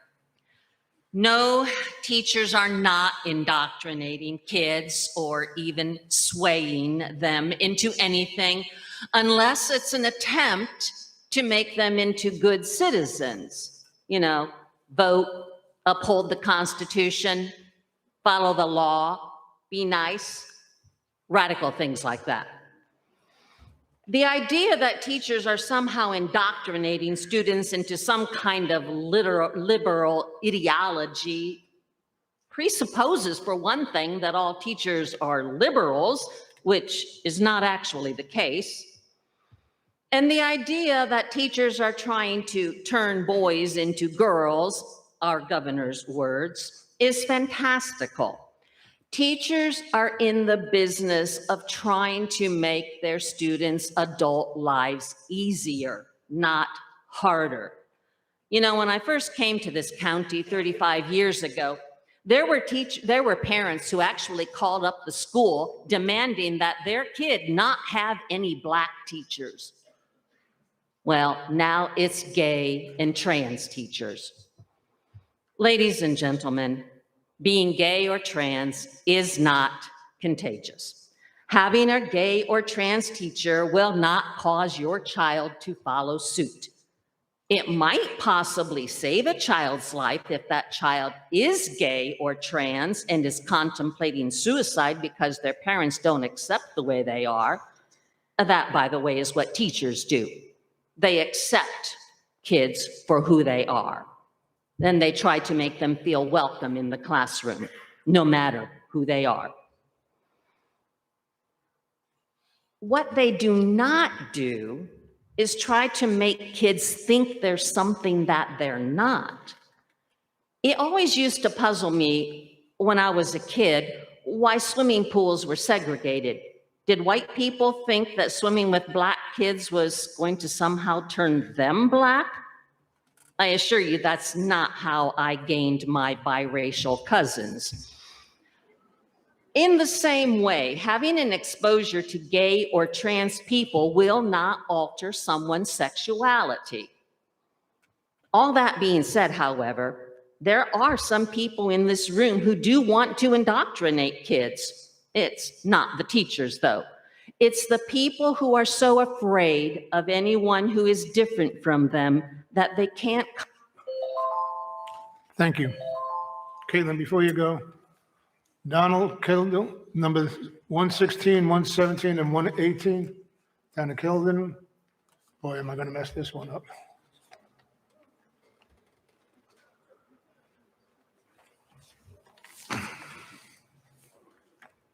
And Vanessa Quizno. Looks like Laxney Kuros. Laxney Kuros. Okay. And then Vanessa, right? Okay. Please. Caitlin. Hi, I'm Caitlin Kendall, and I'm a high school teacher here in Hernando.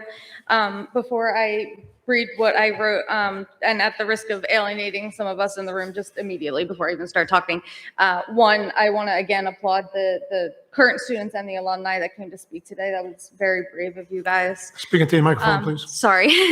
And then also, Mr. Stratton, I know that you don't do this for the praise, and I'm sorry for bringing more praise to you tonight, but you are the only superintendent to ever come into my room just to say hi and shake my hand, and I really appreciate that. Okay, so school board and community. I have heard your concerns regarding your children's innocence and safety, and I can understand wanting to protect your kids. You, the parent, and I, the teacher, have the same goals: to ensure that your children are loved, are safe, are healthy, and receive their free public education that they are entitled to in our country. However, one mode of protection that I'm highly concerned about as an educator and as a lifelong learner is a focus on literature. And I would like to speak on two examples, 1984 and Mouse.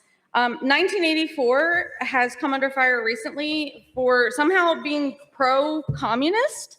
I highly encourage you to read this novel. It's an incredible dystopian novel written in 1949. The novel 1984 explicitly outlines the dangers of oppressive government control under a communist party. And on page 81, there's an excerpt that reads, quote, "The party told you to reject the evidence of your eyes and ears. It was their final, most essential command. And I, for one, would want to teach my children that free speech, free thought are delicate freedoms that we enjoy. And to never allow those in power to prevent your education and free thought. Furthermore, should we not read things that we disagree with? Merely existing in an echo chamber, never exposing yourself to opposing ideas or to content that troubles you is not healthy. And is that not also part of our freedom of speech? We must challenge our own values and learn from one another, both from fiction and nonfiction literature. Mouse is a controversial graphic novel, which I did read as part of my public curriculum. It depicts Jewish people as mice and Nazis as cats. And I'm going to skip forward a little bit, that we do not want this book for inappropriate language, such as, quote, "goddamn." I promise that your kids hear much worse from their peers, and also probably at home, because I don't know a single adult in this room who doesn't cuss. Sorry, I don't. If you want to shelter your kids so badly, you're going to have. Thank you. Donald, you're next. Good morning, board. I want to start by giving two quick thanks. First of all, Mr. Stratton, on my first day in this district, you shook my hand and said hello to me during a new teacher orientation. And then 3 months later, you saw me at my school in my classroom and remembered who I was. And that was shocking to me. I also want to give actually a quick thanks to Mr. Johnson. I've heard you twice today mention increasing pay for either bus drivers or teachers, of which, by the way, my name is Donald Kendall and I'm a teacher at Wekiwachi High School. Forgot that part, my apologies, but I wanted to give those thanks right out the gate. Now, with that said, I am a teacher here in Hernando County Schools. I have been in this county for the last 5 years now. Many students have passed through my classroom, each a unique person, each a vibrant star, only just forming. Each of these students have hungered for an environment in which they can develop and grow not only intellectually, but socially and emotionally. And these environments are found in the homes that they live in and that they visit, and in the classrooms in which they are taught. And none of these environments are exclusive to one another. None of these are exclusive to a single need. Students do not cease the need for intellectual stimulation when they go home, nor do they stop wanting for social interaction and emotional support when they arrive at school.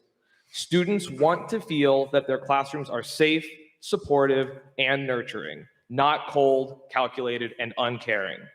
In my time in education, I have found that the fastest way to disable a student's educational success is to fail to build positive rapport with those students. While there are many factors that contribute to this, I want you to think about it for yourself. When you're faced with a boss or a supervisor or even a coworker who you do not get along with, do you give them even the slightest opportunity, or do you scoff at their every word? Every day, the students look for the classrooms, the teachers, and the environments that are warm, supportive, and inviting, these same environments that we all grew up with in this room, every one of us. In the last 2 to 3 weeks, about a month, many teachers have reacted with fear and uncertainty at the aggressive and demanding changes that some members of our school board have enacted. Changes which threaten our certifications and our livelihoods on what seem to be arbitrary concepts. I have seen now evidence of students and teachers who have had their certifications threatened over things that seem totally unrelated to any of the new legislation that has been passed. And since I'm running out of time, because I always talk long, students notice this quickly. And because the students notice this quickly, they do not want to live in those barren, jail-like classrooms. They don't enjoy it. They don't. Thank you. Thank you. Thank you. I apologize for pronunciation of your name. No, that's okay. Today is not my first time that somebody on the school board tries to say my name. Can you tell me what it is? My first name is Laxmi, Huh? and I'm a resident in Spring Hill, Florida. I've been here several times, and today I decided to come because I'm a parent. I am not a union member. I am not an activist. I am here because my children have been the product of a wonderful education in Hernando schools. I am here to support teachers. I am here to support administrators, and I'm here to work with anybody else who is willing to put our students' education as a priority. There are laws that I cannot change today. There are laws that need to be enforced, and I understand that.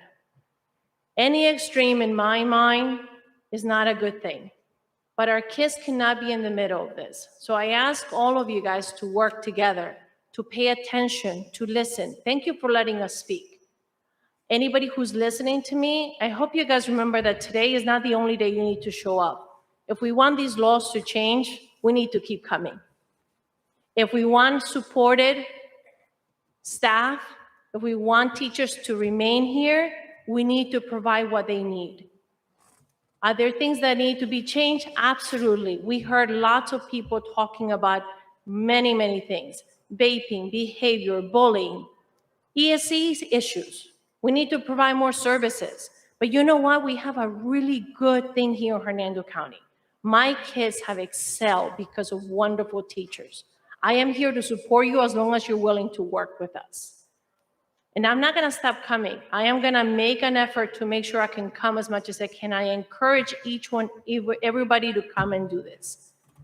I am so proud of all the students who have come, because they know that their voices are gonna be heard in a couple of years.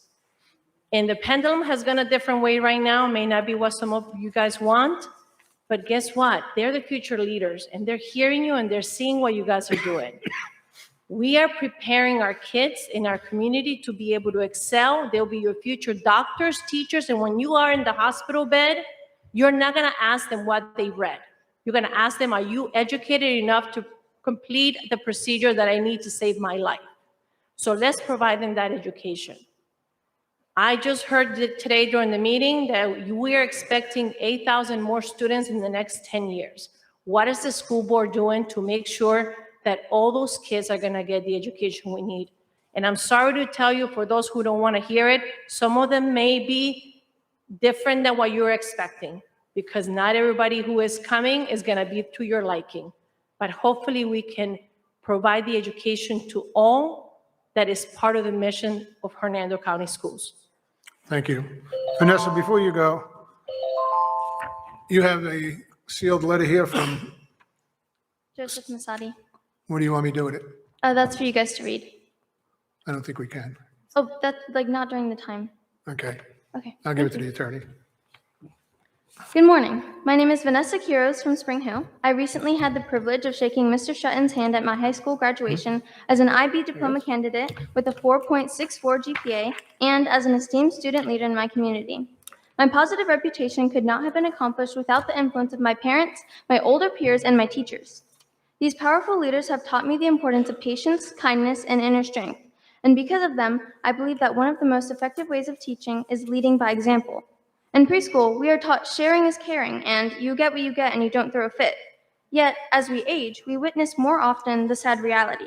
We see politicians stripping rights from their neighbors based on a harmless difference of beliefs, and banning books and punishing teachers for showing movies which teach us about acceptance and exploration. These contradictory actions can cause extreme confusion for us, especially regarding the school system, which is supposed to prepare us for the diverse and ever-changing society we are about to enter. As I mentioned before, my life has been greatly influenced by my peers who came before me, one of which has asked me to speak on his behalf tonight. His name is Joseph Masadi. He was the student representative to the Hernando County School Board for the 2017 to 2018 school year, and is currently a PhD student at Florida State University. I will share his full speech with the council to read. The part that struck me the most about his speech was his description of how many of his classmates and future leaders were ashamed and scared to return to Spring Hill. This message does not apply only to Joe Masadi and his one group of classmates. I can attest that this story is true for many within the graduating class of 23 as well. The LGBTQ community is in jeopardy. The young minds of this county are in jeopardy, and the future prosperity of Hernando is in jeopardy. Regardless of a person's beliefs, faith is meant to give hope and provide a guiding light in our lives. God leads us to show unconditional love and acceptance toward our neighbors, the same way He does for all of His children. I do not see how He would ever condone any one of us turning on each other based on who we choose to love, what we choose to read, and how we choose to live our lives.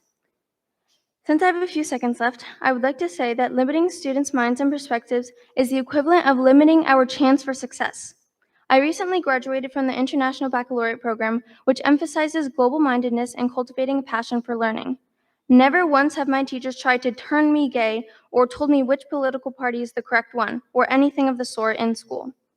I've become a leader and a lifelong student that I am from the open classroom discussions within the IB program, being an avid reader of all types of books throughout my childhood, and the self-expression facilitated within the program.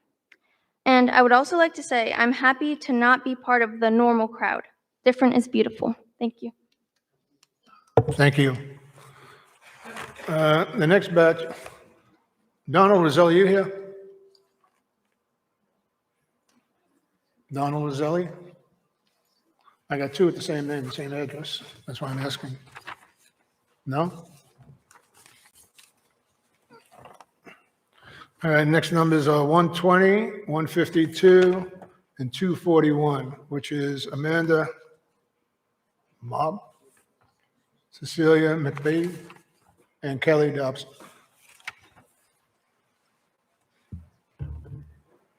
Kelly? Amanda? Yep, Amanda Mole, I live in Spring Hill. I am truly alarmed that there is a school board member totally out of control. I am also alarmed that there is either no accountability process for school board members or that the rest of the board is allowing this person to behave in public in such a way that is negatively impacting both students and teachers. How much worse does this need to get before there is an intervention? This person claims to be appointed by God. There is nothing wrong with one's personal faith. I myself am a Christian. This person has pole vaulted over professional and moral boundaries by bullying and harassing others based on her belief. And lest anyone cry witch hunt, my concern is not with the belief itself. This person has demonstrated over and over that they do not understand acceptable behavior. We have all watched for 6 hours while students have come up and said, "Look at me while I'm talking to you," and she made a point of looking away. Unacceptable. We are here for them. The result of this behavior is that students do not feel safe, comfortable, or even welcome in their schools. As a licensed therapist, I work with young people who have shared with me heart-wrenching experiences of being bullied, alienated, and isolated by peers, teachers, and even their own parents. The fear, trauma, and self-harm as a result of this cruel treatment simply cannot be understated. We can pretend all we want that kids don't have their own thoughts, feelings, and opinions about how they experience life, but this pretense, while making some adults feel more comfortable, only results in suffering for the future of our community, our children. As for what this is doing to teachers, I used to be a teacher. I left a profession I loved because the politics are insufferable. I dreamed of being a teacher since 7th grade, and I left because I came to the conclusion I could not support all students in the way they needed support. I am now working in social work so I can reach the kids that the schools are leaving behind. You can ban books. You can fire teachers. You can never erase the fact that LGBT kids exist and deserve to feel safe and welcome in school. Do better so I don't need to see your children in therapy. And at the very least, show them the respect to look at them when they're talking to you. Thank you. Kelly? Okay, hold off. Kelly Dobson, number 241? No? How about Kelly Reeve, Dr. John Paul Reeve, and Michelle Mandarin? That's numbers 242, 243, 246. Anybody here? Yeah. Okay. Number 247, 250, and 253. Looks like Brian Perez, Christopher Dusk, Rachel Perez. Are they here? No? 254, 259, 302. Suzanne Elslet, Evan Anderson, Sean May.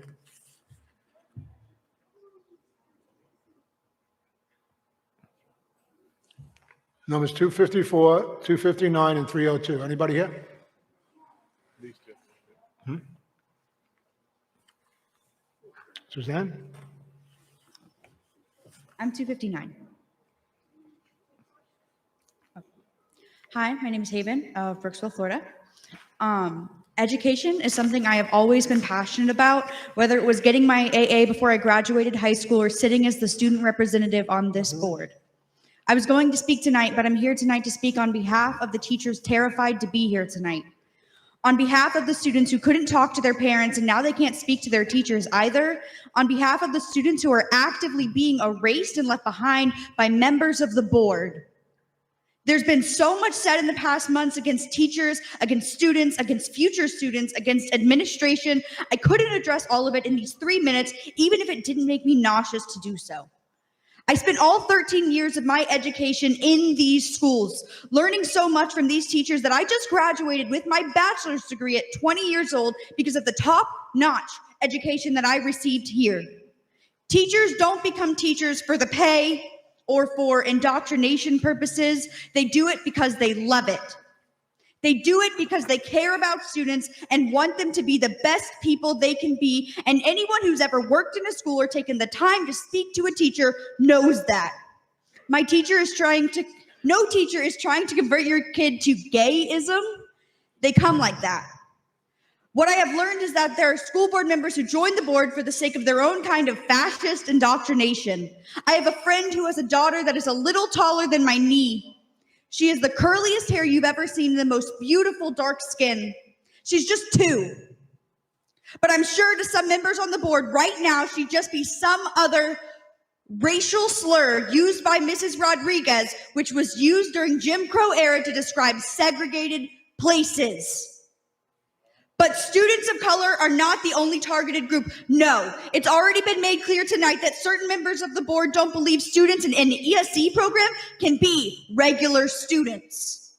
Students that are members of the LGBTQIA+ community are repeatedly told that they shouldn't be here and that their presence should be hidden. No matter what these old men and women with too much time in their hands and too much privilege have to say, you belong here. To every student who came up here and spoke, I'm so proud of you. You deserve so much more love and support than you have been given by certain members of the board. Please keep speaking out against hate and bigotry. Please keep sharing your stories, keep being loud, and keep being you. And to the people on the board, listen to them and look at them. So while a couple of these hours of my time have been wasted today listening to pointless conversations about woke and equity, I mean, God forbid we leave segregation and racism in the past, right? I couldn't help but notice how not a single teacher sat with the people causing commotion. Not a single person who has dedicated their life to helping children sat with the people trying to revolutionize education. And to Ms. Duvall, Ms. Prescott, and Mr. Stratton, if Thank you. Sean? Happy birthday, Laura. Thank you. My name is Sean May. I am a resident of Hernando County, born and raised here, lived here my entire life. I have been a business owner, entrepreneur in this county, employed dozens of individuals, and most recently I have taken on a role as a high school teacher at a local private school. And just like each and every one of you were elected by your community, chosen by your community. I was recently awarded or selected as Teacher of the Year in Hernando County. So I feel like I have some experience both outside the classroom and inside the classroom. The word appalling has been thrown around so many times tonight I can't count, but really the only thing that I find appalling is the amount of hate that's been thrown around in this room. The personal attacks on different individuals, the personal attacks against Mrs. Rodriguez and Mr. Johnson, to me is appalling. She's following the law. She's doing what she's supposed to. But most importantly, she is acting as a mother first. She's protecting her children, and I applaud you for that.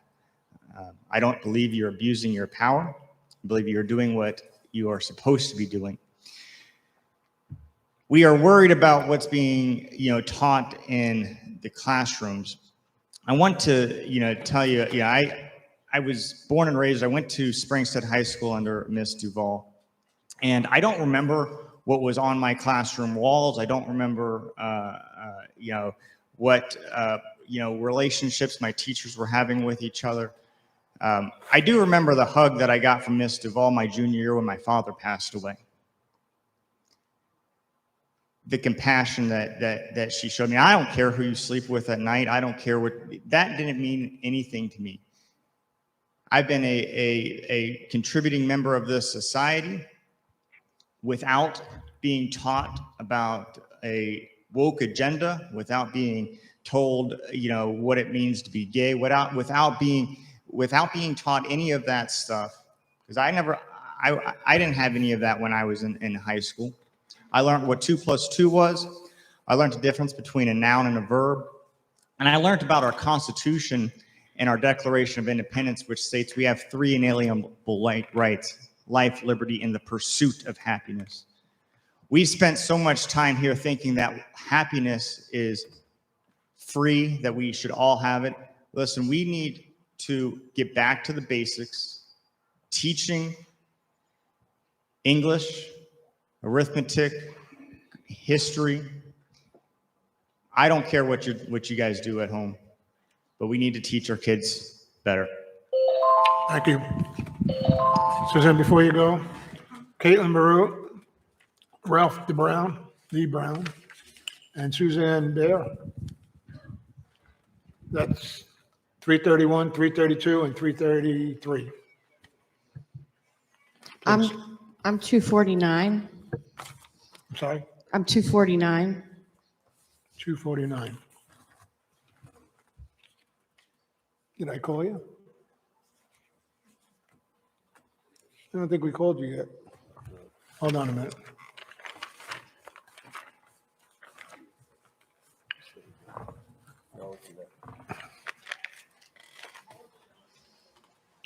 You don't have to put it.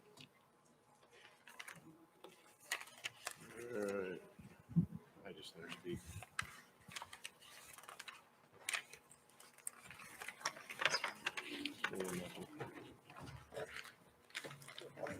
You don't have that number? You have a card? Can't see that. I gave it to them. Hmm? Let her speak. Okay. Did I say 249 on card? Please speak.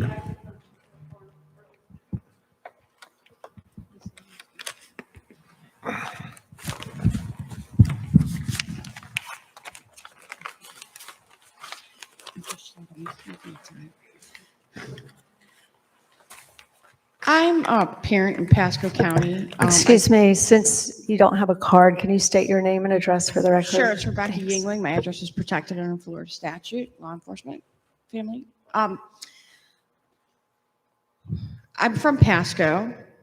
I'm a stakeholder here in Hernando. I do business up in here in Hernando County.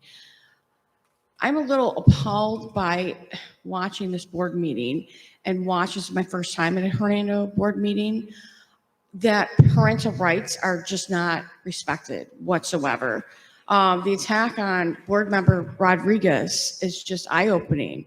The love and inclusion and acceptance community has just sat here and said, well, you need to look at me when I'm talking.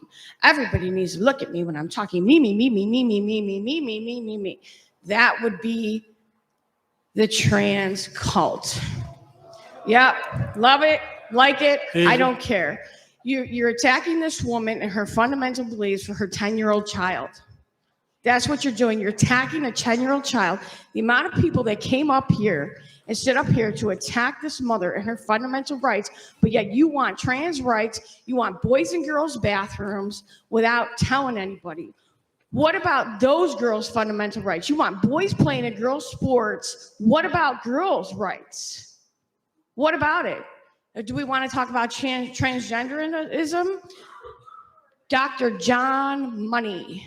Dr. John Money. Everybody up at that school board better know who he is. And for those that don't know who Dr. John Money is, I'm not going to tell you. I'd prefer you look him up. When you're done with that, I want you to look at Alfred Kinsey, the founders of gender, both pedophiles. Suicide rates. Look up suicide rates. We don't want to talk about the large, massively growing detransition population, which I work with. These are children that were told, well, maybe you're trans. Well, come join, be gay. You know, it's okay to be gay. Check out, you know, maybe you're bisexual, whatever. It's all this sex with these books and this sex ed and this curriculum and teachers with their flags in their rooms. It's all crammed down the throats. Schools are supposed to be non-proselytizing. Non-proselytizing. What does that mean? That means we don't promote one group over another group, right? We can't put Christian stickers around schools, but we can put rainbow pride flags around schools. You're proselytizing one group over another.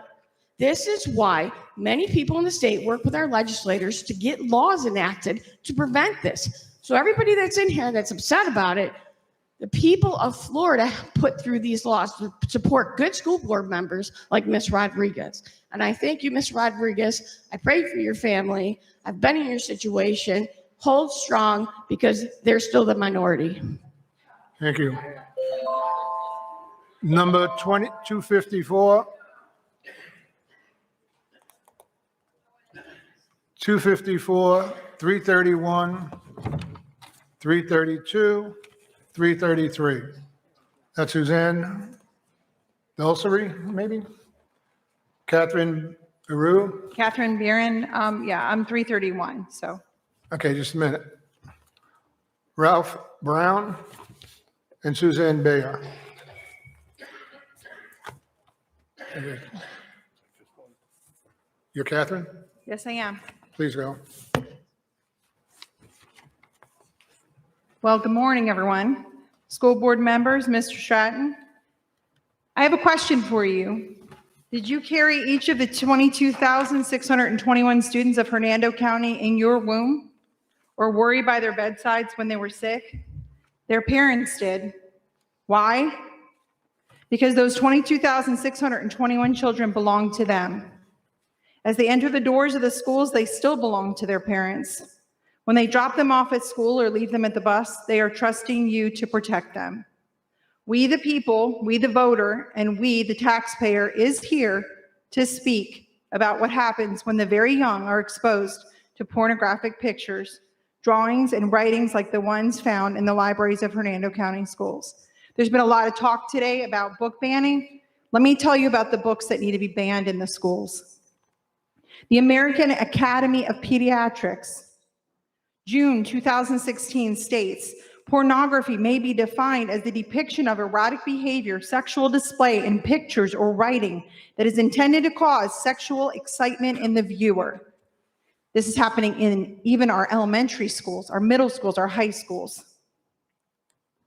Consumption of pornography is associated with many negative emotional, psychological, and physical health outcomes. These include increased rates of depression, anxiety, acting out, violent behavior, younger age of sexual debut, sexual promiscuity, increased risk of teen pregnancy, and a distorted view of relationships between men and women. And sexual predators have purposefully exposed young children to pornography for the purpose of grooming the children for sexual exploitation. These books need to stay out of the hands of the kids.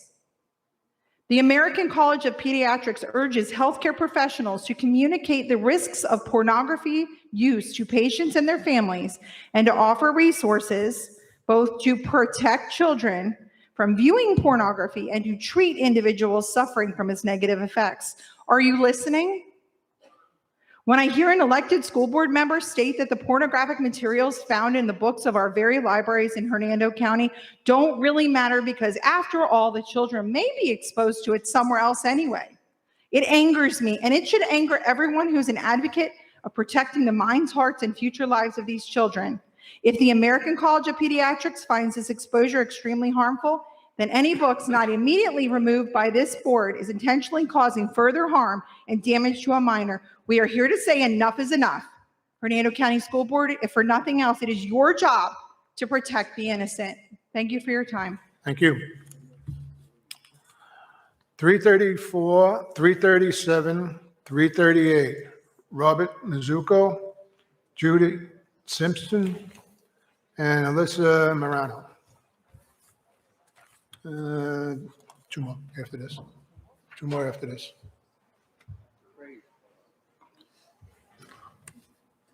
Robert, step right up. Sorry, excuse me. I got 5 ruptured discs, so I'm gonna have to a little bit of stretch. It's okay. I graduated from Springstead in 1996. Miss Duval was a principal there my sophomore year, I believe. She started in 94. I am a entrepreneur here in this county. I'm a license holder. I am a business owner. I hold licenses in multiple disciplines within the state. And fundamentally, a lot of y'all have a lot of your facts 100% wrong. First and foremost, and if you laugh and don't have any respect, then we know who you are. Now, first and foremost, we live in a constitutional republic founded in 1776. We do not live in a democracy. That is the indoctrination that you all have been fed to get to the point to where we are. These are facts. This is not emotion. Okay? These are facts. You may not like them, but they're facts. Facts remain. Laws were broken. Laws have been usurped to where things don't need to be voted on. Things get swept under the rug and then not publicized because they don't know how to handle it because of the volatility of the situation. Now, the indoctrination that we have all witnessed is evident in this room, in the hostilities that everyone has exuded this evening while standing up here talking about equality and equity. I watch over 100 people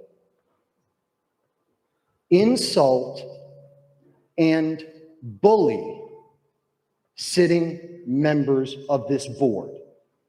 You all should be appalled at your own actions. Easy. I am addressing everyone in this room. You're supposed to address the board. Excuse you. Yep. Have some respect. And I will address the board. Please. Okay? Step Thank you outside, for please. trying to maintain some Step sort of outside. order, Gus. Please.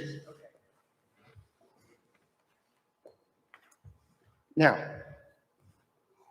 I have firsthand account in this county of ESE, SLD. The changeover between the two is partially, in part, due to me. Okay? Thank you. Thank you. Judith? Alyssa. Oh. 337 was Judith. She's not here? Judith Simpson? Okay. Hi, Alyssa Morano, Spring Hill, teacher at Nature Coast for one more day. No one is teaching your kids to be gay. Sometimes they just are gay. I have math to teach. I literally don't have time to teach your kids to be gay, even if I cared enough to. I don't. I want to teach them literacy and numbers, numeracy, if you will. If you've spent time in a classroom, you'd know it's hard enough to get your kids to put their name on their papers. We do not have the power to change a part of them that has always been part of them. Excuse me.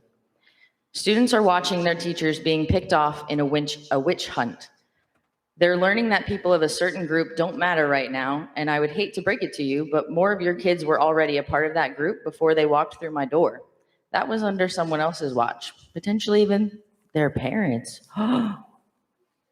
They're watching their classroom walls become bare, something this school board apparently really cares about. We love bare walls.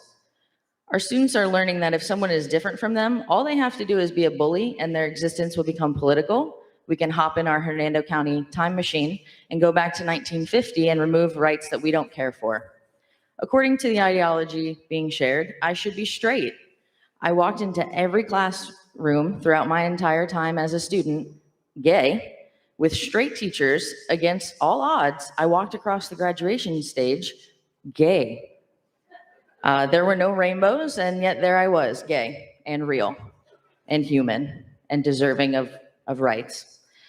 If we are criminals because we accept people for who they are, then let it be known that I literally don't care what you're attracted to, who you want to be, what you want to be called. Just sit down, pay attention, look up from your phones and look up at your teacher at the board, learn some math. If that's a crime, cuff me now. If you don't already know this, students don't care how much you know until they know how much you care. Every single one of them. Gay, straight, black, white, Asian, trans, all of them. And I love them all, exactly as their weird little selves are. This gay teacher who accepts her students exactly the way they are outscored the county average by 15% in geometry and outscored the state by 10%. And now a sub will take my spot in my cold, bare classroom. Thank you. Now, next, and the last two speakers is Stormy Dickerson and Dawn Allen.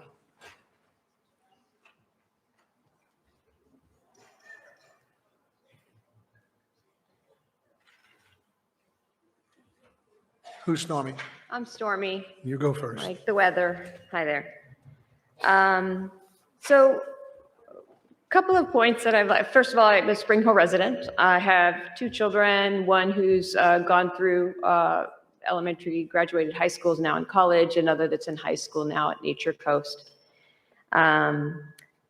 A couple of points I wanted to make, and this has really kind of been brought up a few times, particularly the last few speakers. This is the first time I've ever attended in person, although I've watched generally remotely, but this was something that obviously caused a lot of attention.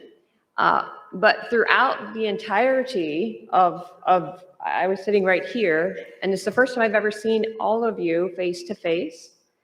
And I do have to say, Ms. Rodriguez, I would ask you to maybe look back at the video of this throughout and notice that, and Mr. Johnson as well, less so, but every single one of the school board members that I've never met, and every one of them looked at every speaker and was engaged and act like they actually cared about them being here. And I didn't see that from you. I appreciate you looking at me now and engaging with me visually. Thank you for that. But I just wanted to bring that up from someone who just hasn't experienced it before. So there was actually, Mr. Johnson, you said something, there was a quote, you said literally, be kind and respectful. That was a literal quote from you earlier tonight. And I would say, walk your talk, right? So the other thing that I wanted to bring up, there was an agenda item 231425 regarding iReady.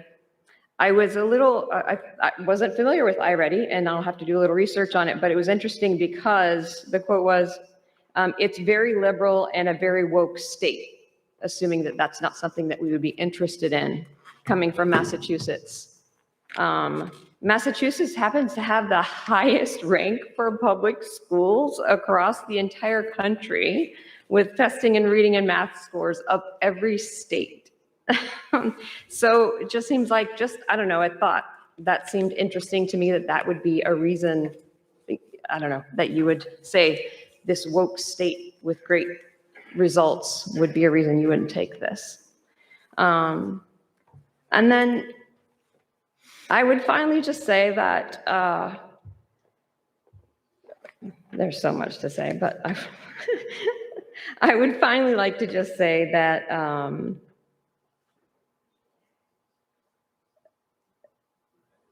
maybe I've heard a lot about being woke, and I think everybody has a Thank you. Last speaker is Dawn Allen. I find it funny. So we went from Stormy to Dawn. I find that fantastic. The last few people. I just all want to say right. that. Time to bring it down, bring down the house of Dawn. Okay, so this has been a very long day. My name is Dawn Allen. I'm Brooksville, Florida. Normally, I don't always come out to things like this. I do watch them. People like me have come out of the woodwork that normally wouldn't be activists, wouldn't be coming out here doing things like this. But I started paying a little more attention when I started seeing some bizarre things, and my ears perked up. By this point, I'm kind of fascinated. I'm sick of the twisting of words and the straight up lies. Now, why is it controversial to not want smut in our school libraries? No, it should not be an opt-in, opt-out. You know, most parents are busy and don't respond to those things in full. Everyone remembers the debacle with the mask opt-in, opt-out. All of you do. It's not good for child development to have depravity in their faces. I would explain that more in full, but a previous speaker spoke much better on it than I could. I don't care if it's my kid or someone else's. Yes, I'm plenty aware that some kids will get a hold of things regardless. The argument that they'll do it anyway is one of the weakest out there. Should the school also be handing out beer and cigarettes because many kids will locate them somehow anyway? This isn't restricting books like To Kill a Mockingbird, and I've heard people saying things like that. This is legitimate written depictions of pornography and heavy drugs. I've read them myself.